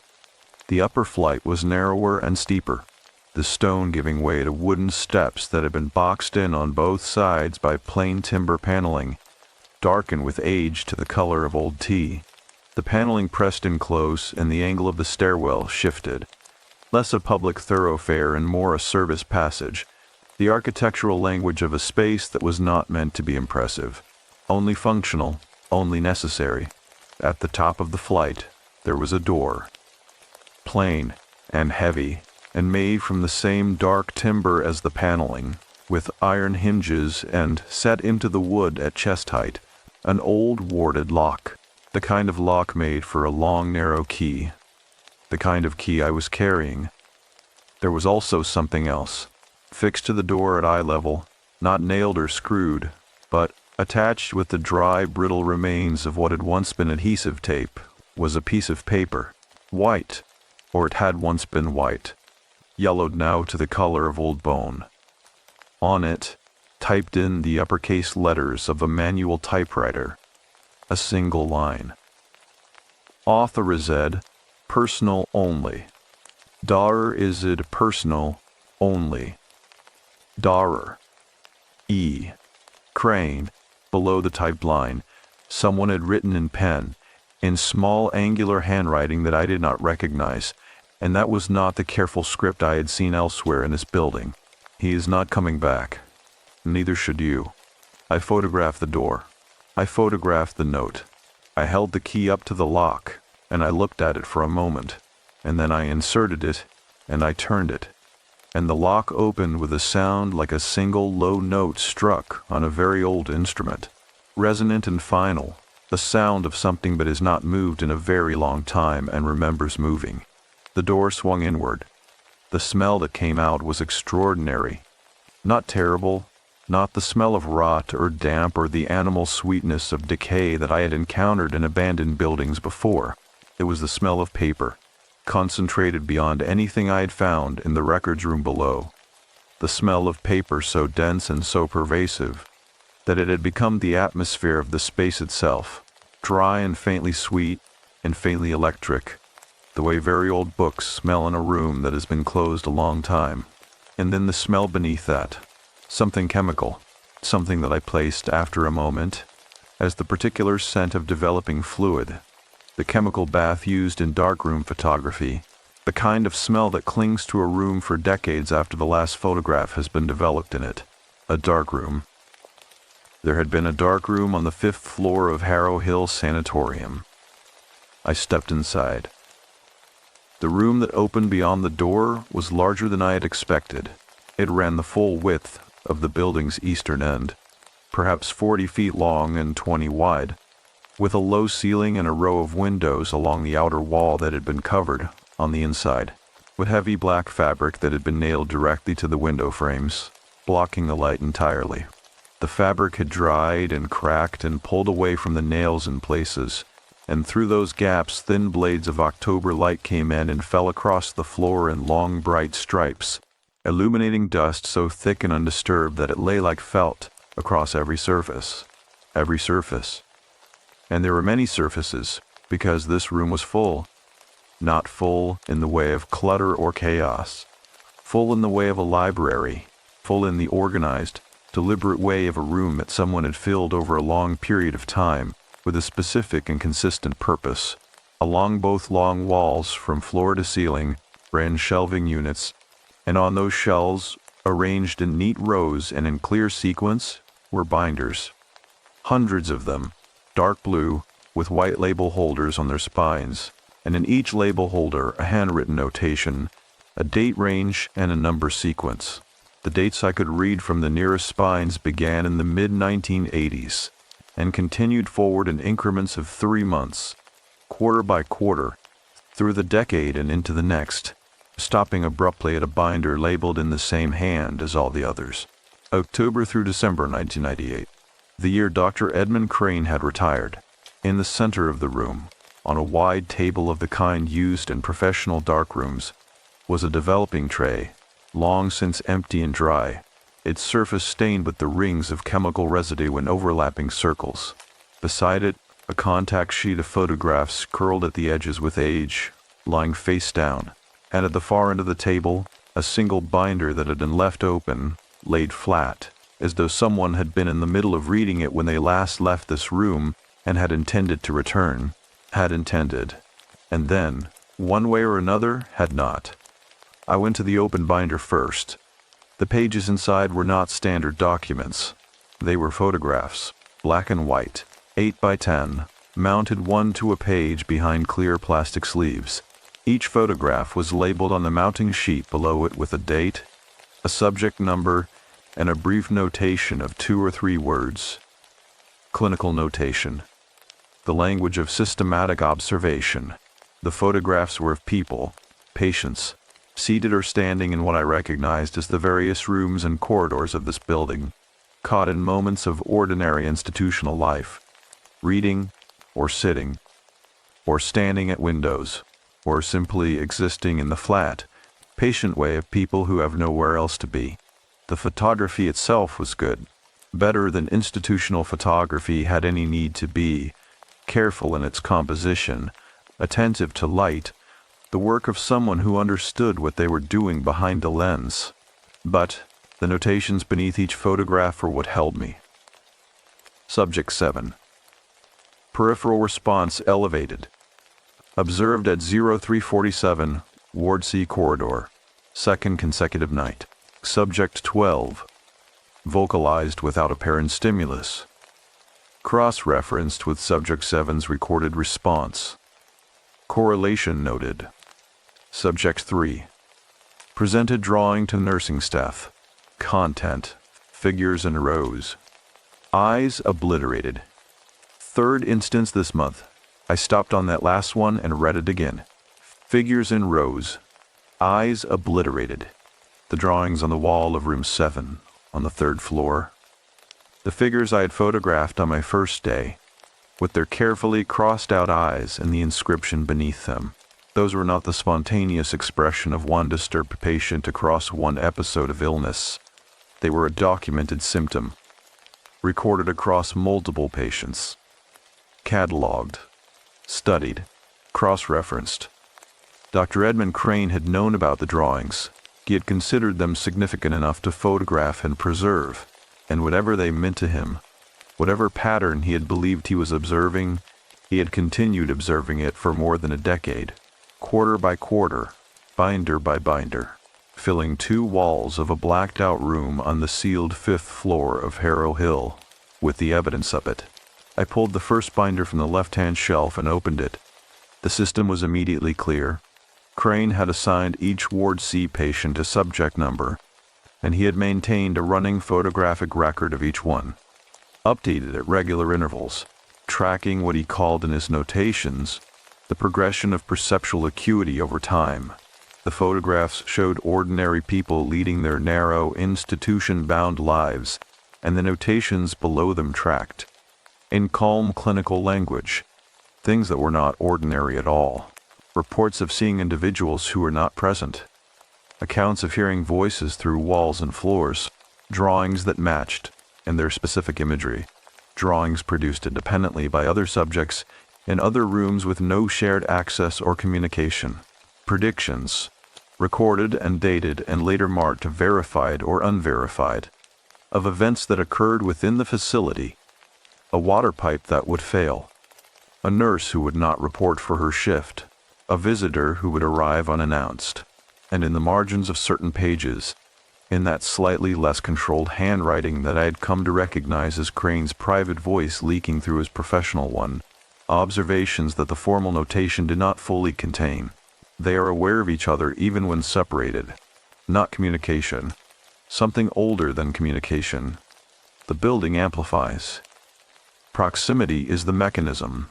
And, in the margin of a page from 1996, from the final quarter before his retirement, a single sentence that I read 3 times and that has not fully left me since. The children will be stronger. If they are ever allowed to come back, the children will be stronger. I sat on the floor of the 5th floor darkroom of Harrow Hill Sanatorium on the 17th day of October, with that sentence in front of me, and the weight of what it implied settling over me the way the cold settled into the building. Slowly and completely and without any mercy at all. He had not just studied the mothers. He had anticipated the children. He had known that the Ward C patients, the women he had selected and kept and observed for years under the cover of his voluntary program, were pregnant. He had known and had done nothing to stop it, and had perhaps, in ways the documents were careful not to specify, had done something to encourage it, and he had believed that whatever quality of perception he had spent his career cataloging in the mothers, that attunement to frequencies the healthy mind filters out, would pass to the children, would be stronger in the children, concentrated by inheritance and by the particular circumstances of their origin, born inside the building that had, as he had written in another document 1 floor below, a memory of its own. He had wanted us to come back. The 4 of us. The 4 children placed across state lines, Ohio and Kentucky and the others. He had expected us to find our way back, the way certain things find their way, not by choice, but by the pull of something older than choice. And here I was, on day 5 of 31, following the pull. I do not know how long I sat on that floor. Long enough for the angle of the light coming through the gaps in the black fabric to shift and lengthen. Long enough for the cold of the wooden floor to work its way through my jacket and into my bones. Long enough for the dust around me to settle back into its perfect stillness after the disruption of my passage through it. What brought me back to myself was a sound, not from within the room, from below it, from somewhere in the floors beneath me. A sound that traveled up through the bones of the building and arrived in the 5th floor as a vibration more than a noise, felt in the floorboards beneath my palms before it was heard. Rhythmic. Regular. The pattern of something repeated at measured intervals. Knocking. Not the random settlement knock of old timber and stone. Not the building's ordinary voice. Deliberate knocking. The kind a person makes on a door. 3 beats and a pause. 3 beats and a pause. Coming from somewhere below me and slightly to the south, from the direction of the 3rd floor. From the direction of Ward C, I stood up. I gathered the open binder and tucked it under my arm. I turned off my flashlight for a moment and stood in the near dark of the room, in the thin blades of October light through the cracked black fabric, and I listened to the knocking and counted its intervals and said nothing, and did not move until I had counted 17 repetitions and the sound had stopped. Complete silence. And then, from just outside the door I had unlocked with the iron key, from the top of the narrow stairwell, 6 feet from where I was standing, a sound so quiet that I would not have caught it if the rest of the building had not gone so entirely still. A breath, one slow, even breath, in and out. the breath of something that was standing in the darkness of the stairwell on the other side of a door I had left open. Standing close enough that I could hear the passage of air in its lungs, close enough that I could feel in the sudden quality of the air in the room, the particular change that the presence of another body makes, that imperceptible shift in the invisible physics of a shared space. I did not move for 11 seconds. I counted. Then I crossed the room in 4 steps, grabbed the edge of the door, and pulled it fully open. The stairwell was empty, but in the thick dust on the top step, in the dust that I had disturbed on my way up and that had been otherwise untouched since the building closed, there were now 2 marks, not footprints, not the full impression of a shoe or a bare foot. 2 small circular impressions side by side, close together, at the very edge of the top step, as though something had stood there on its toes, on the toes of something very small. I looked at those marks for a long time in the pale light of the landing, and I thought about the yellow ball on the first night, and I thought about Crane's sentence in the margin of his final binder entry, and I thought about the particular size and spacing of those 2 small circles in the dust, and I did not say anything, because there was nothing adequate to say. I went back into the room. I picked up the contact sheet from the developing table and turned it over. 9 photographs, arranged in 3 rows of 3. All of them taken in the Ward C solarium, all of them showing the same subject. A young woman, dark-haired, seated in a high-backed wooden chair, looking out at the mountains. And beside her, in each photograph, a child, a small child, perhaps 3 or 4 years old, with dark hair matching hers, and the serious, wide-eyed expression of a very young person who is paying close attention to something that adults around them cannot see. The child was not in any binder I had opened. The child appeared in no notation, no subject number, no clinical record. But the child was real. The photographs were real. And the chair the woman sat in was the 3rd from the left, in front of a windowsill that, in the photograph, was still unmarked and clean. The tally marks had not started yet. She had not yet begun to count her days. Because in these photographs, she was not alone.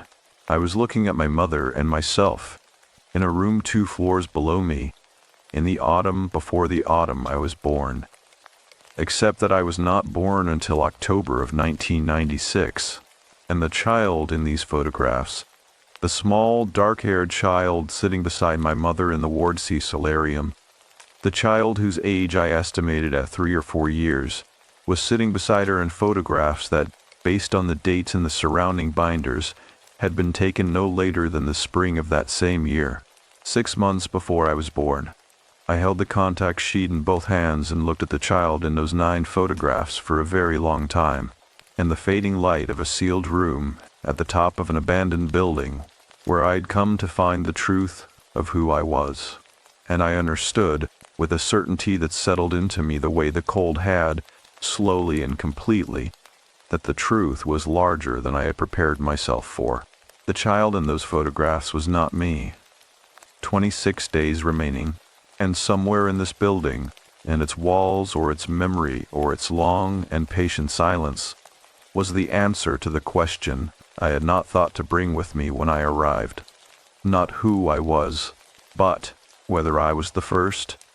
As the contact sheet with its 9 impossible photographs rested in my jacket pocket alongside the iron key, and the letter signed with a single initial, I descended from the 5th floor in the gray mid-morning quiet of Harrow Hill, carrying the knowledge that I had not been the first child born in this building, and that whoever had come before me had done so months too early to be mine, and had never, as far as any record I had yet found could tell me, been placed anywhere at all. I need to tell you about the tunnel. I found out about it the way I found out about most things in Harrow Hill, not by looking for it directly, but by following one thread until it led to another, the way you follow a crack in a wall with your fingertip, until it turns a corner and shows you something the wall did not intend to show you. It was day 7.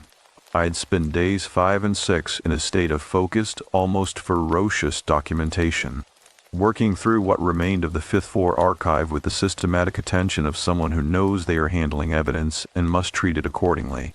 I had identified and cataloged 31 binders in total, each one a quarterly record of Ward C observations, each one building the same portrait of Dr. Edmund Crane's program in greater and greater detail. I had found his formal reports to the facility's board of directors, written in the sanitized language of institutional administration, all reference to the nature of his research stripped away, replaced with phrases like continued patient monitoring and long-term therapeutic observation. I had found the counter documents, the private records, the ones he had kept for himself in that blacked-out room at the top of the building, where the truth of what he was doing was written in the plain and careful language of a man who believed with complete sincerity that what he was doing mattered. I had also found something I had not expected to find on the fifth floor, something small and easy to miss, tucked into the back of the very last binder, behind the final quarter of 1998. Behind the last documented observation of the last Ward C patient before Crane's retirement ended the program, a hand-drawn map. Not detailed, not professional. The kind of map you draw from memory in a hurry on whatever paper is available. It had been drawn on the back of a blank observation form, in blue ballpoint pen, in a hand I did not recognize from any other document in the archive. Not Crane's controlled script. Not the careful cursive of the windowsill inscription in the solarium. Something entirely new, rushed and angular and pressed hard into the paper the way people write when they are agitated or afraid.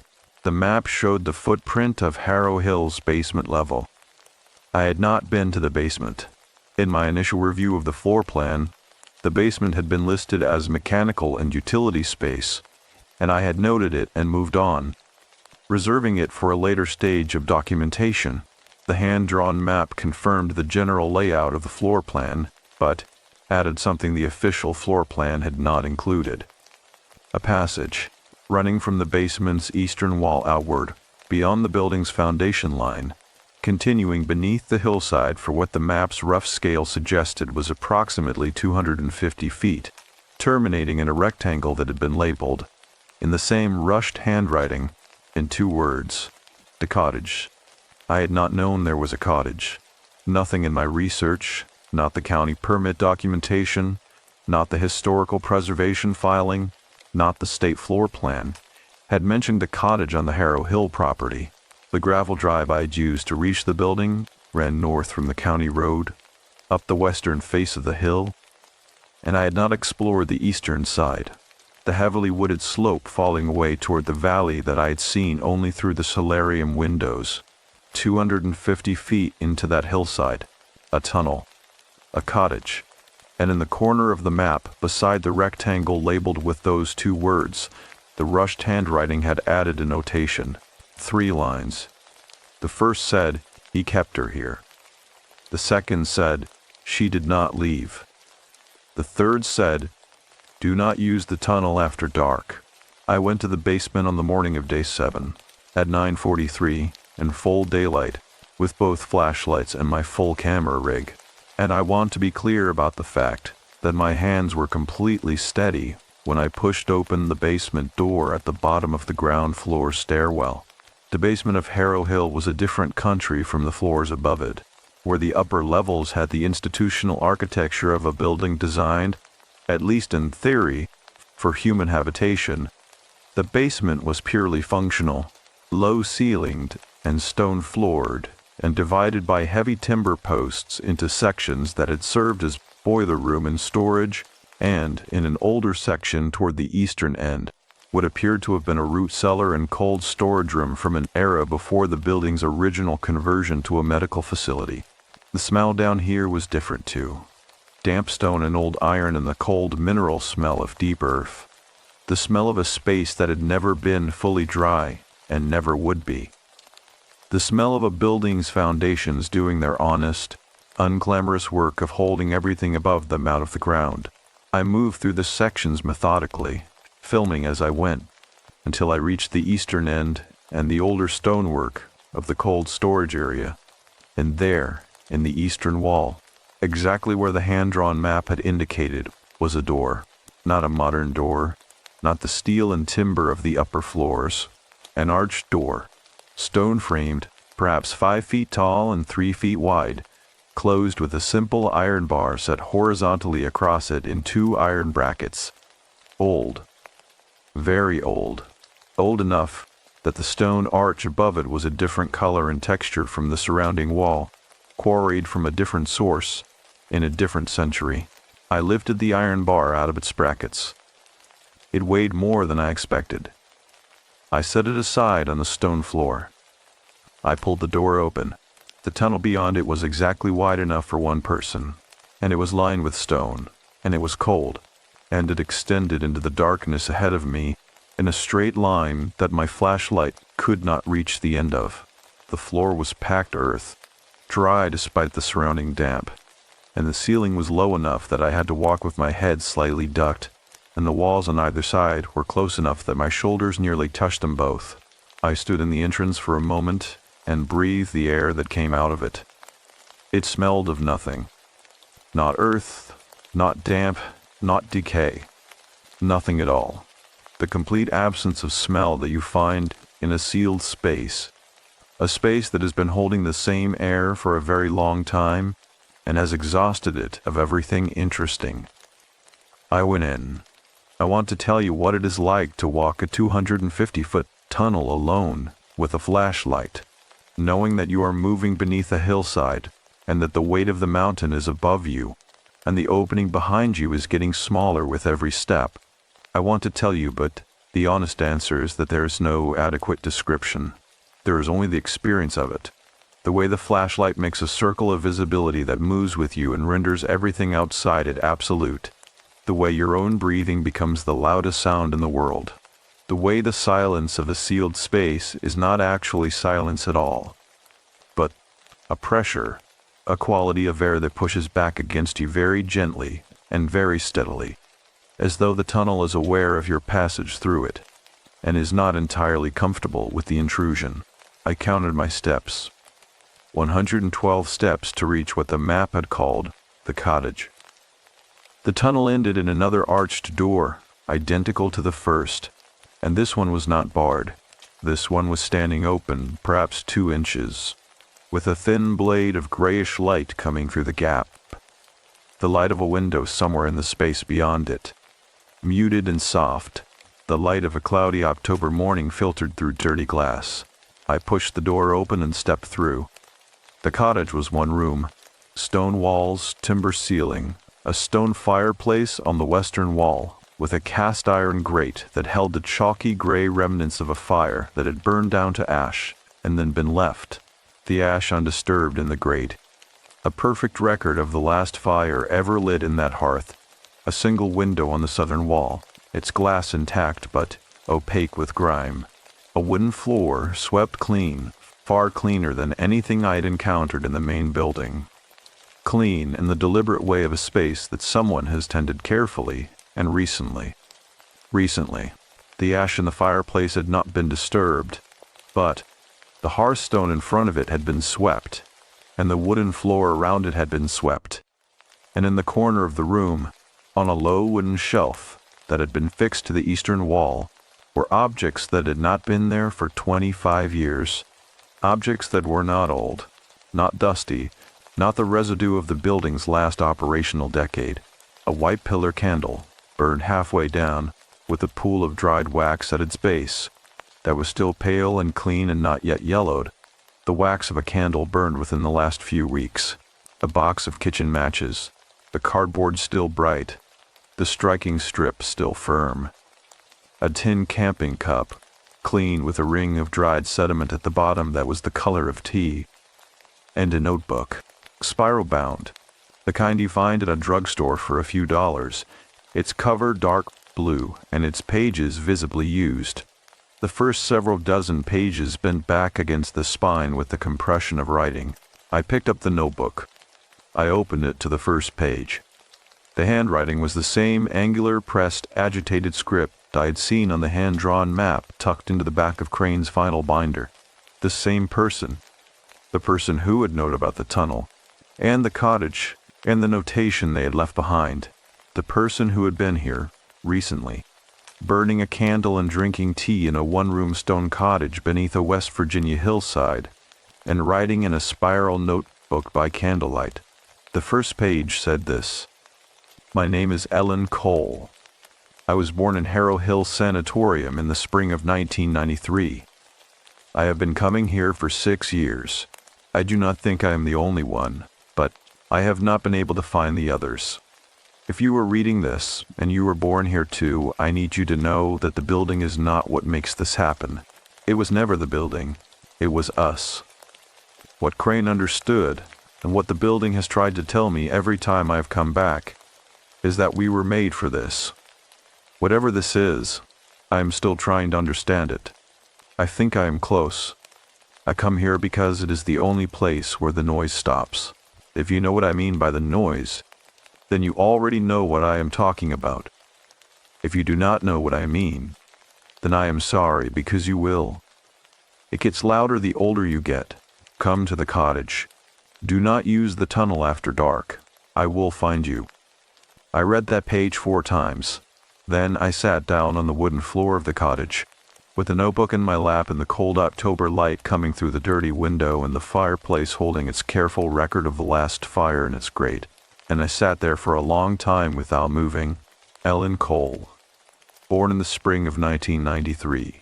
Not placed in Ohio, not placed in Kentucky.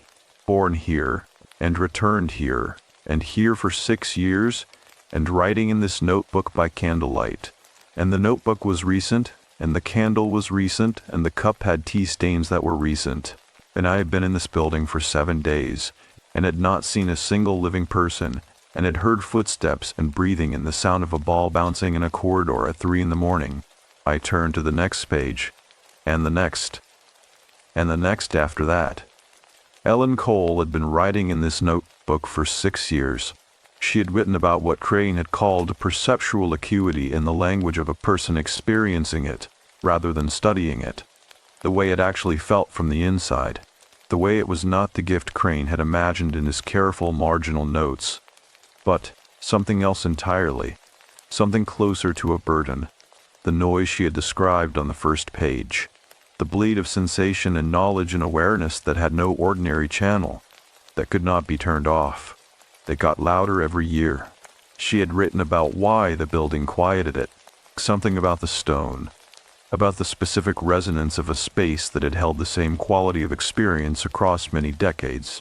The way a tuning fork held near a struck string will begin to vibrate at the same frequency, the building and the person it had made, resonant with each other, dampening each other's signal. She had written about the child in the photographs. The child who appeared beside my mother in the Ward C solarium. She had written about this child with a clarity that knocked the air from my chest in a single, quiet moment of understanding. The child in the photographs was not a previous sibling, was not born before me.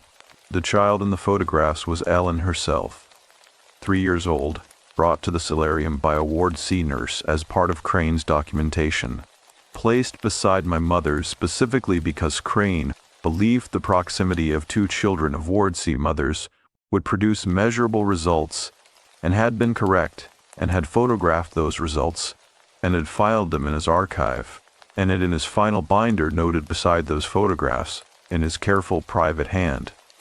Both subjects demonstrated response. The younger was more acute. Monitor.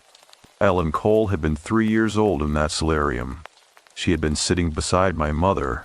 She had been sitting beside the woman who, 6 months later, had delivered me into the world in the room above, and had not complied with the arrangements, and had died 3 days after. Ellen Cole was 3 years older than me. She had been born in this building in 1993. She had been placed, not in Ohio or Kentucky, but here, locally, just as I had been, in a family in the county, close enough that she had found her way back. She had been coming here for 6 years, which meant she had first returned when she was 22, which was the same age I had been when I had first driven past the gate and kept going. 6 years. She had had 6 years more than me inside this, and she had been here recently. The candle, the cup, the notebook, its ink still clean and unfaded and pressed fresh into the page. I had been in this building for 7 days and I had not seen her. But I had heard breathing at the top of a stairwell, and I had heard footsteps walking the Ward C corridor with the quiet, deliberate pace of someone who knew exactly where they were going and did not want to be followed. And I had found a yellow ball pressed beneath my door on the first night, and 2 small circular impressions in the dust of the 5th floor landing, and I had attributed all of those things to the building and its long memory. I sat on the floor of the cottage with Ellen Cole's notebook, and I revised every assumption I had made in the past 7 days, and the revision was not comforting. I was not alone in this building. I had never been alone in this building, and she had not introduced herself. The question settling into me slowly in the cold quiet of the cottage was why.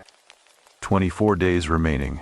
Outside, the October woods were still and gray and perfectly ordinary, and the cottage window looked out on them without judgment, and the fireplace held its ash, and the notebook in my hands held 6 years of a life I was only beginning to understand, and somewhere above me, through 250 feet of stone tunnel and 5 floors of limestone and memory, Harrow Hill waited with its usual patience, and somewhere inside it, Ellen Cole was waiting too.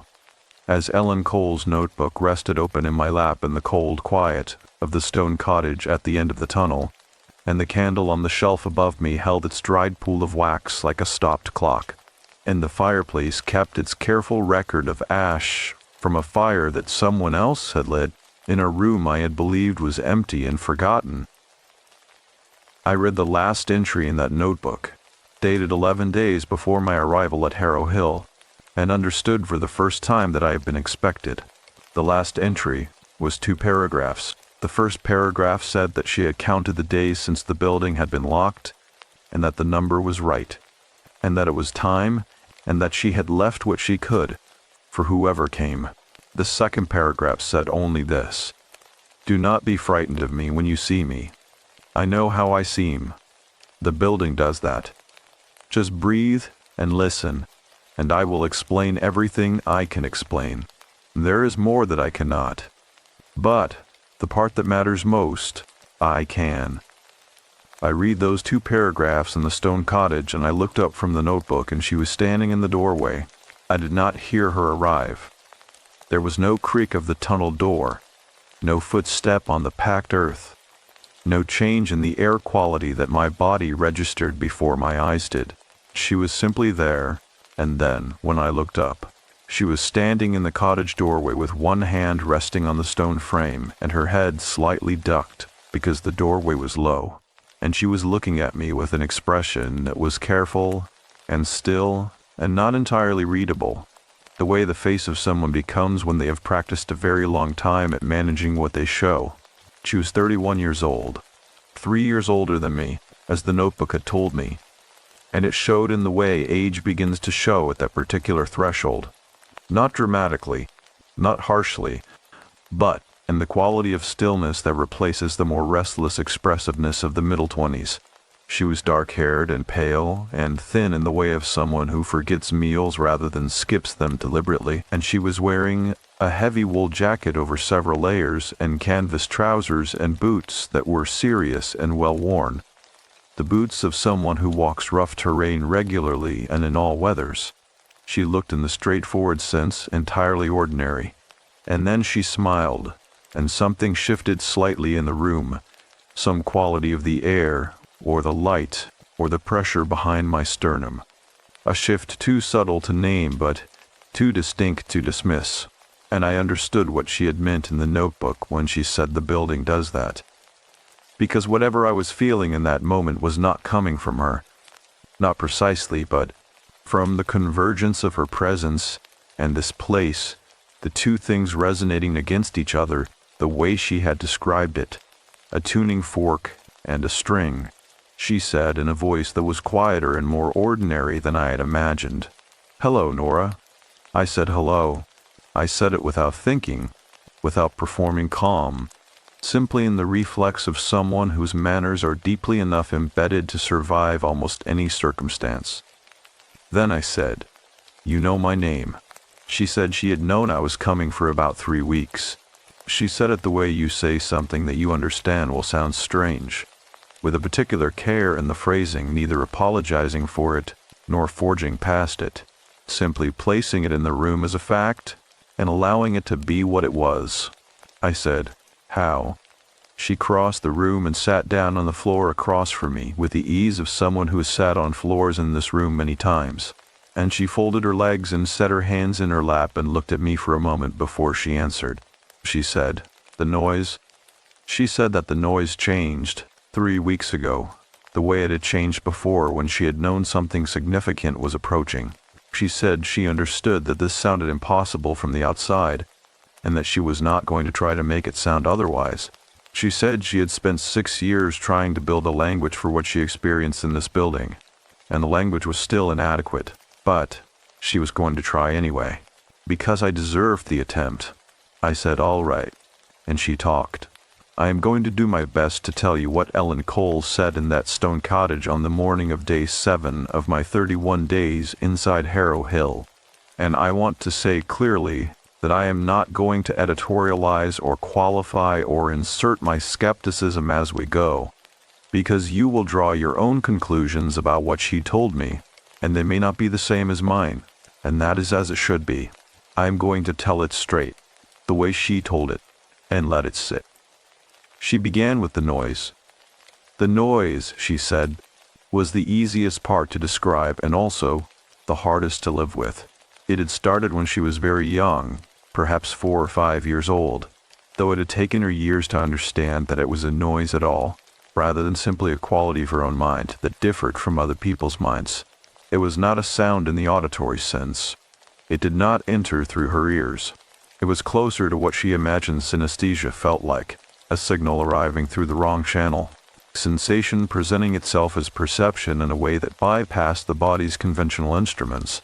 What it felt like, she said, was information, dense, continuous, and sourceless, the way standing in a room full of people having private conversations feels, but multiplied, and without the mercy of walls or distance or the ordinary laws of signal degradation that govern sound. She felt it from people most strongly, the particular quality of a person's interior state radiating outward and landing on her skin like heat from a radiator. But she felt it from places too, from objects that had been held often by the same hands, from rooms that had contained the same quality of experience across many years, and from this building most of all. This building, she said, felt to her like standing inside a bell that has just been struck. Not the initial impact of the sound, the resonance, the way a struck bell continues to vibrate long after the moment of contact, holding the frequency of the blow in its structure, expressing it outward into the air in diminishing waves that can travel a very long way before they fall below the threshold of hearing. Harrow Hill had been struck, she said, across decades, by the concentrated and specific experience of the Ward C patients, and it had held that frequency, and the frequency diminished inside the building. The noise dampened against it the way you press a vibrating string against the fretboard of a guitar to produce a clean note from its chaos. She came here because it was the only place she had ever been, where the noise resolved, where the signal clarified, where she could think in something that felt like silence. I listened to all of this without speaking, and I watched her face while she spoke, and her face was steady and clear, and not the face of someone performing a story they have rehearsed. It was the face of someone describing a physical reality that they have lived in for 31 years, and that exhausts them. When she paused, I asked the question I had been holding since I opened the notebook. I asked her what she had meant when she wrote that Crane had wanted us to come back, what he had believed would happen when the children returned. She was quiet for a moment. The cottage was quiet around us, the October woods beyond the dirty window perfectly still, the ash and the grate undisturbed, the whole small room holding its breath in the way of a space that is listening. Then she said she thought Crane had been wrong about the specifics and right about the principle. She said he had believed that the children of the Ward C mothers would inherit an amplified version of their perceptual ability, and she believed that was true. She was evidence of it. She was the proof of concept his archive had anticipated. But, she said Crane had thought this was controllable, had thought it could be studied and measured and directed, had thought it was fundamentally a scientific phenomenon, a deviation in the standard spectrum of human perception that could be isolated and quantified. She said it was not. She said it was something older than science and more specific than a deviation. She said what the Ward C patients had experienced, and what she experienced, was not a malfunction, but a function, a mode of being that was simply less well suited to the speed and noise of the modern world than it might have been in another time, in another kind of life. And she said, very carefully, and watching my face as she said it, that she believed I was capable of the same thing, that I had always been capable of it, that I simply had not yet allowed it to surface, the way you do not allow yourself to hear something you have always been able to hear, but that you have understood, without deciding to understand it, would complicate your life considerably if you did. I said, the yellow ball. She looked at me.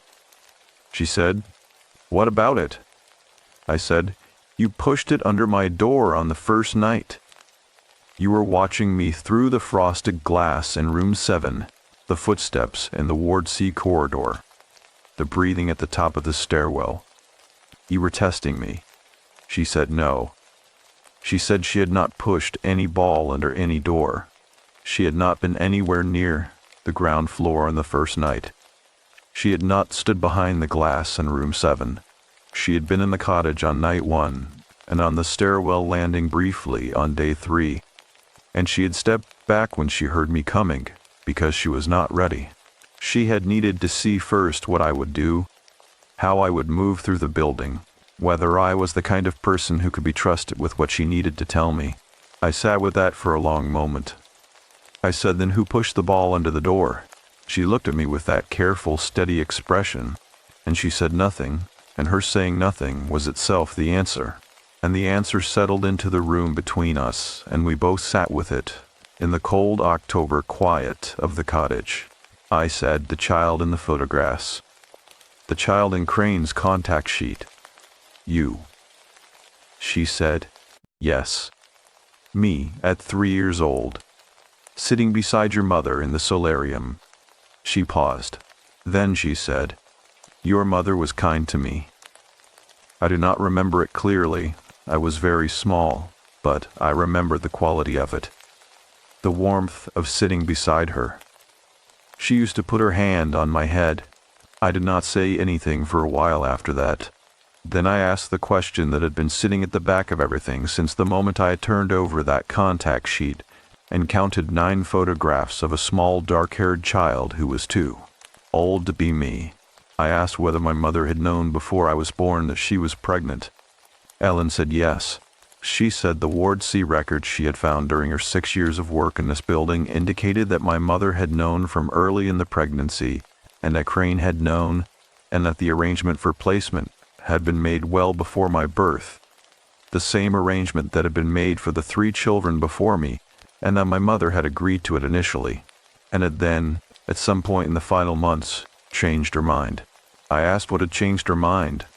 Ellen was quiet for a long moment. The light through the dirty window shifted as a cloud moved over the sun outside. The cottage held its cold and patient stillness. Then she said, I think he did. She said she thought the change had started when my mother felt me move for the first time. She said the records from the final trimester noted a marked behavioral shift in my mother, a refusal of certain protocols, a withdrawal from cooperation with the program, and that Crane had noted it in his private archive with the same 2 words the placement list had used, did not comply. She said she thought my mother had decided, alone in a room in this building, that whatever Crane believed he was doing with his program and his archive and his arrangements, whatever was coming next for her child was going to be her child and not his experiment, and that she had held that decision all the way to the end, and had died holding it, and that in every way that counted my mother had won. I sat on the floor of the cottage with that truth and held it the way you hold something that is both painful and clean, both a wound and a relief.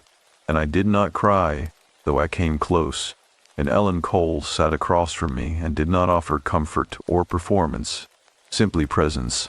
The quiet and steady presence of someone who understood what this particular knowledge weighed. After a while, I asked why she had needed to see me move through the building before she came to me. What she had been looking for. She said she had been looking to see whether I would run. She said the other two had run, not on day one, not even in the first week.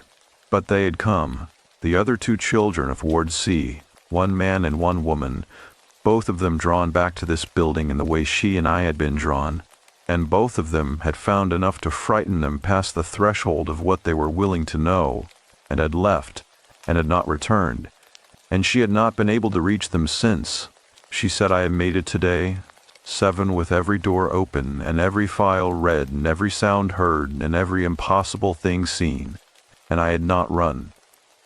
She said she needed someone who would not run, because there was one more thing in this building that she had not been able to reach alone.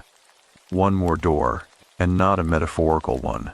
A physical door, in a physical room, that she had found in her second year of returning to Harrow Hill, and had not been able to open, and that she believed, with the particular conviction of 6 years of careful and patient work, contained the final piece of what Crane's program had actually produced.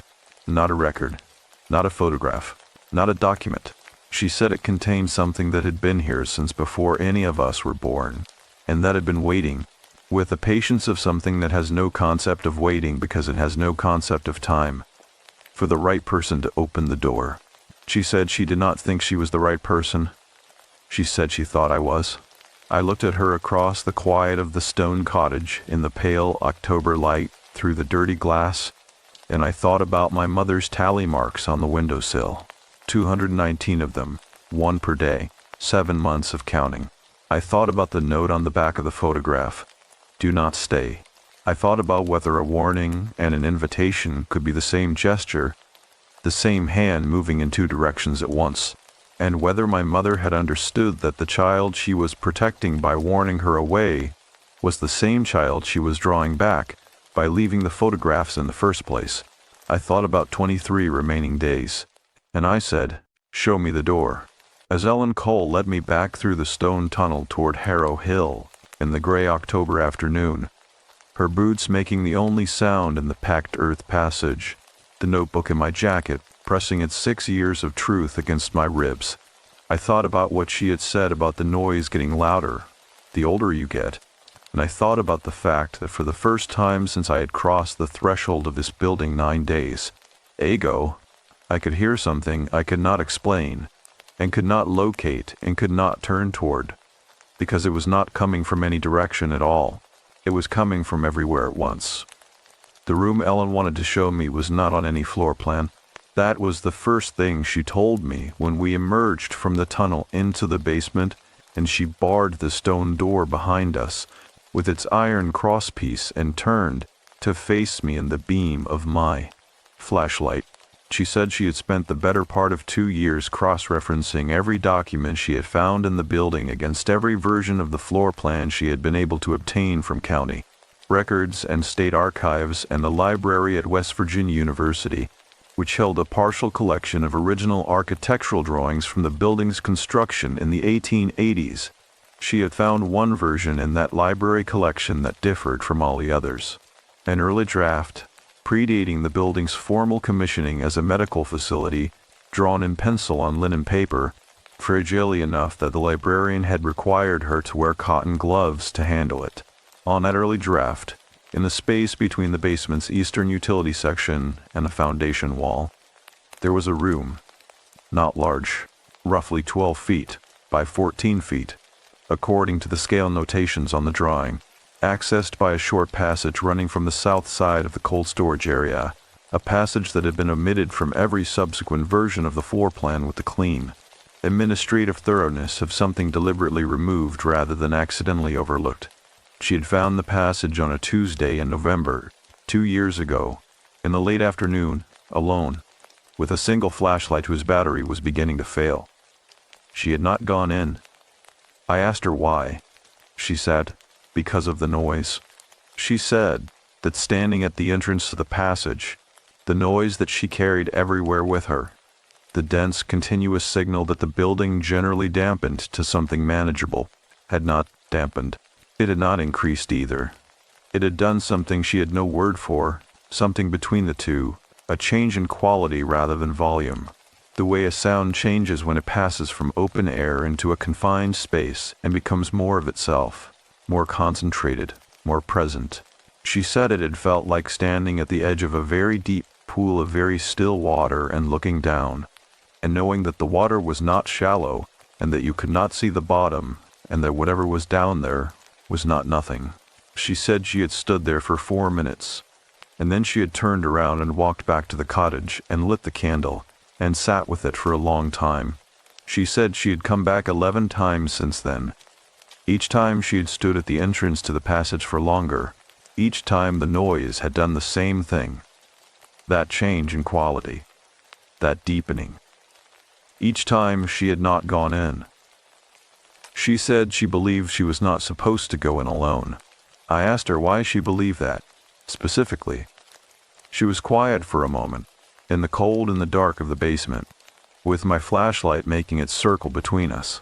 Then she said that the last time she had come, 3 weeks ago, the time when the noise had changed and she had understood I was coming, she had stood at the entrance to the passage, and she had heard something from inside it. I asked her what she had heard. She said, someone saying your name. Not her name. Mine. Nora. Spoken once. In a voice she could not characterize further except to say that it was not a voice she recognized, and that it was not frightened, and that it was not a sound produced by the building's ordinary vocabulary of creaks and drafts and settling stone. Just my name. Once. From inside a room that had been sealed and unassessed for longer than either of us had been alive. I held that information for a moment in the dark and the cold of the Harrow Hill basement, and then I said, all right, and I meant it. And we went. The passage entrance was where she had described it, in the south wall of the cold storage room, behind a section of heavy shelving that she had partially displaced on a previous visit, swinging it outward on the 2 remaining bolts that attached it to the wall, the others having rusted through, leaving just enough clearance for a person to angle through sideways. Behind it, the entrance to the passage was low and narrow, stone-framed like the tunnel door, and the darkness beyond it was of a different quality than the darkness of the basement, a deeper darkness. A darkness that had not been interrupted by light in a very long time. Ellen stepped aside and let me go first. I want to be precise about what that felt like. She stepped aside and she looked at me with that careful and steady expression, and she was asking me to walk into a sealed space in the basement of an abandoned building based on the testimony of a woman I had known for less than a day, who had told me she had heard my name spoken from inside it, by a voice she could not identify, who had not gone in herself across 11 attempts spanning 2 years, and who believed, for reasons grounded in 6 years of careful private research and whatever it was she experienced that she called the noise, that I was specifically the person who should be the one to go first. I went first. The passage was 8 feet long. I know that because I counted steps, and afterward calibrated the count against a measured distance in the basement. 8 feet of low, narrow stone passage, cold enough that my breath made small clouds in the flashlight beam, with a ceiling that dropped at the midpoint to perhaps 4.5 feet, requiring me to crouch, and then rose again toward the end, where the passage opened into the room. I did not hear my name. I did not hear anything in the passage itself, except the sound of Ellen's breathing behind me and the soft compression of our footsteps on the stone floor and the distant, oceanic sound of a very large building settling around us in the cold. But I felt something, and I am going to describe it as accurately as I can, because accuracy is what I owe this story and this building and everyone it has held. It felt like recognition, not the recognition of a familiar place or a familiar face, the recognition of something older and less specific. The feeling of a shape in the world that corresponds to a shape you carry inside yourself without having known it was there. The way you sometimes read a sentence in a book. A sentence that you have never read before and feel that you have always known it. that it was written for you in particular, that the world arranged itself into that specific configuration of words as a private communication addressed to no one else. That feeling, that quality of arrival, the room resolved around me as I straightened up from the crouch at the passage's end, and I swept my flashlight in a slow arc, and I saw what was in it, and I stood very still for a moment and did not speak. The room was old, older than the rest of the building. The stone of its walls was rougher, more irregular, the work of an earlier hand with simpler tools, and the mortar between the stones had the gray, granular quality of something mixed in the previous century, and left a cure in the cold and the dark and the deep quiet of the earth. The floor was flat stone, not dressed, but naturally flat, the kind of stone that occurs in the limestone formations underlying this part of West Virginia, laid without mortar, piece fitted against piece with the patient craft of someone who understood that the stone itself would hold if the shapes were right. In the center of the floor, a circle, not drawn or painted, not marked with any applied medium, but carved. The stone of the floor itself cut in a clean circumference roughly 6 feet in diameter, the groove perhaps a 1/4 inch deep and perfectly consistent around its full length. The work of a careful and deliberate hand with a fine tool over what must have been considerable time. Inside the circle, 4 objects, arranged at the cardinal points, north and south and east and west, spaced with precise equal intervals. A child's shoe, white leather, very small, the sole barely worn. The match to the single shoe I had found on the shelf in the cottage. A small glass bottle, empty, its stopper missing, lying on its side, the glass clouded with age. A photograph, face down, its edges curved with the humidity of the room, the paper thick and old. And a folded piece of paper, its folds sharp and deliberate, placed with the care of something that matters. I looked at those 4 objects and I thought about the 4 women in the solarium. I thought about the 4 names on the list in the bottle. I thought about the 4 binders in the cottage and the 4 children and the placement records, and the careful spacing of things that someone had arranged with intention in this room, at some point in the building's long history, in the knowledge that they would be found. Ellen was behind me now, standing at the passage entrance, and I could feel her particular quality of presence at my back. That subtle shift in the air that I realized, beginning to recognize the way you begin to recognize a person's footstep. I asked her if she had seen this room before. She said no. She said it looked different than she had imagined. She said it was smaller and quieter, and that the noise here was doing the thing again, that deepening, that change in quality, but that it was not distressing, that it felt, she said, and she paused on this word, it felt, more than anywhere else she had been in this building, like being heard. I stepped into the circle and crouched down and picked up the folded piece of paper. I unfolded it. It was a letter, not typed, not in the careful archival script I had encountered in Crane's documents, not in the angular agitated hand of the map, or the cottage notebook. This was written in a hand I had not seen before, large and looping and slightly unsteady, the writing of someone whose hand was not entirely steady when they wrote it, and the ink was old and brown, and in places it bled into the paper the way ink does when it is laid onto paper that is slightly damp. The letter was dated in the autumn of 1963. It was written by a woman named Iris. It said this: I have been in this building for 11 years, and I'm leaving this here because I believe someone will find it eventually who needs to know what I know. They do not call it Ward C yet. They call it the Quiet Unit.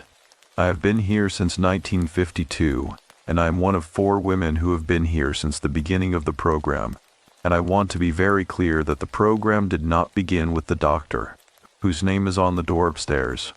He inherited it. It was here before him, and it will be here after him, and what it does to the people it finds will continue until someone understands what it actually is and stops being afraid of it. We are not ill. We have never been ill. What we are is something this world does not have a clean name for yet. I am leaving this letter here, and I am leaving what I have made here. because this room is where it is strongest, and this room will keep it safe. When you find this, and you will, because this building will make sure you do, I want you to understand that it has never been the building. The building is only a place where people like us can hear each other clearly. What we are, we carry with us. It does not stay here when we leave. It leaves when we leave. It came from before any of us, and it will go forward into all of the ones who come after. And it does not need these walls to survive. It needs you, whoever you are, standing in this circle. It needs you to stop being afraid of it and carry it forward into your life and understand that it is not a curse and not an illness and not the thing the man with the clipboard has decided it is. It is simply what you are. You were made in this place. You carry this place inside you. You do not need to come back. This is what I want you to know. You do not need to come back.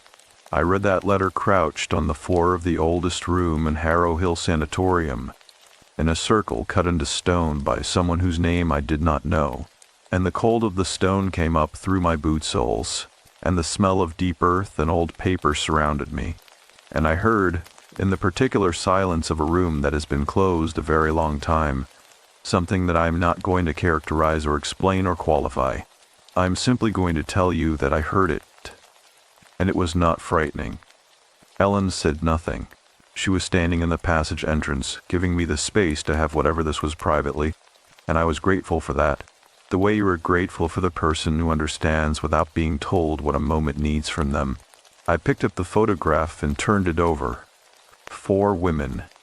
Not the 4 from the 1996 contact sheet. Different women, older in style and dress, seated in a circle in a room I did not recognize, which might have been this room before the years had stripped it, or might have been somewhere else entirely. All 4 looking directly at the camera, and all 4 with expressions that were the same expression, the same quality of settled and private knowledge, the look of people who understand something that does not need to be performed or defended. On the back of the photograph, in the same large looping hand as the letter, 1 sentence. We were the first. You are not the last. I stood up. I put the letter and the photograph into my jacket pocket. With the iron key and the letter from Crane and my mother's photographs and everything else this building had given me over 9 days of patient and unhurried disclosure, my jacket was very full.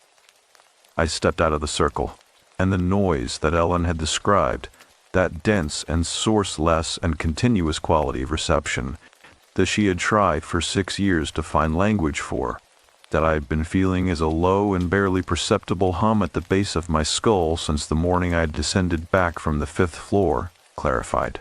Not louder, not different in character, clearer, the way a radio station clarifies when you drive into better range.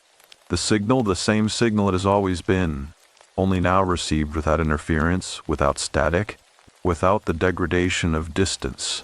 I stood in the room beneath Harrow Hill, and I heard it clearly for the first time in my life. I am not going to tell you what it sounded like, not because I am being dramatic or withholding or building toward a reveal, but because there is no adequate description.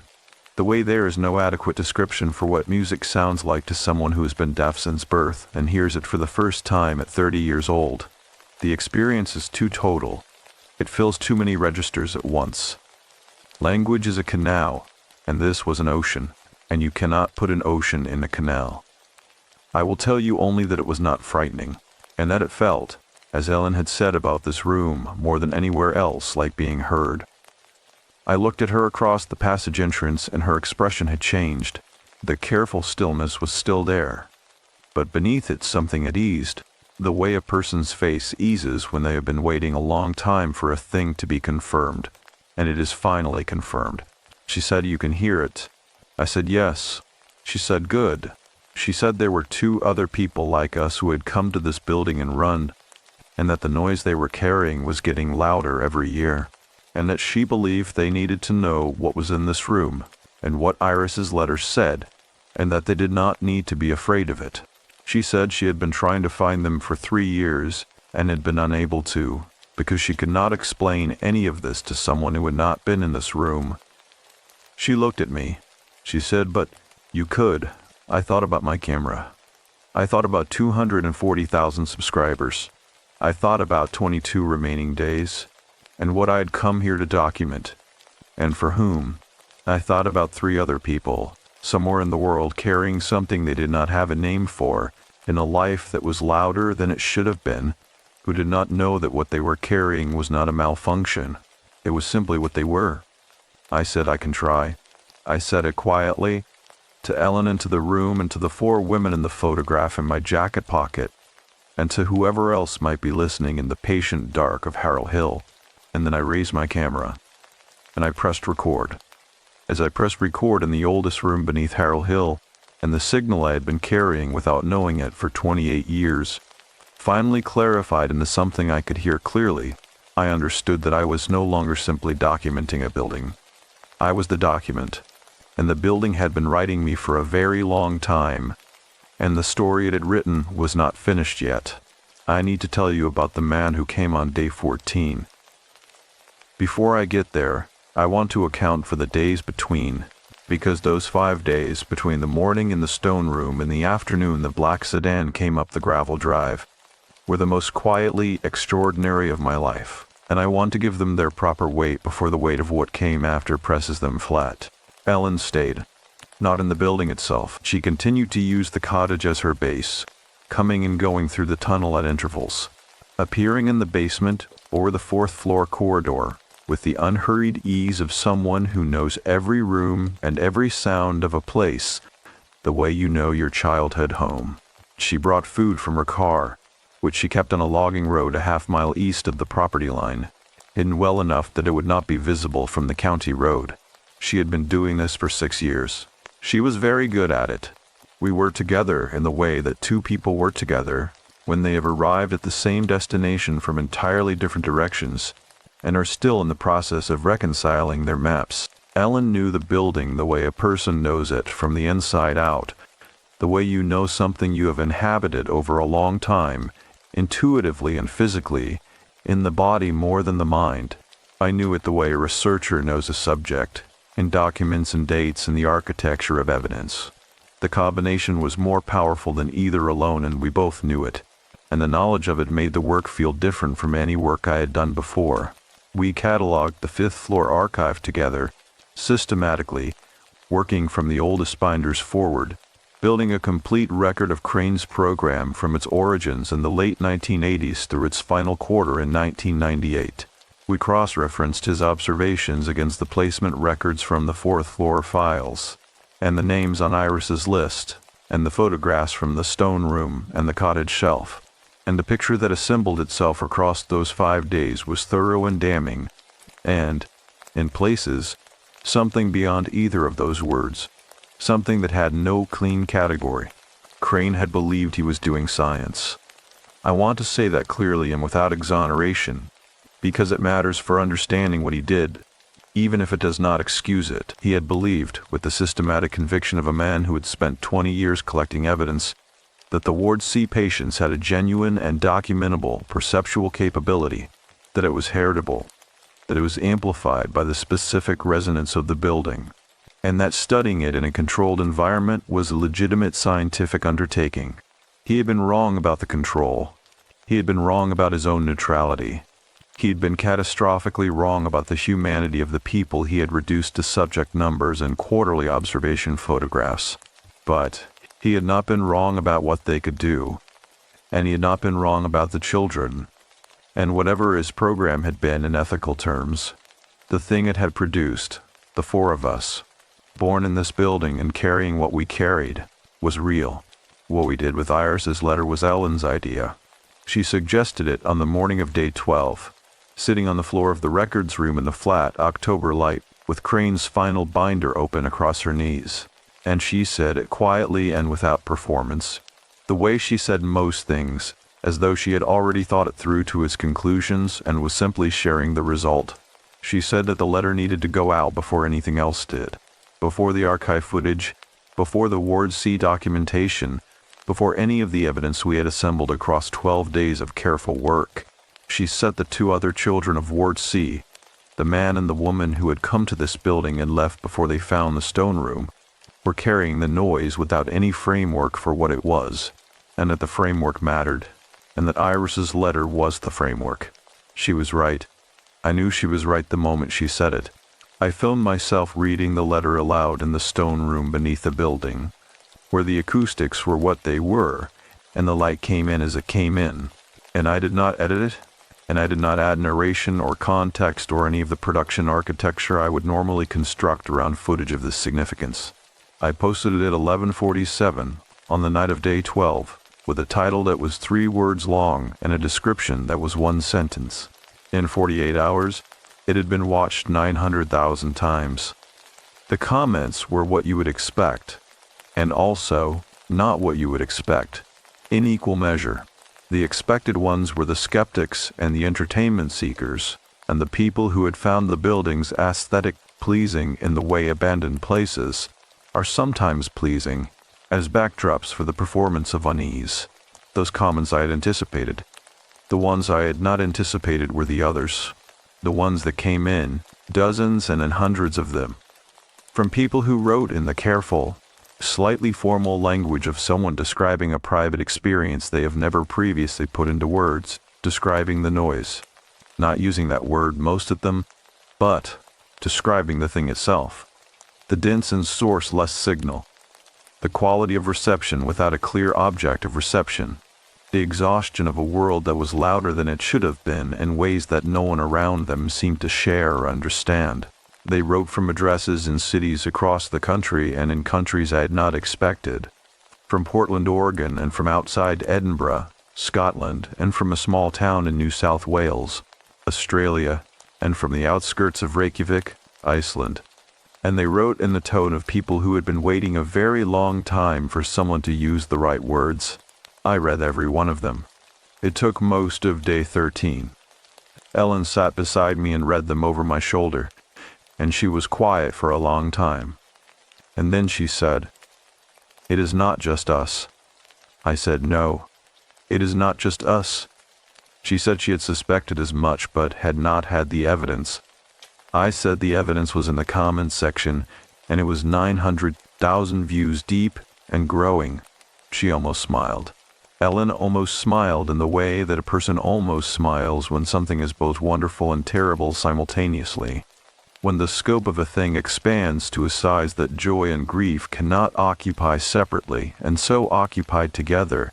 It was on the morning of day 14 that I heard the car on the gravel drive.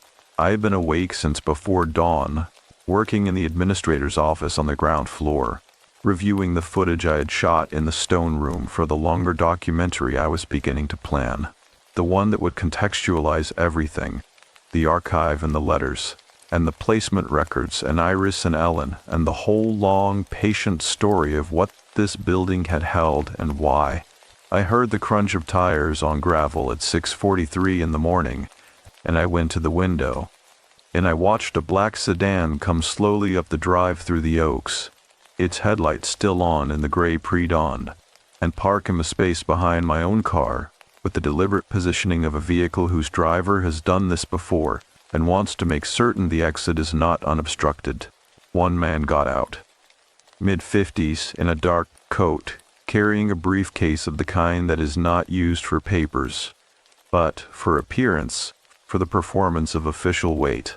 He stood beside his car for a moment, and looked up at the building's facade with an expression I could not read at the distance of the window, and then he walked to the front entrance with the unhurried pace of someone who has not come here to admire the architecture. I was at the door before he knocked. He said his name was Garrison.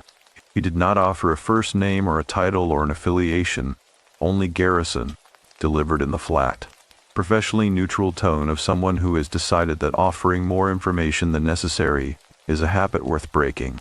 He said he was aware that I was conducting a permitted documentary project on the premises, and that he had no intention of disputing the permit, and that he had driven from Charleston, the state capital 120 miles east, to speak with me in person rather than by phone or by the legal correspondence that he said his employer had considered sending and had decided against. I said, "Who's your employer?" He said it was a private institutional trust that had held certain interests in the Harrow Hill property since the facility's closure in 2001. He said the trust had become aware of the footage I had posted 2 days prior. He said the trust had certain concerns about the nature of the content I was producing and the documents I was apparently in possession of, and that those concerns were, as he framed it, significant enough to warrant a personal visit.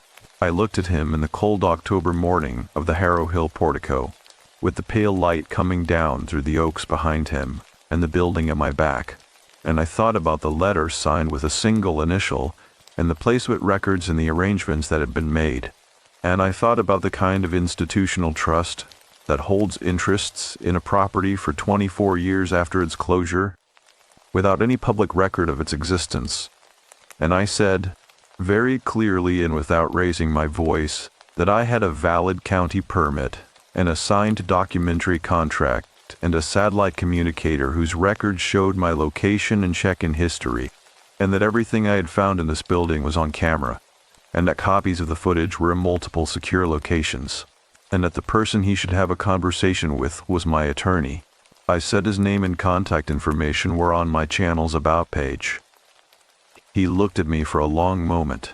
He had the face of someone who was accustomed to conversations going differently at this point, and who was recalibrating in real time. Then he said something that I have thought about every day since. He said, "Miss Voss, we are not here to take anything from you. We want to know if you found the room." The silence between us lasted perhaps 5 seconds. The oaks moved in the early morning wind. A crow called once from somewhere in the woods to the east. I said, "Which room?" He said, "The one that is not on any floor plan." I kept my face exactly where it was, in the particular stillness that I had inherited, apparently, from a woman who had once sat in a high-backed wooden chair and counted her days and held her decisions all the way to the end. I said I would need to understand a great deal more about who you represent before that conversation happens. He reached into the briefcase that I had been right about being used for appearance rather than papers, and he withdrew a single envelope and held it out to me. I took it.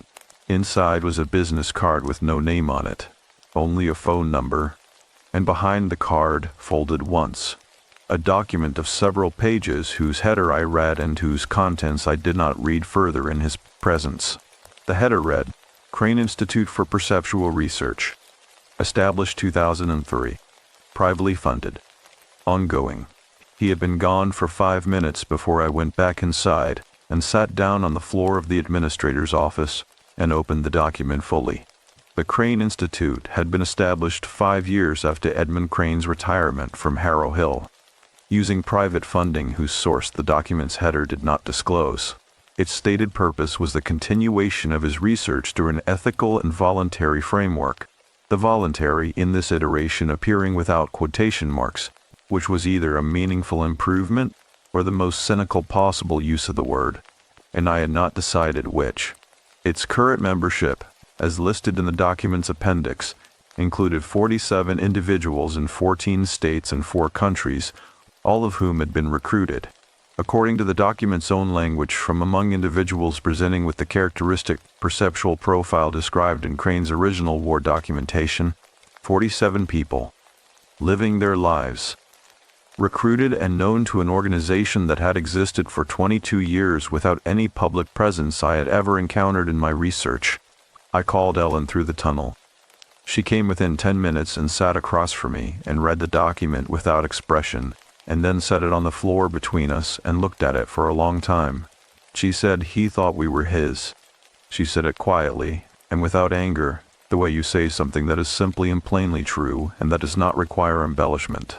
She said Crane had died in 2009, but the people who had inherited his work had continued to believe what he had believed, that what we were was a resource, a phenomenon to be studied and housed and guided and kept productive within the walls of an institution, even if the institution was now voluntary, and ethical in its framing rather than locked and silent and hidden on the third floor of a building in the mountains.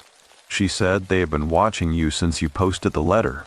She said, they came because they want to know if you found the room, because if you found the room and can access it, you are the most acute subject they have encountered since Crane's original program, she said, and they will not stop coming. I sat with that for a long time in the administrator's office of Harrow Hill Sanatorium, with 16 days remaining on my permit and the gravel drive outside, empty and gray in the October morning, and the building breathing around us with its long and patient breath. Then I picked up my camera. I said, then we had better finish what we came here to do before they find a reason to stop us. Ellen looked at me. She said, what exactly do you think we came here to do? I said, I think we came here to make it impossible to bury. She considered that for a moment. Then she said, all right. She said it the same way I had said it to her in the cottage, with the same weight and the same settled certainty of someone who has thought a thing through to its end. We went back to work. Over the next 6 days, working through the nights on the battery banks and through the days on the archive, we assembled everything. Every binder, every photograph, every document from the 4th floor, and every entry from the placement list and Iris's letter and the 4 women's photograph and the original architectural drawing from the West Virginia University library that Ellen had photographed on her first visit. We built a record so thorough and so interlocking and so completely evidenced that the only way to dismiss it was to dismiss the entirety of Harrow Hill's 40 years of documented institutional history simultaneously. We posted the first segment on day 17, the second on day 19, the third on day 20. Each one built on the last. Each one added another layer of the archive to the public record. By day 20, the combined footage had been watched 11 million times. On the morning of day 21, I received a direct message on my channel from an account created 3 days prior, with no subscribers and no content, whose username was a sequence of letters that meant nothing. The message said 4 words. We heard the letter. I stared at those 4 words for a long time, and then I replied with a single question, which was the only question that mattered. I asked, where are you? There was no answer that day. There was no answer the following morning. There was no answer for 36 hours, during which I checked my messages every hour, and Ellen worked in the archive and the copper outside turned colder, the first hard frost coming down from the ridge overnight, and silvering the oaks and the gravel and the long limestone face of Harrow Hill in the early morning dark. And then on the morning of day 23 the answer came.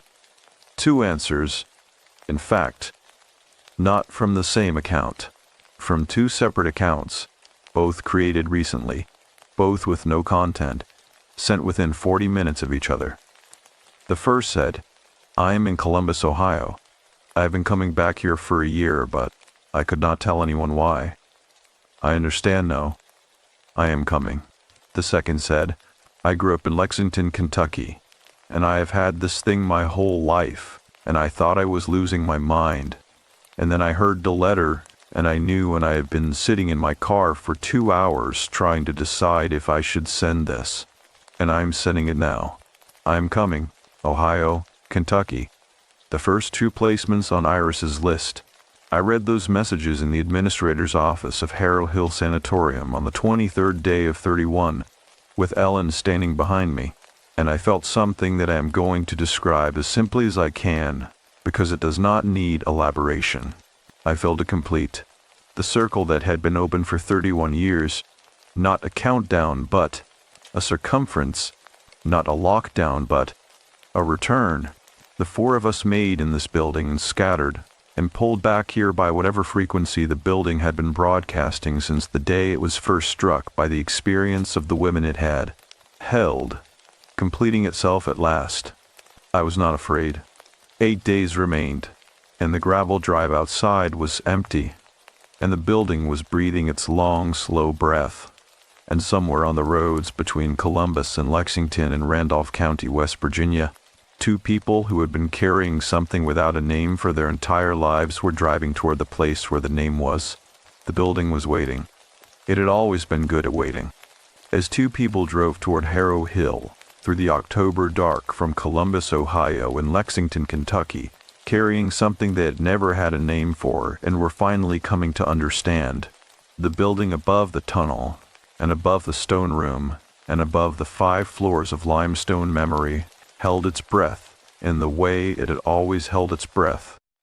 Not with menace, not with hunger, but with the particular patience of something that has been waiting to give something back for a very long time. They arrived on day 28. I want to tell you how it felt to hear a second car on the gravel drive. And then, 20 minutes later, a third, because I had been trying to find the right words for it since the moment it happened, and I am not sure I have them yet. I will try anyway. It felt like a chord completing. Not a dramatic chord, not the kind that swells beneath a revelation in a film score. A quiet chord, the kind a single pianist plays at the end of something long and complicated. The kind that says, simply and without announcement, that the piece has found its resolution, and the resolution was always where it was going, and the getting there was the point. Her name was Petra Marsh. She was 30 years old, and she had driven from Columbus, Ohio. 8 hours overnight with a travel mug of coffee and an audiobook she had not listened to because she could not concentrate on anything other than what was ahead of her. She had dark circles under her eyes from not sleeping, and she was wearing a university sweatshirt and trail runners. And she looked, when she got out of her car and stood in the gray October morning in the Harrow Hill Drive and looked up at the building's pale limestone face, exactly the way I imagined I had looked on the first morning, like someone who has arrived at a place they have always been moving toward without being able to admit it. His name was Daniel Alcott. He was 29 years old, from Lexington, Kentucky, and he had the particular contained quality of someone who has spent a long time managing an interior life that does not match his exterior circumstances. The look of a person who has learned to hold something very carefully and very still in the presence of people who cannot see it. He shook my hand at the door of Harrow Hill with a grip that was firm and brief, and then he looked past me into the building's interior for a long moment before he looked back at me, and I saw in his face the same recognition I had felt in the stone room, that shape in the world corresponding to a shape carried inside you. And I said, "Come in." And he said, "All right." And we went inside together. Ellen was waiting in the 4th floor corridor. I will not pretend that the first hour of the 4 of us together was smooth or easy or without awkwardness, because it was not. It was 4 people who shared the most specific and private, and previously unamenable thing about themselves, sitting in a room together for the first time and having to find language for it in real time in the presence of strangers, which is difficult under any circumstances, and was particularly difficult under these. Petra asked questions with the direct precision of someone who processes experience through information, needing the facts first before the feeling could settle. Daniel was quieter, listening more than speaking, watching each of us with an attention that was total and very still.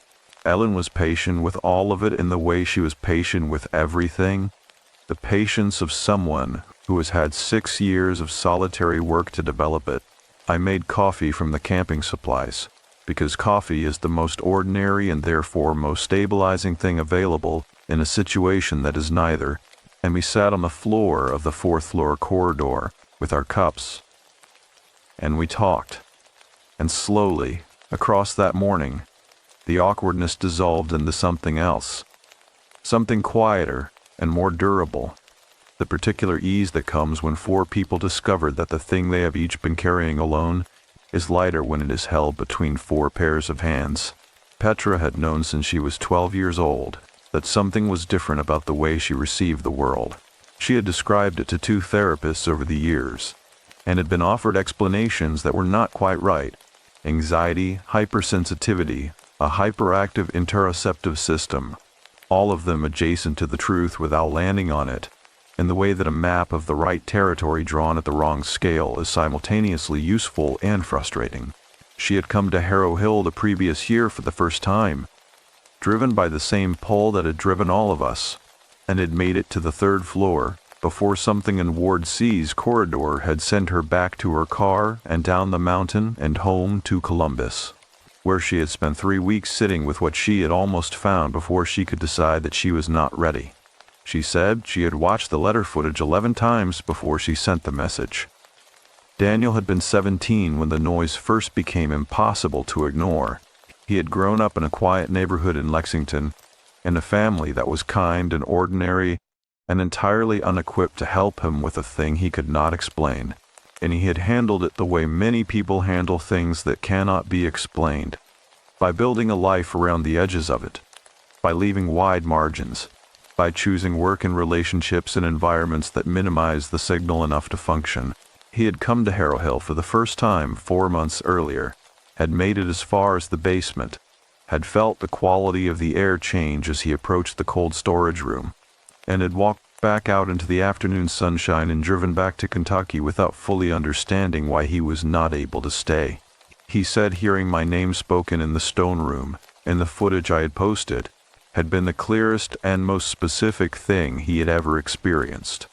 He said it was his name too, in the sense of a thing that recognized him, the way his own name in a crowded room will pull his attention across any distance. He said he had packed a bag before the video finished loading. We went to the stone room in the early afternoon, when the October light was at its gentlest, coming through the dirty cottage window and filtering through the tunnel's entrance and softening the basement's damp stone into something almost warm.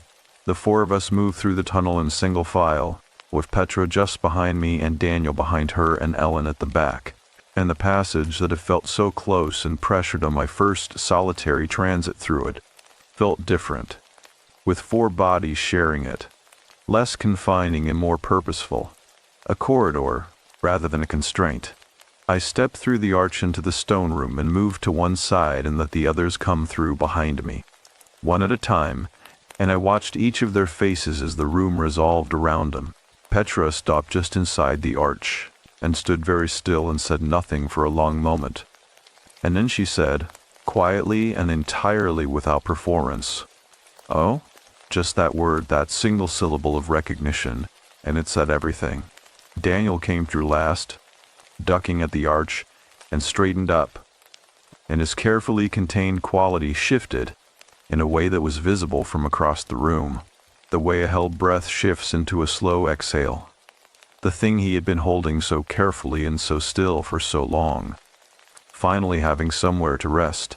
The 4 of us stood in the room with the circle at its center, and Iris's objects at the cardinal points, and none of us spoke for a while, and the silence between us was not uncomfortable, but full, the way the silence between people is full, when the thing that needed saying has already been said, and what is left is the space after it.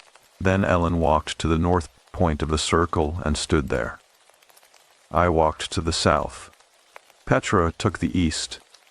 Daniel took the west, and we stood in Iris's circle in the oldest room beneath Harrow Hill Sanatorium in the October afternoon, and the noise that each of us had carried differently and alone for the entirety of our lives did the thing that Ellen had described in the notebook, and that I had felt alone in this room, and that I did not have adequate language for, except to say that it clarified and it deepened, and it became, for the first time for all of us simultaneously, something that felt not like a burden and not like an affliction and not like a malfunction, but like a conversation, 4 voices, speaking in a register that had no words and needed none.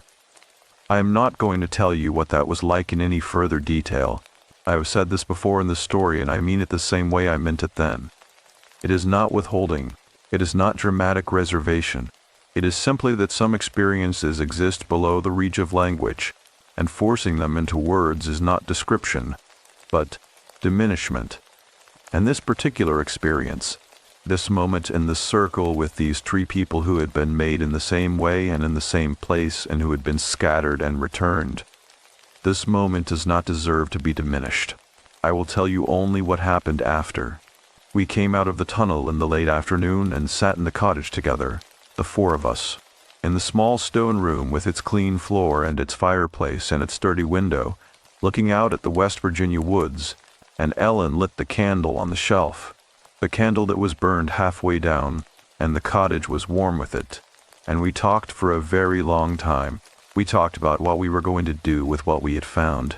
With Crane's archive, and the placement records, and the names on Iris's list, and the evidence of the institute that had continued his work for 22 years, and the 47 people who were currently part of it, some of whom we believed had been recruited without fully understanding what they were agreeing to, and the way that people can be recruited into frameworks that name their experience for them, and then use that naming as a form of leverage. We talked about the West Virginia State Hospital Initiative, a real organization that I had researched before coming to Harrow Hill, whose historian had spent 30 years working to restore the voices of patients that institutions had rendered voiceless.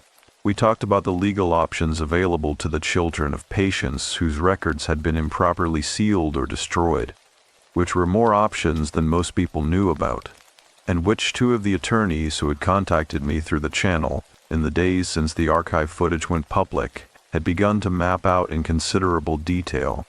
We talked about the 47 people currently in Crane's successor organization, and about the hundreds of people who had left comments describing the noise in language that matched our own, and about what all of them deserved, which was not a successor organization with a private funding source and no public accountability, but something better, something built on Iris's terms rather than Crane's, something that started with the letter's central truth and built outward from there. You do not need to come back. What you are, you carry with you. Petra said she was a licensed social worker and that she had been thinking, for the past 6 hours, about what a support framework built entirely around informed consent and individual autonomy and the explicit rejection of the institutional model would look like, and that she had some ideas, and that she wanted to share them. She shared them for 40 minutes. They were very good ideas. Ellen listened with her careful, steady attention and nodded at 3 specific points, which from Ellen was the equivalent of standing applause. Daniel said he was a civil engineer, and that he had been sitting for the last half hour looking at the cottage's structure and thinking that with some specific work, it could be made weatherproof and functional year-round, and that if there was going to be a place where people like them could come to quiet the noise when it became overwhelming, this building already existed and was already theirs in every way that mattered, and that the legal question of actual ownership was something worth pursuing. I said I had 240,000 subscribers, and growing, and a camera, and the complete Crane archive on multiple hard drives in secure locations, and a platform that had just demonstrated it could reach 11 million people with a 3-minute video of a handwritten letter. I said I thought we could make it very difficult to bury. We sat in the cottage with a candle burning between us as the West Virginia afternoon darkened into evening through the dirty window, and the woods outside went from amber to gray to the deep and quiet blue of early dark. And the silence around the cottage was the good silence, the silence of a place that has given up what it was holding and is resting after the effort of it. On the morning of day 31, I packed my camp. I did it slowly and with attention, the way you do things on the last morning of something significant, noting each object as I lifted it and stowed it, and acknowledging the particular version of this room that existed with my sleeping bag in the corner, and my battery banks against the wall, and my camera array on its tripod in the center, because that version of the room was ending, and a different version was beginning, and the ending deserved to be marked. I walked through the building one final time. Not documenting, not filming, simply walking. Ground floor to 5th, through every corridor and every ward, through the solarium where my mother's tally marks were still there on the windowsill, 219 of them. I would remain there long after I left, and long after the building passed into whatever its next chapter was, permanent in the stone, the way the things we do in a place become permanent in the material of it. Held by the stone, the way Harrow Hill held everything. I stood in front of those marks for a while and I did not say anything. I did not need to. I went to the 5th floor, and I stood in the darkroom archive one last time, and I looked at the binders on their shelves, the ones we had not removed, the ones that were staying in situ as documented evidence until the legal process was ready to require them. And I thought about Dr. Edmund Crane standing in this room and believing himself to be building something, and the distance between what he had believed he was building and what he had actually made, which was not a controlled study and not a scientific archive, but 4 people standing in a circle in the oldest room in the building, hearing each other clearly for the first time. He had been right about the children being stronger. He had been completely wrong about what stronger meant. I came out of the building at 11:47 in the morning on day 31, through the front portico with the partially collapsed side and the rusted chain I had cut on the first day, and I stood in the drive with my gear loaded in the car, and I looked up at the face of Harrow Hill Sanatorium in the late October light. The oaks were nearly bare. Most of the amber and rust had come down in the past week's wind, and the branches were showing their structure now. The clean and intricate geometry of a deciduous tree in late autumn, the bones of it, and against the gray sky, those branches made a pattern that was complicated and orderly simultaneously, the way the truest things tend to be. The building looked back at me with its rows of narrow windows, most of them intact, some of them open to the air, the way it had been looking at the surrounding landscape for more than 130 years, not with menace, not with hunger. Simply with the particular quality of attention that a building has when it has held a great deal of human experience and has not forgotten any of it. I thought about what Thomas Kirkbride had believed when he designed the institutions he designed, including the one whose architectural philosophy had shaped Harrow Hill's construction a generation later. He had believed that the right building, in the right setting, with the right quality of light and air and distance from the noise of the world, could be therapeutic, that the environment itself could be part of the healing, that a person placed in the right space might find, in that space, something that they could not find in the disorder and speed and unrelenting stimulation of ordinary life. He had been right about that. He had simply had the wrong idea of who needed it. It was not the people he had put inside. It was us. The people made inside. The people who carried what this place had given them into a world that did not know what to do with it, and who needed, sometimes, to come back to the source of it and be reminded that it was not a malfunction, and not a curse, and not the thing the man with the clipboard had spent 20 years trying to quantify and control. It was simply what they were. I got in my car. I sat for a moment with my hands on the wheel and the engine not yet running, and I looked at the building in the rearview mirror, pale limestone and bare oak branches against a November sky that was starting at its edges to take on the particular quality that precedes the first snow. That still, heavy, waiting quality of air that knows what is coming and is holding itself ready for it. I thought about my mother. I thought about her tally marks and her photographs and her decision, made alone in a room in this building, to hold her child and not comply, and about the way that decision had traveled forward through time, through my adoption and my childhood and my career and my channel and my 31 days inside these walls, until it had arrived here in this morning, in this driveway, in the person I was in the car looking at the building in the mirror, which was in every way that mattered her answer to the question of whether it had been worth it. It had been worth it. I started the engine. I drove down the gravel drive slowly, under the bare oaks, through the gate that I had pushed open 31 days ago with my hands and my bolt cutters and whatever particular combination of necessity and inheritance and long building pull had brought me to. This gate, and through it, and into the building and all the way down to the oldest room and the circle and the stone and the 4 of us standing in it, hearing each other clearly for the first time.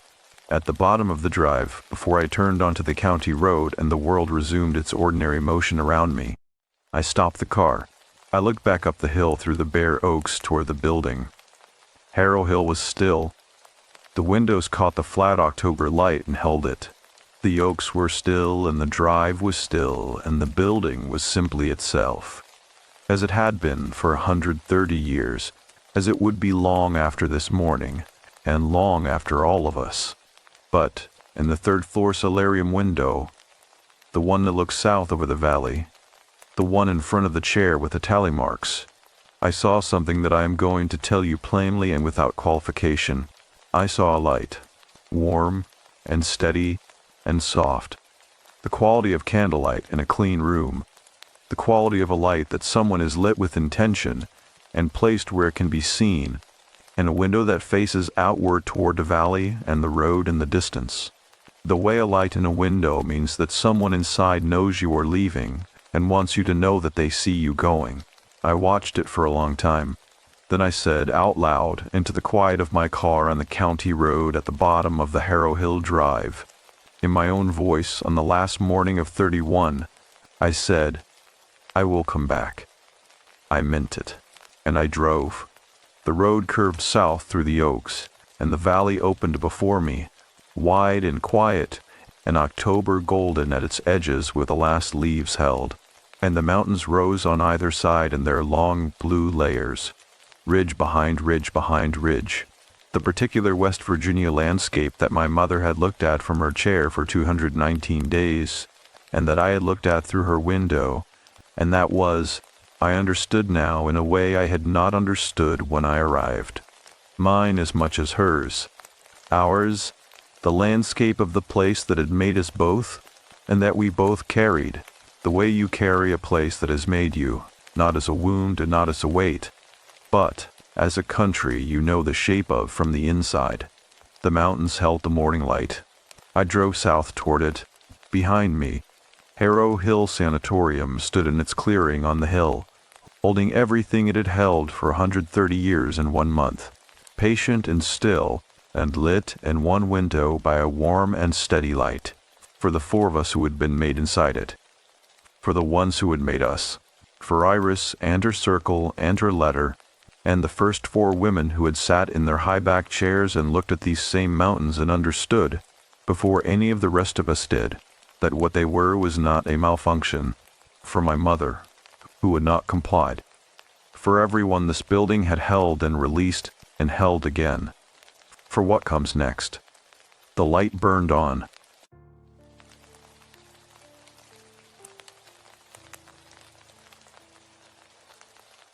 My father's bird. The first thing I heard was the screaming. Not human screaming, not exactly, but close enough to jolt me from a dead sleep at 2:47 in the morning, my heart slamming against my ribs before my eyes were even fully open. The bedroom was dark, the kind of thick, suffocating dark that only exists in the dead of winter when even the streetlights seem to give up.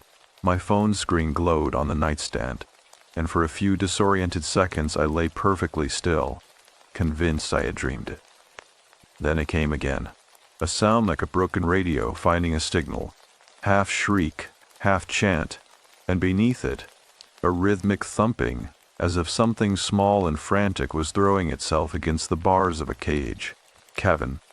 I sat up, my mouth dry, the hair on my arms standing at attention.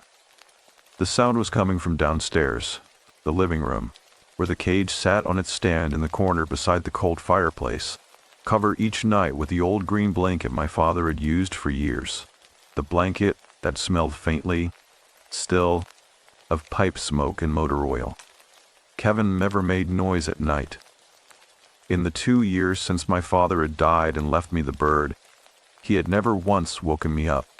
He was 61 years old even for an African gray, and as much a creature of routine as my father had been. Lights out at 9. Silence until morning. Always. So when I swung my legs out of bed and pressed my bare feet to the cold hardwood floor, I was not merely annoyed. I was uneasy in a way I could not yet name. My father, Roy, had owned Kevin since before I was born. He had bought him from a breeder in 1978, the year he and my mother got married. African greys, the breeder had told him, bond for life. They mourn, they grieve, they remember. My father had taken that seriously. He talked to Kevin the way some men talk to dogs, or to God, without any embarrassment, without performing for an audience. Just 2 old creatures keeping each other company in a house that had grown quieter over the decades as my mother passed. as I grew up and moved away, as the neighborhood changed around them. When my father died of a stroke in his recliner on a Tuesday afternoon in October, the paramedics told me they have found Kevin standing on the armrest beside him, not in his cage, standing there, silent, one gray foot resting lightly on the back of my father's hand. I had not wanted the bird. I want to be honest about that, because it matters to the story. I am a 34-year-old man who lives alone in a 2-story colonial outside of Columbus, Ohio. I work remotely as a project manager. I keep my life orderly. A bird, especially a grieving 61-year-old bird who had belonged to a dead man, was not something I had asked for or was prepared for. But I could not send him to a shelter. I could not do that to my father's best friend. So Kevin came to live with me. The first few months were quiet in the way that grief is quiet. Kevin did not speak much. African Greys are extraordinary mimics, and my father had spent decades teaching him a vocabulary of several hundred words. But in those early months, he mostly sat on his perch and watched me with those pale yellow eyes, intelligent eyes, evaluating eyes, the way a stranger might study a new house, cataloging its habits and its weak points. Occasionally, unprompted, he would say something that stopped me cold. "Good morning, Roy," he said once when I came downstairs in my robe. He said it in my father's voice. I stood in the doorway for a long moment, not breathing. Then I went to make coffee and did not speak to him for the rest of the day. That is the thing people do not fully understand about African Greys until they live with one. They do not just repeat sounds. They learn context. They understand, on some level, that scientists still argue about, when and why and to whom a phrase belongs. Kevin knew I was not Roy. He knew something had changed, and slowly, carefully, the way all grieving creatures do, he began to adapt. He started saying my name, Daniel. He learned the sound of my alarm. He learned that I did not like the radio, and so he stopped imitating it. He began in small and tentative ways to redirect his enormous intelligence toward me. 2 years in, I had grown genuinely fond of him, which is why, when I reached the bottom of the stairs that night and found him in a state I had never seen in 2 years of cohabitation, something cold settled into my stomach and stayed there. Kevin was not simply agitated, he was frantic. He had gotten himself partially tangled in the green blanket, which meant he had been moving so violently that he had dislodged it from the top of the cage.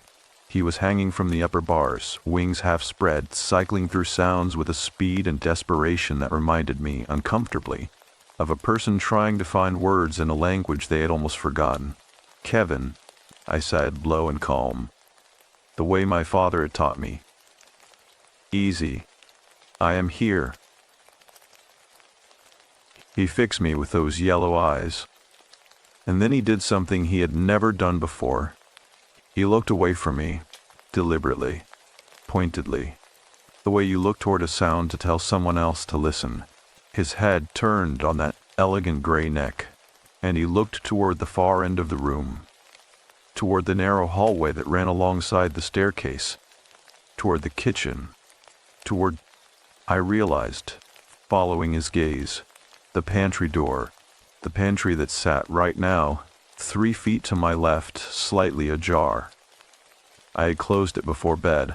I close it every night because the latch is loose and the door swings open in drafts, and Kevin had learned, early on, to call out a warning when it drifted open. It was one of our small domestic rituals. The door was not drifting. It was still, but it was open. 3 inches, maybe 4, and the kitchen light, which I had also turned off before bed, was not on.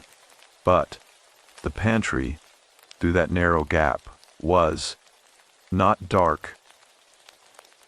There was a shape in there, a stillness that was not the stillness of canned goods and cereal boxes. The wrong kind of density, the wrong kind of presence. The hair on the back of my neck rose like something physical, like a hand pressing it upward. Kevin made a sound I had never heard him make. Low, guttural, entirely unlike any human word, a sound from somewhere much older than language. And behind the pantry door, barely audible above the thundering of my own pulse, came the soft, unmistakable sound of someone breathing. The last thing I had expected to find in my pantry at 2:47 in the morning was a person.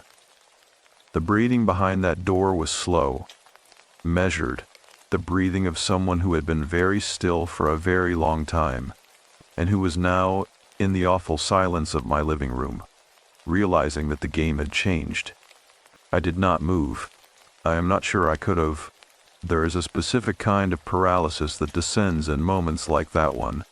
Not the paralysis of cowardice, but of the mind genuinely failing to process what the body already knows. Every reasonable part of me was still running the calculation, still trying to produce an explanation that did not involve a human being standing in my pantry in the dark. A burst pipe. A raccoon. A very unfortunate possum that had somehow navigated 2 floors of suburban colonial architecture to reach my dry goods. Kevin killed that theory. He was staring at the door with the focused, unblinking intensity of a creature that had been trying to tell me something for the last 10 minutes, and was now simply waiting to see if I was going to be smart enough to act on it. Those yellow eyes did not waver.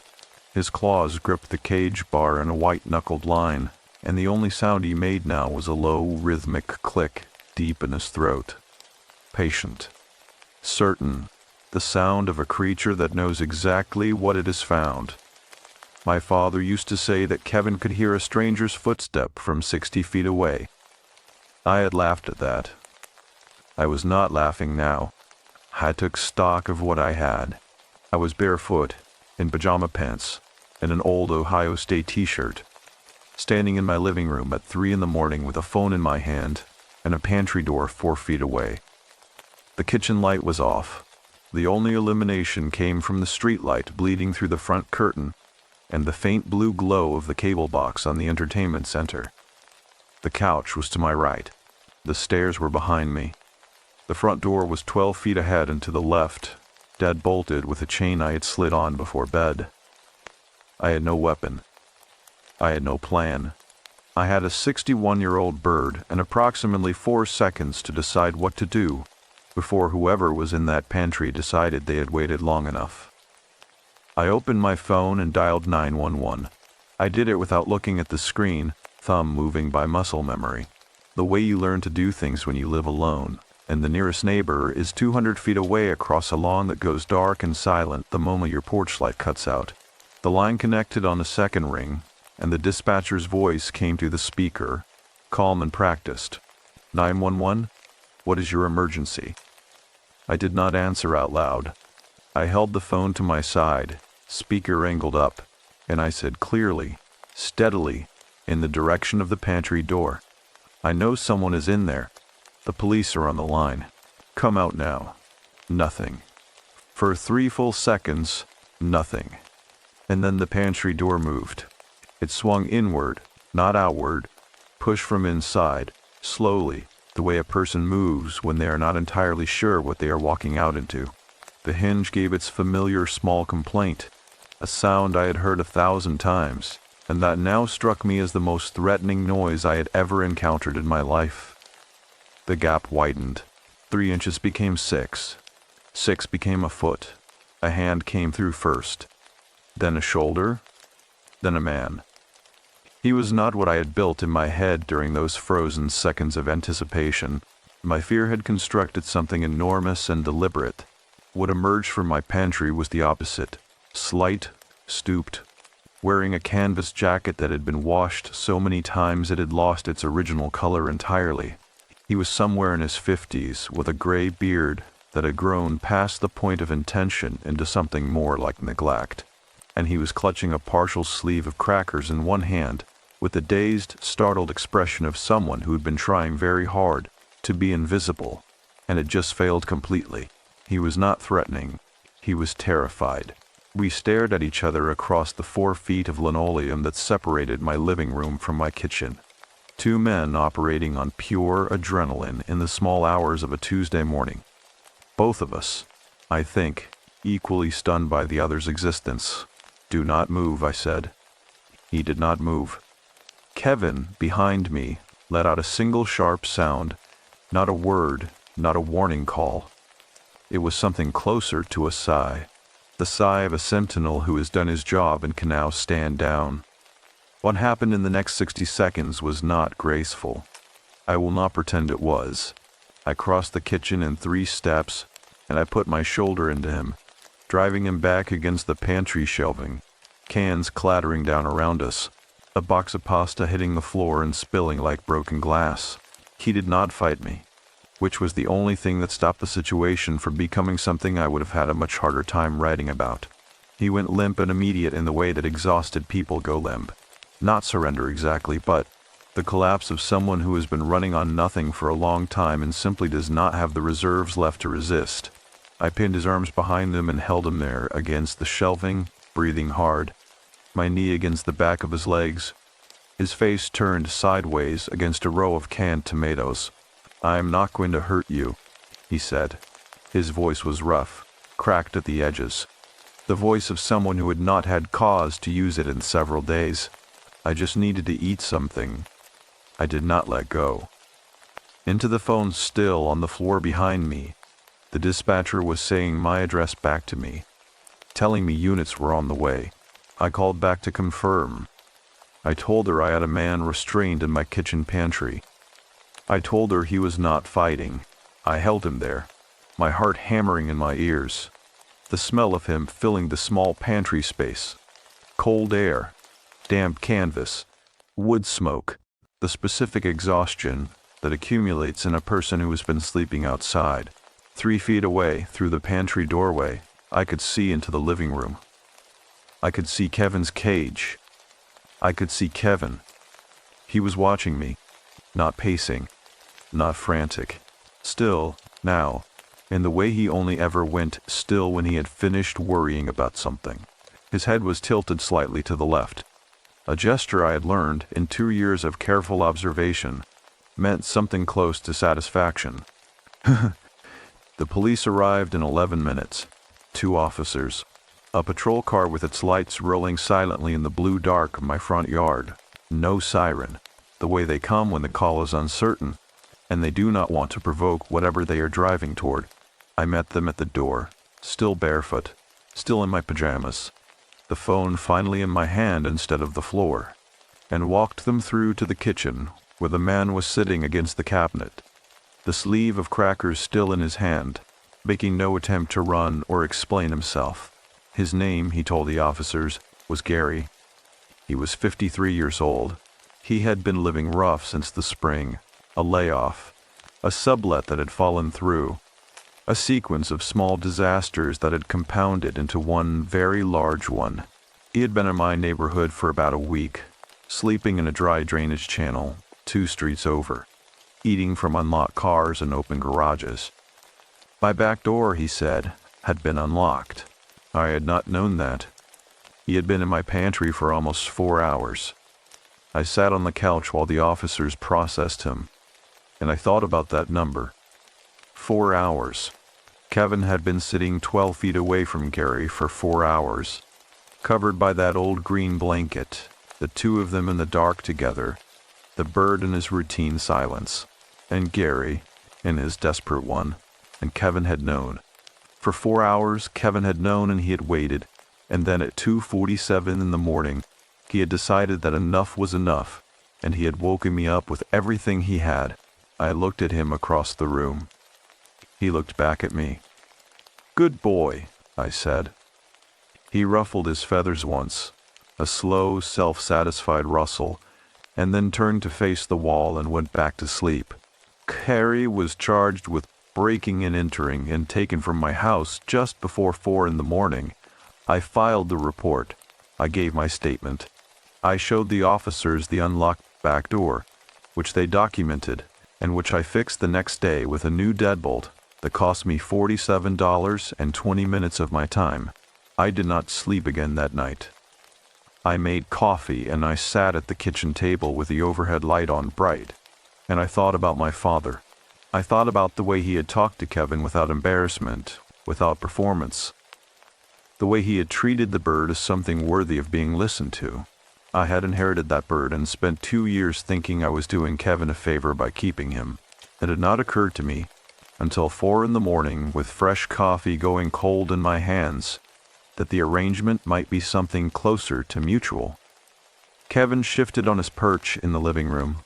"Roy," he said softly, into the dark. Not to me, not this time, to someone else, to whoever he still carried with him in that extraordinary gray head. I pressed my hand flat on the table and breathed through my nose and did not say anything for a long time.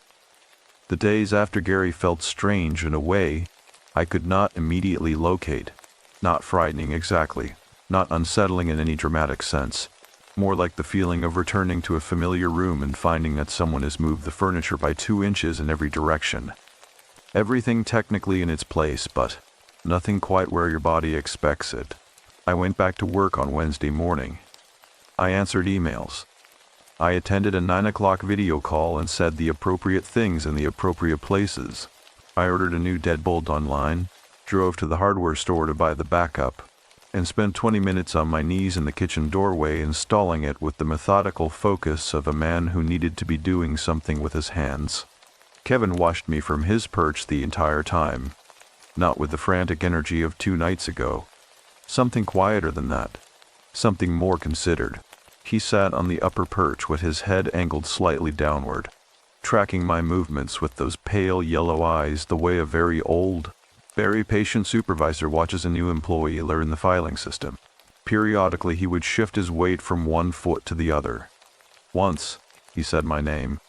Just Daniel, flat and clear. The way you say a name to confirm someone is still paying attention. "I am paying attention," I said. He looked satisfied by that and went back to watching. Margot is 3 years older than me, lives in Portland, and has the specific brand of practical warmth that makes her excellent in a crisis and occasionally exhausting in ordinary life. I told her about Gary. I told her about Kevin. I told her about the 4 hours, the crackers, the officers at 4 in the morning. There was a long pause on her end of the line. "Kevin woke you up," she said. "Yes, Kevin, who has been silent every single night for 2 years. Also yes." Another pause. I could hear her breathing through it, the way she does when she is deciding whether to say the thing she is actually thinking, or the safer, more measured version of it. Margot had loved our father very much. She had also, privately, grieved the bird the same way she had grieved the house and the recliner and the pipe tobacco smell, as extensions of Roy himself, artifacts of a man who no longer existed. "Daniel," she said finally, "that bird knew. I know. I mean, he really knew. He was not just reacting to a sound. He was." She stopped. Started again.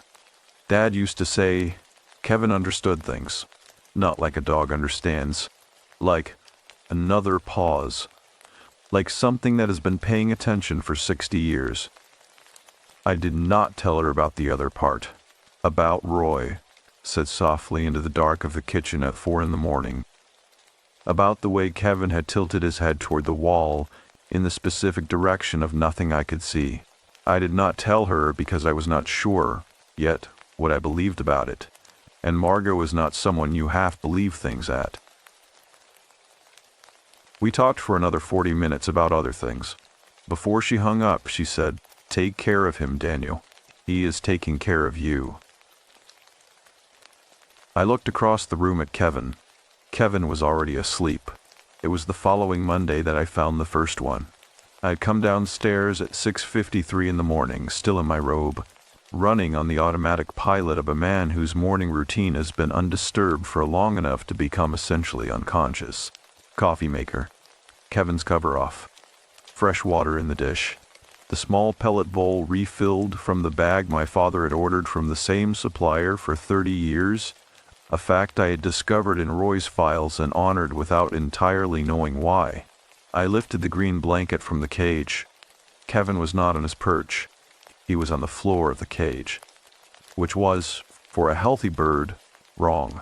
Old birds sometimes came down to the cage floor when they were tired or unwell, and for one very bad second my stomach dropped entirely.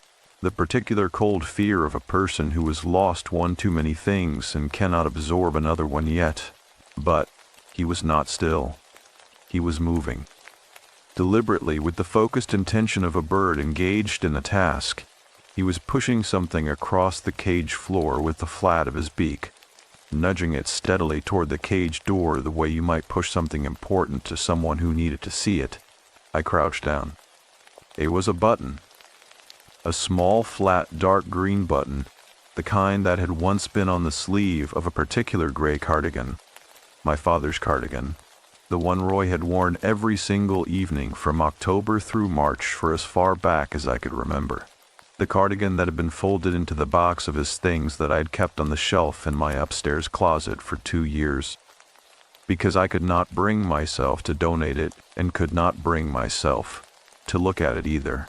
I had not opened that box. Not once. I reached into the cage and picked up the button. It was real. Solid. Cool against my fingertip, with a small thread loop still attached to the back, as though it had come free recently rather than with age.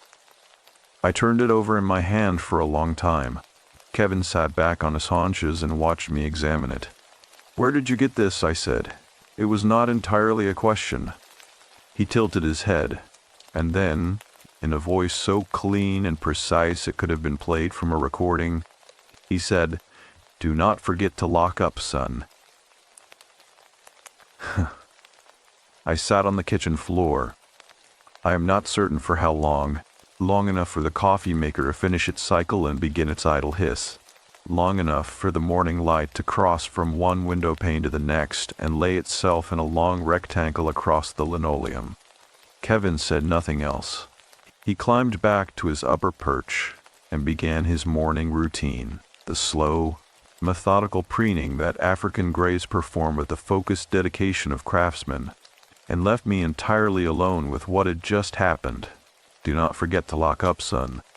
My father said that to me every time I left his house, every single time, for as far back as I could remember, from the time I was 11 years old and starting to stay home alone, right through the last visit I had made before his stroke. It was not a generic phrase.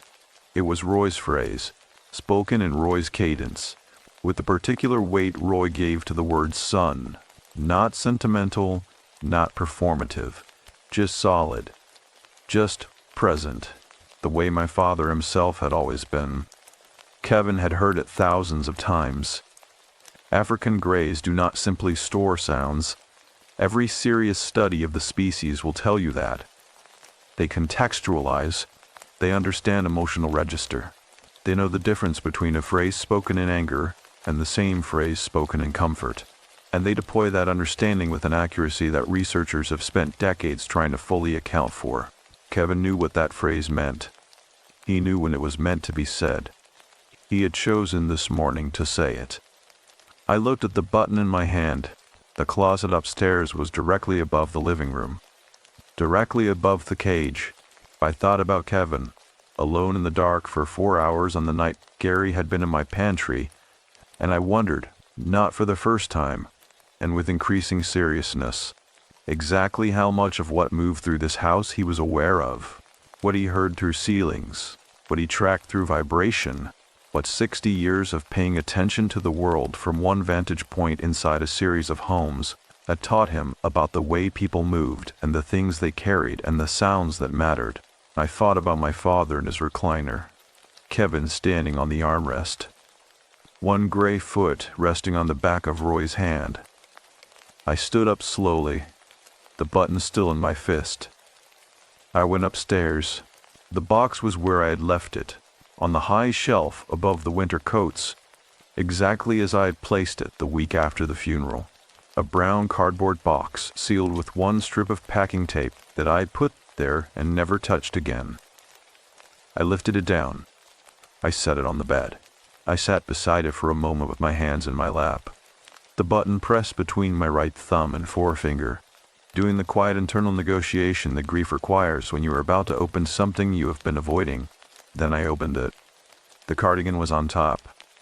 gray wool, slightly pilled at the elbows, the left cuff showing the small irregular gap where a button had clearly and recently come free. The thread loop was still there, loose at the edge of the buttonhole, pale against the wool. I pressed my father's button back into its place and held the cardigan in both hands, the smell of it rising immediately. Pipe smoke, motor oil, the specific warmth of an old man's most worn garment. I held it for a long time. Below me, from the living room, Kevin made a single soft sound. Not a word, just a low, contented note, the sound he made in the evenings when the house had settled and he considered everything accounted for, everything present, everything where it belonged. I pressed the cardigan to my chest and sat on the edge of my father's son's bed, in my father's son's house, and breathed. I did not tell Margot about the button, not because I doubted it. The physical reality of it was undeniable, smooth and solid and sitting now on my nightstand where I would see it every morning, but because some things need time before they become able to speak. Some things need to sit in the body for a while, turning slowly, before the right words form around them. What I knew sitting on that bed with my father's cardigan across my knees was something I had not known with this particular clarity before that Monday morning. Kevin was not simply a bird I was keeping alive out of obligation. He was the last living thing on earth that had known my father the way I had known him. Not the professional version, not the neighbor version, not the funeral version. The actual Roy. The Roy who talked without an audience, who wore that cardigan until the elbows went thin, who said, "Do not forget to lock up," son to a child who needed to hear it, and then kept saying it for 23 years. Because the habit of love is hard to break, even when the child is grown. Kevin had been there for all of it. Every morning. Every evening. 61 years of Roy, stored in a gray bird's extraordinary memory, like a library that no one else had thought to read. I scratched the back of Kevin's head that evening, the way my father had shown me, 2 fingers, gentle behind the ear coverts, where African grays cannot reach themselves. Kevin leaned into it with the small, unguarded trust of an animal who has decided finally and completely that you are safe. Outside, the November wind pressed against the windows. Inside, the house was warm, and for the first time since my father had died, it did not feel entirely empty. Winter came to Columbus the way it always does, not dramatically, not all at once, but in increments, the way something inevitable moves. First the mornings went gray, then the afternoons followed. The oak tree in the backyard dropped its last leaves in a single overnight wind, and by the first week of December, the yard was bare and the sky had settled into the low, white ceiling it would wear without interruption until March. I had started talking to Kevin, not the way I talked to him in the early months, brief, functional, the verbal equivalent of a nod.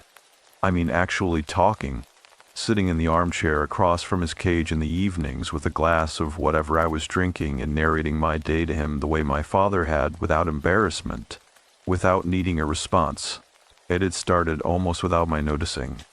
A comment about a difficult project call, an observation about the neighbor's new car, a half-formed thought about something I had read that morning and not had anyone to say out loud to. Kevin listened the way my father had always listened, with complete and unhurried attention, his head angled slightly, his eyes moving between my face and my hands with the interest of someone following both the content and the subtext simultaneously. Occasionally he responded, not always in words. Sometimes it was a soft percussive sound from deep in his chest, the bird equivalent of a thoughtful hum. Sometimes it was a gesture, a slow blink, a single ruffling of the feathers along his neck that I had come to read, over months of careful observation, as something close to acknowledgement, and sometimes, rarely, it was a phrase. Always contextual, always placed with the precise timing of a creature who understood not just language but conversation. Once, when I told him I had missed a deadline and spent 20 minutes berating myself over it, he said, in Roy's voice, "You are too hard on yourself." I stared at him for a long time after that. He went back to preening. It was the third week of December when the dream started. I want to be careful here, because I am not the kind of person who assigns meaning to dreams. I believe in what I can document. I believe in deadbolts and police reports, and the recorded behavioral science of Irene Pepperberg's decades of research into African gray cognition. I believe in the button on my nightstand, which I can pick up and turn over in my fingers and verify is real. I do not, as a matter of personal constitution, believe in messages from the dead, but the dreams were specific in a way that ordinary dreams are not. In all of them, I was in my father's house. Not my house. Roy's house, the one I had grown up in, the split level on Glenmore Avenue with the cracked driveway, and the rhododendrons that had grown too large for the front beds, and the particular way the third step from the bottom creaked on the left side and was silent on the right. I knew that house in my bones. I had not been inside it in over 2 years. Not since the estate sale. Not since I had handed the keys to the new owners on a gray October afternoon and driven away without looking in the rearview mirror. In the dreams, I was always looking for something. Not urgently. Not with a panicked energy that turns ordinary dreams into nightmares. Just steadily, methodically, the way you look for something you have set down and cannot immediately locate. Room to room. The kitchen with its yellow linoleum. The basement workshop where Roy had kept his tools in a specific order he had never needed to explain to anyone because he was always the one who used them. The small back bedroom that had been mine until I left for college and was a storage room after that. In each dream I got closer, and in each dream, just before I found whatever I was looking for, I woke up. I would lie in the dark for a moment, the details dissolving the way dreams do, and from downstairs Kevin would make a single soft sound. Not the alarm sound, not the sentinel click, something else. Something that landed, every time, less like a bird noise and more like the sound of someone in the next room who knows you are awake and is simply letting you know they are there. I mentioned the dreams to my friend Marcus at lunch on a Thursday. Marcus is a civil engineer and constitutionally the most skeptical person I have ever met. He once spent 40 minutes explaining to me why a restaurant that everyone agreed had excellent food was, in measurable and objective terms, overrated. He is also one of the few people I trust enough to say half-formed things to without worrying that they will be taken out of context. I told him about the dreams. I told him about Kevin saying things that fit. I told him about the button. He was quiet for a moment, which for Marcus is the intellectual equivalent of a long speech. There is a study, he said finally, from the University of Arizona. A researcher named Rutz did work on corvid cognition. Crows, ravens, showing they maintain long-term memory of human faces and pass behavioral information between generations. There is separate work on gray parrots showing episodic-like memory. The ability to recall not just that something happened, but the context around it. Where, when, what the emotional register was. So you're saying Kevin remembers. I am saying Kevin was present for everything your father did for 60 years. Every habit, every phrase in its context, every room in every house. He picked up his coffee. I am saying that if your father had a habit of checking the back door, Kevin watched him do it. If your father had a phrase he used when you were being too hard on yourself, Kevin heard it enough times to know exactly when it applied. He set the coffee down. I am not saying it is supernatural. I am saying it might be the most accurate impression of a person that has ever existed, stored in a living animal, still active. I thought about that on the drive home. The most accurate impression of a person that has ever existed. Not a recording. Not a photograph. Something that learned and adapted and understood and was still here, still watching from its perch, still cataloging. I went to my father's old house on the 20th of December. I drove past it, I should say. I did not stop. I had no reason to stop. New people lived there. A young couple with a toddler. I had seen photographs of their Christmas lights on the neighborhood Facebook group without intending to. But I drove down Glenmore Avenue in the early evening. The streetlights just coming on. The rhododendrons visible from the road cut back properly now, and shaped into something tidy that Roy would have privately disapproved of, and I sat idling at the curb for a few minutes and looked at the house. It looked fine. It looked cared for. The cracked section of driveway had been resurfaced. The Christmas lights in the gutters were the warm white LED variety, even and precise. Nothing like the haphazard strands of multicolored incandescent bulbs Roy had untangled from the same knotted box every December without complaint. I was not sad exactly. I was something more specific than sad. I was aware, in the way you occasionally become aware of a very large and quiet thing that has been standing behind you for some time, of how much of my father existed only in memory now. In mine. In Margot's.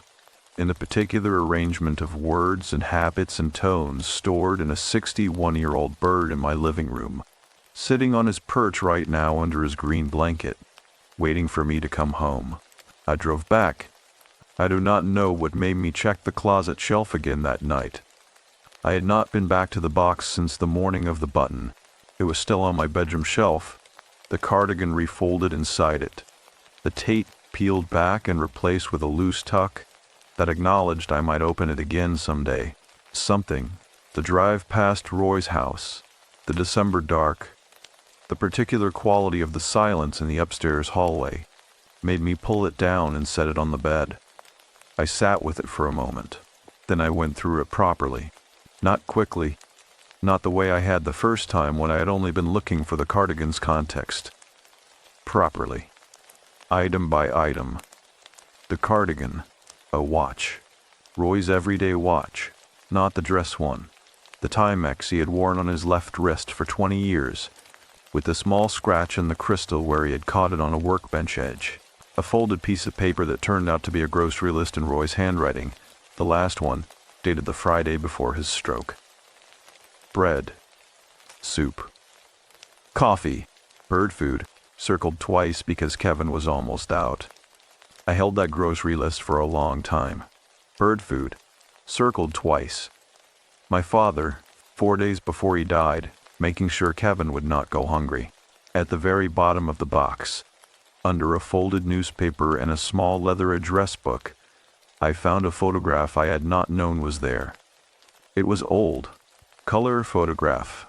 The slightly oversaturated palette of 1980s processing. The edges showing the characteristic yellowing of a picture that has spent decades in a box rather than a frame. It showed my father at what I estimated was around 30 years old. Young, in a way that was slightly disorienting. Roy with dark hair and no beard, sitting in a lawn chair in a backyard I recognized as the house on Glenmore Avenue, before the rhododendrons had grown in. Kevin was on his shoulder. Young Kevin.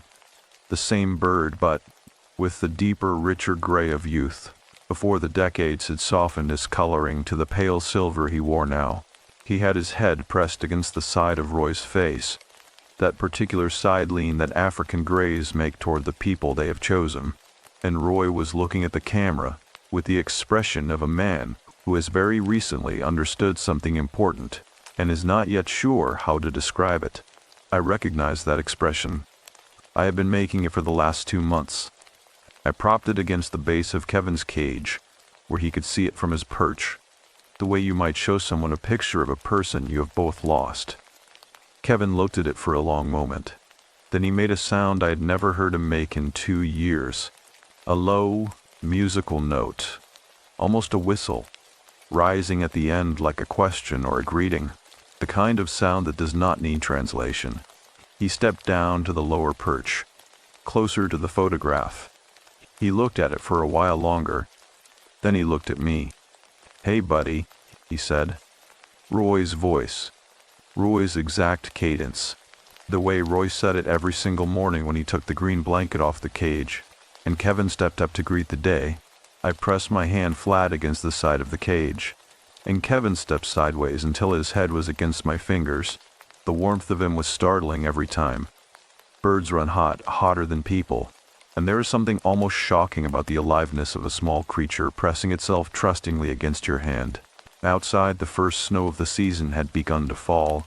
Soft, unhurried, The kind of snow that makes no sound against the windows, that simply accumulates in the dark, turning the yard white and the streetlights amber and the whole world outside into something muffled and still. Inside, the house was warm and lit, and Kevin leaned into my hand, and somewhere in that extraordinary gray head of his, 61 years of a man I loved was still perfectly, completely intact. I did not feel alone. That was the thing.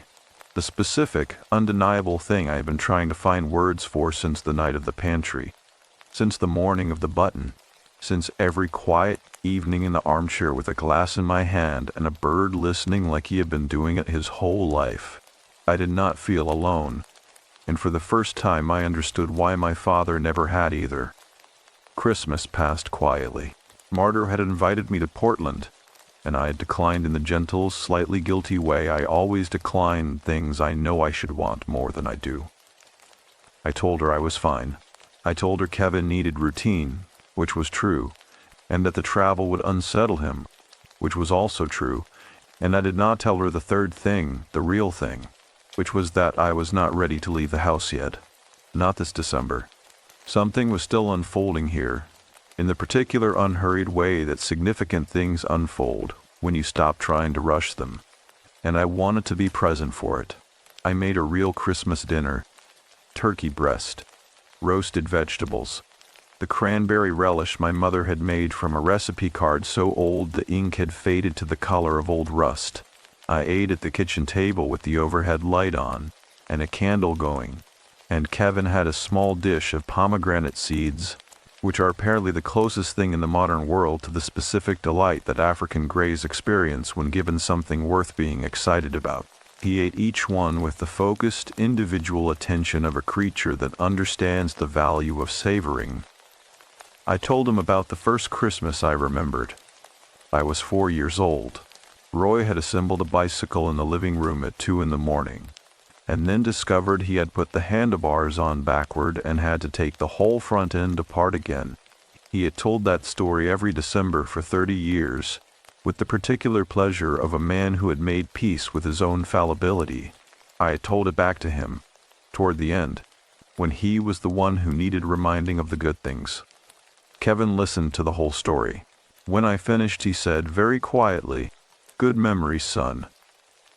I looked at him across the table.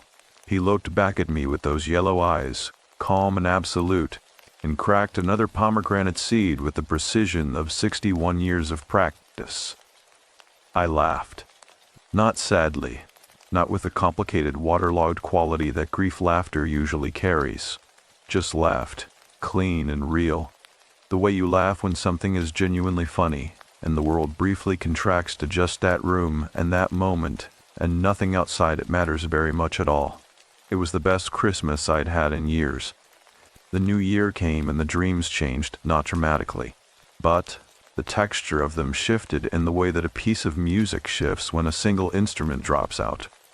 The overall shape remaining recognizable, but something essential now absent or altered. I was still in my father's house, still moving through those rooms with the methodical patience of someone looking for something specific. But the urgency was less now. The dreams had the quality of a walk rather than a search. Room to room, unhurried, noting things. The yellow linoleum. The workshop. The way the winter light came through the kitchen window at a specific angle in the early afternoon and turned everything briefly gold. And in the last dream of that sequence, the one that came on the 7th of January at around 4 in the morning, I found what I had been looking for. It was not an object. It was not a room. It was my father, sitting in the armchair in the living room. Not his recliner, which is where he had died, but the older armchair, the green one he had kept from the first apartment he and my mother had shared, the one that had moved with them through 4 houses over 50 years, because my mother had loved it, and Roy had never once considered getting rid of it. He was sitting in it the way he always sat, slightly sideways, one leg over the arm, a book open in his lap that he was not currently reading. Just sitting. The way he sat when he was content. He did not look at me when I came in. He said, "You are taking good care of him." I woke up. The bedroom was dark. Outside, a light snow was coming down again. Not the heavy accumulating kind, but the fine, dispersed kind that drifts rather than falls. From downstairs, Kevin made his single soft sound, the present sound, the one that said, "I know you are awake. I am here." I lay in the dark for a long time with the ceiling above me and the snow outside, and that sentence turning slowly in my chest. You are taking good care of him. I spent 2 years believing I was doing Kevin a favor. It had taken until January to fully understand that Roy had known better than that. Roy, who had spent 60 years with that bird. Roy, who had left Kevin to me not as a burden or a responsibility, but as something else entirely, something that could not be left in a will as a straightforward bequest because there are no legal categories for it. He had left me a companion. He had left me a witness. He had left me the one living thing on earth that loved Roy the way I loved Roy, and understood what that loss felt like, and was still here. I got out of bed and went downstairs. Kevin was awake, which surprised me. It was 4:17 in the morning, and he was on his upper perch, not covered, because I had forgotten the blanket in the way you forget things when you go to bed, unsettled, and he was sitting in the faint amber light that came through the front window, and looking at the door as though he had been expecting me, which, I had begun to accept, was entirely possible. I sat in the armchair across from him. The armchair was not green, and it had not belonged to my mother, but it was the chair I sat in every evening, and Kevin oriented toward it automatically, turning on his perch to face me the way a sunflower tracks light. I had a dream about him, I said. Kevin blinked. He said I was taking good care of you. Kevin made the low musical sound, the one from the night of the photograph, the one that rose at the end like a question or a greeting. Then he was quiet for a moment, and in that quiet the house settled around us. A creak from the hallway. The furnace cycling on with its familiar deep hum. The faint dispersed sound of snow against the windows. And then Kevin spoke. Not a single phrase this time. Not one of Roy's retrieved fragments placed with surgical precision into a moment that needed it. He spoke in a way I had never heard him speak in 2 years. A way I did not know he was capable of. And what came out was something that took me several seconds to process because my brain was not prepared to receive it. He spoke in my father's voice, in full, unhurried sentences, the way Roy talked when he had something important to say and wanted to make sure it landed correctly. The cadence was exact. The pauses were Roy's pauses. The weight on certain words was Roy's weight. The particular emphasis my father put on the things he meant most seriously. He said, "You are always my best thing, Daniel.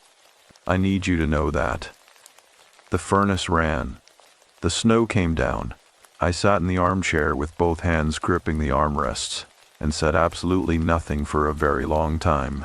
I want to be precise here, because precision matters to me, and I think it should matter to you as well.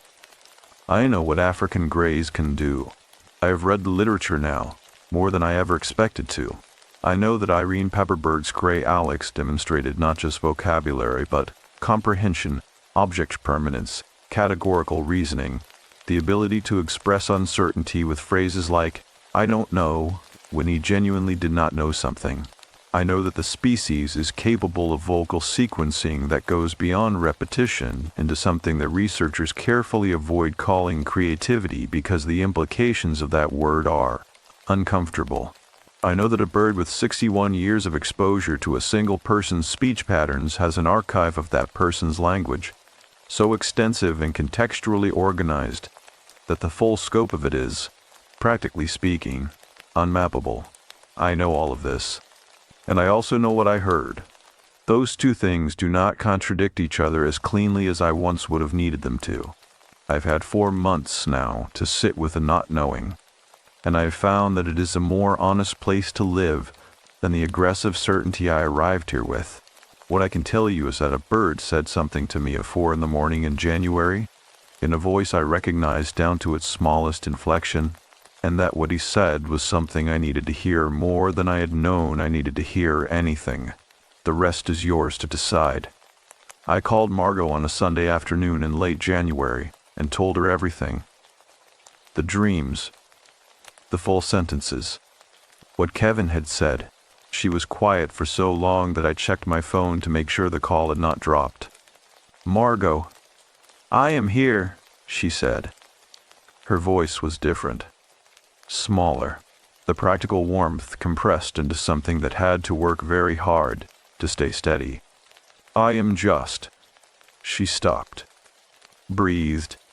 "Daniel, Dad used to say that to me too. That phrase, 'You were always my best thing.' He said it to both of us, separately. He said it like it was ours alone. I had not known that. He said it to Kevin too, I think," I said. "Over and over, for 60 years, every time it mattered." "Of course he did," Margot said softly. "He said it to everyone he loved." We were both quiet for a moment on the line. The particular quiet of two people in two different cities holding the same thing between them from a distance, turning it carefully, making sure it does not break. "How is he?" Margot asked finally. "Kevin. He is good," I said. "He is really good. He had pomegranate seeds at Christmas." She laughed at that. "The real kind, the sudden kind. Dad used to say Kevin liked them better than anything." "He does," I said. "He really does." February arrived with the slow, colorless authority of a month that knows it is only tolerated. I had established a new routine by then, built around Kevin the way you build routines around the people and animals whose needs give your days their shape.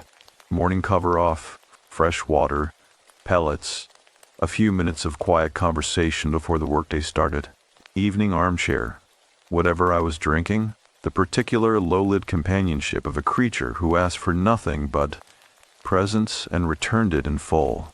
I had started playing my father's records in the evenings. Roy had kept a turntable and a collection of vinyl that he maintained with the same quiet devotion he gave to everything he cared about. Cleaned after each use, stored in their sleeves, never stacked. Johnny Cash, Chet Atkins, a Patsy Cline album with a cracked spine that he had owned since before my mother and played until the surface noise had become as much a part of the music as anything pressed into the groove. I did not own a turntable. I played them through a streaming service which Roy would have found either impressive or deeply suspect, depending on his mood.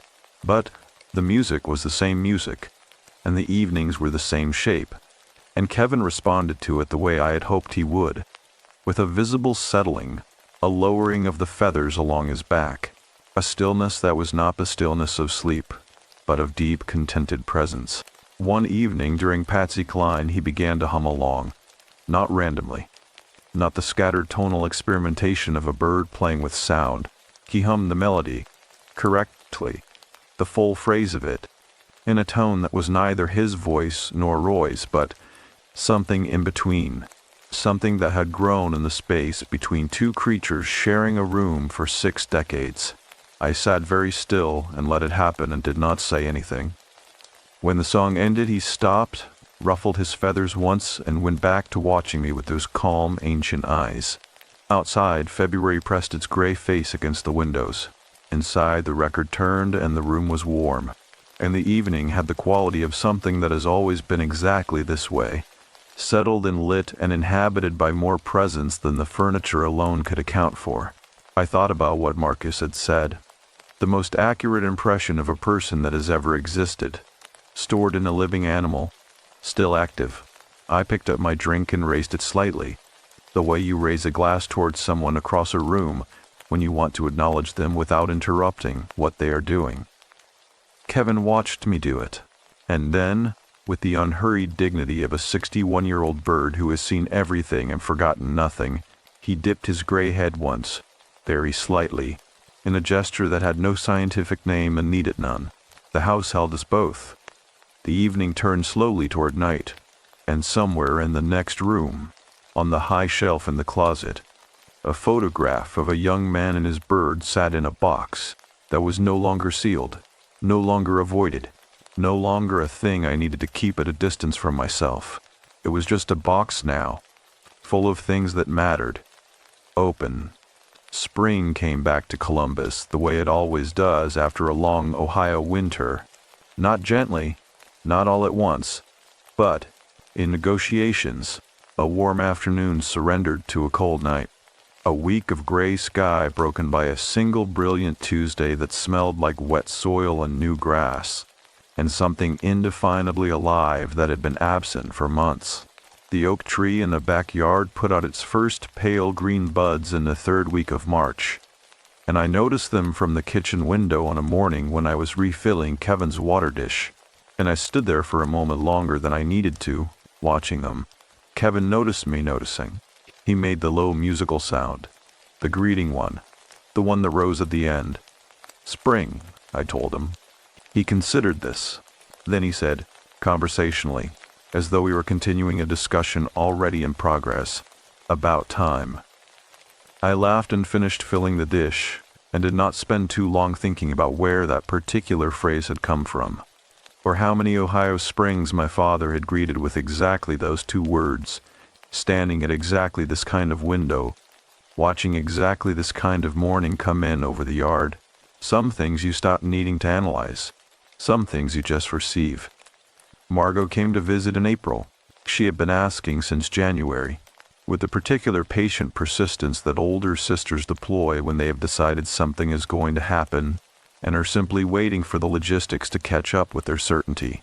I had been saying soon for 2 months, and then I had said the week after Easter, and then I had actually meant it, and she had booked her flight before I finished the sentence.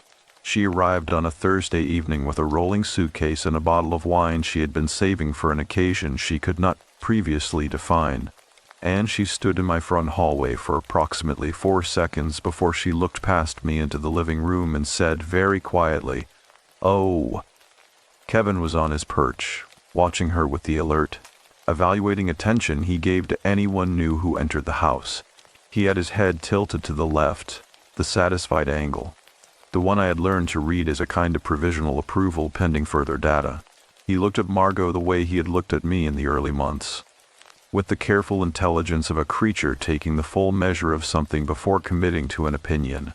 Margot walked to the cage slowly, the way you approach something you understand to be significant. She stopped 2 feet away and looked at him, and he looked back at her, and for a moment, neither of them moved. "Hi, Kevin," she said. Soft, like a greeting that had been waiting a long time to be said. Kevin was quiet for a beat. 2 beats. Then he stepped to the front of the perch, as close to her as the cage allowed, and in Roy's voice, clear, warm, the version my father used when he was most himself, he said, "There she is." Margot pressed her hand over her mouth. I looked at the floor and gave her a moment. She collected herself the way she always collects herself, with the efficiency of a person who has decided that falling apart is something done privately and briefly, and then set aside. She lowered her hand. She took a breath. She reached out and pressed 2 fingers gently against the cage bars. And Kevin stepped sideways and leaned his head into the contact without hesitation. The way he leaned into my hand. The way he had leaned into Roy's hand for 6 decades. "He knew me," she said, not quite a question. "He has known you since before you can remember," I said. "He just had not seen you in a while." She stayed like that for a long time, her fingers against the bars, Kevin's gray head pressed into them, both of them entirely still in the yellow April light coming through the front window. And something in that image, my sister and my father's bird, bridging the 2 years of distance between them with nothing more than a touch and a phrase, settled into me the way the right things settle, not dramatically, not with announcement, just quietly, completely, the way water fills the shape of whatever contains it. We sat up until nearly midnight that first night. The wine was good. The conversation was the kind that only happens between people who share the specific grammar of a particular childhood, the shorthand of shared reference and mutual history that does not require explanation because you were both there. We talked about Roy. Really talked. Not the careful grief-managed version we had been doing for 2 years, performing okay-ness at each other across a phone line, but the real version, the laughing version. The stories that started with, "Do you remember when he..." Juvenpiece, and ended with both of us leaning back in our chairs, undone. Kevin sat on his perch through all of it, awake long past his usual hour, turning his head between us as we spoke the way a person tracks a conversation they are following with interest. Occasionally, he contributed. A word, a phrase, placed with the quiet accuracy we had both learned to expect, and had stopped trying to explain to each other's satisfaction. When Margot told the story about Roy teaching her to drive in the Kmart parking lot on a Sunday morning and reversing into a shopping cart corral he had not seen, Kevin said, at exactly the right moment, with Roy's exact inflection of dignified self-reproach, "That was not my finest hour."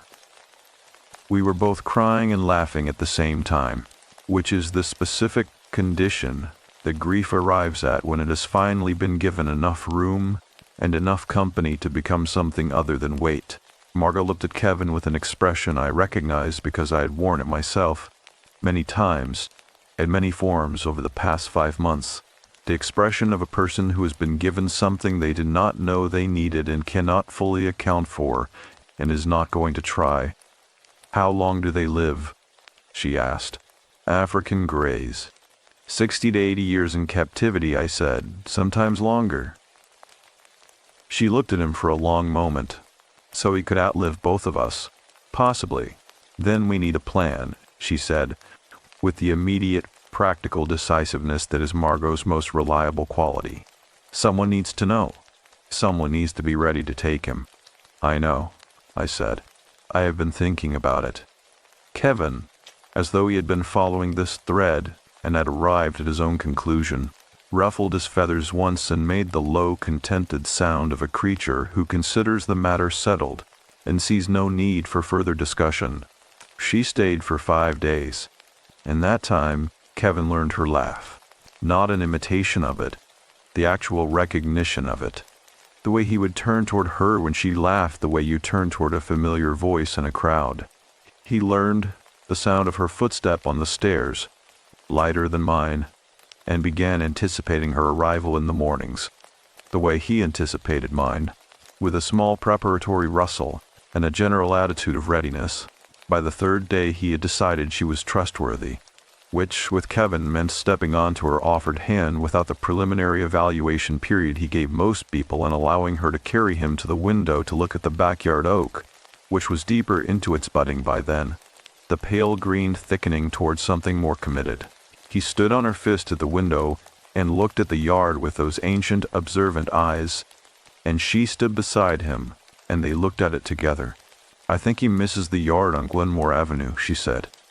"Roy used to take him out in summer," I said. "He had a perch on the back patio. Kevin would sit out there for hours." Margot looked at me over Kevin's head. "You should do that this summer.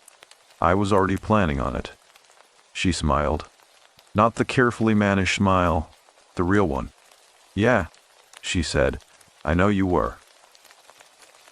She left on a Tuesday morning, early, the cab to the airport arriving in the gray pre-dawn quiet while the neighborhood was still asleep. I carried her suitcase to the door. She hugged me in the way she hugs me when something real has passed between us, longer than occasion strictly requires, with the particular grip of someone who has remembered something important. Then she went to Kevin's cage. He was awake, watching her the way he had watched her from the beginning, with complete attention, nothing held back. She stood before him for a moment, the early light just beginning to come in through the side window, laying a thin line of gold across the cage bars and across her face and across the green blanket folded neatly on the chair beside him. "Thank you," she said to him, quietly, seriously, "the way you thank something that has done you a real service." Kevin regarded her for a long moment.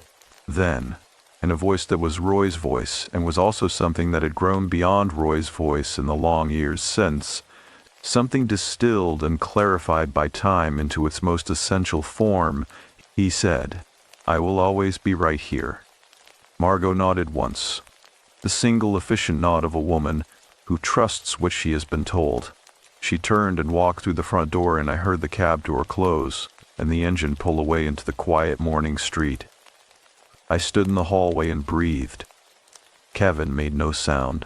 He simply watched me from his perch in the way he had watched me since the beginning, with the patience of a creature that has learned over 61 years that the people it loves sometimes need a moment, and that the best thing to do in those moments is simply to remain. Spring became summer the way things become themselves when left alone long enough. I bought an outdoor perch from the same supplier my father had used, the details of which I found in Roy's files in the same folder where I had found Kevin's veterinary records and the supplier's contact information, and a handwritten note in Roy's careful printing that listed Kevin's preferences, his dislikes, the specific way he liked his head scratched, and the foods that agreed with him, and the ones that did not, and the songs he responded to, and the ones that left him indifferent. My father had written a manual. Of course he had. Roy had known, with the quiet certainty of a man who understood his own mortality and took it seriously, that Kevin would outlive him. He had known that whoever came next would need to know these things, and so he had written them down in the methodical, undemonstrative way he did everything that mattered. He had not told me about it.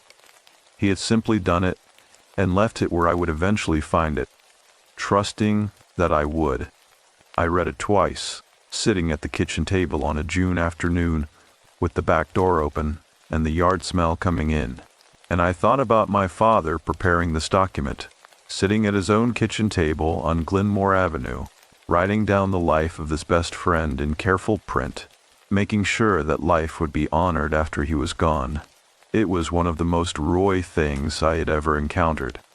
Practical, thorough, an act of love disguised as logistics. I took Kevin outside that afternoon for the first time.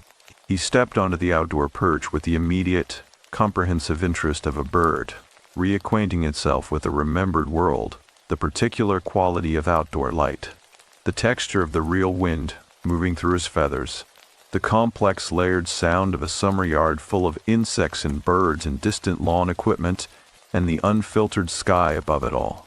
He turned his head slowly through the full range of his vision, cataloging, processing, updating some internal map that had been waiting for this data. Then he settled, deeply, completely, with the full body ease of something restored to its correct environment. I sat in the lawn chair beside him and did nothing in particular. The afternoon light moved through the oak tree and through its shifting pattern across the grass.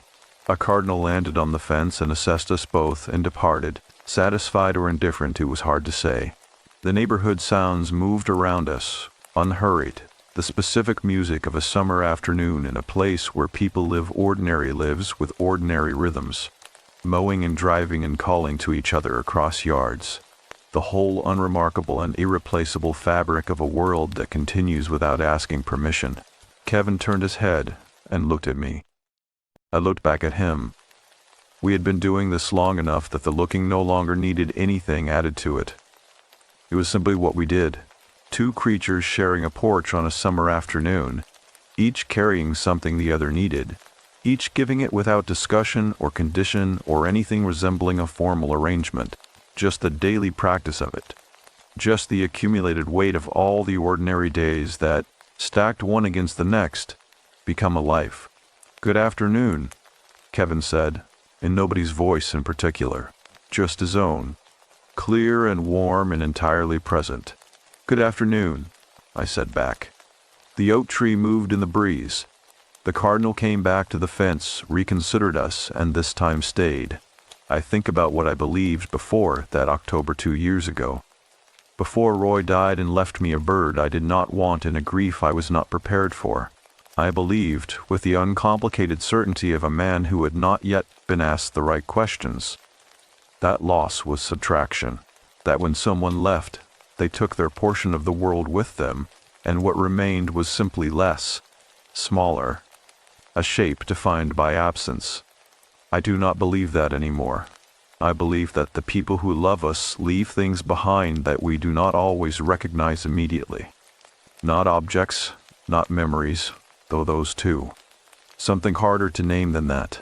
Something that persists in the spaces between what can be measured and what can only be felt, in the particular warmth of a small creature pressing its head into your hand, in a phrase deployed at the exact moment it is needed, in a grocery list with an item circled twice, because even at the end, with everything else narrowing, a man made sure that the thing he loved most would not go hungry. My father left me Kevin. And Kevin, in the slow and patient way of something that has been paying attention for longer than most lies last, gave me back my father. Not all of him. Not the version that existed in 3 dimensions, that smelled of pipe smoke and wore a gray cardigan until the elbows went thin. That version is gone, and I have made a kind of peace with the going that I think Roy himself would recognize and approve of.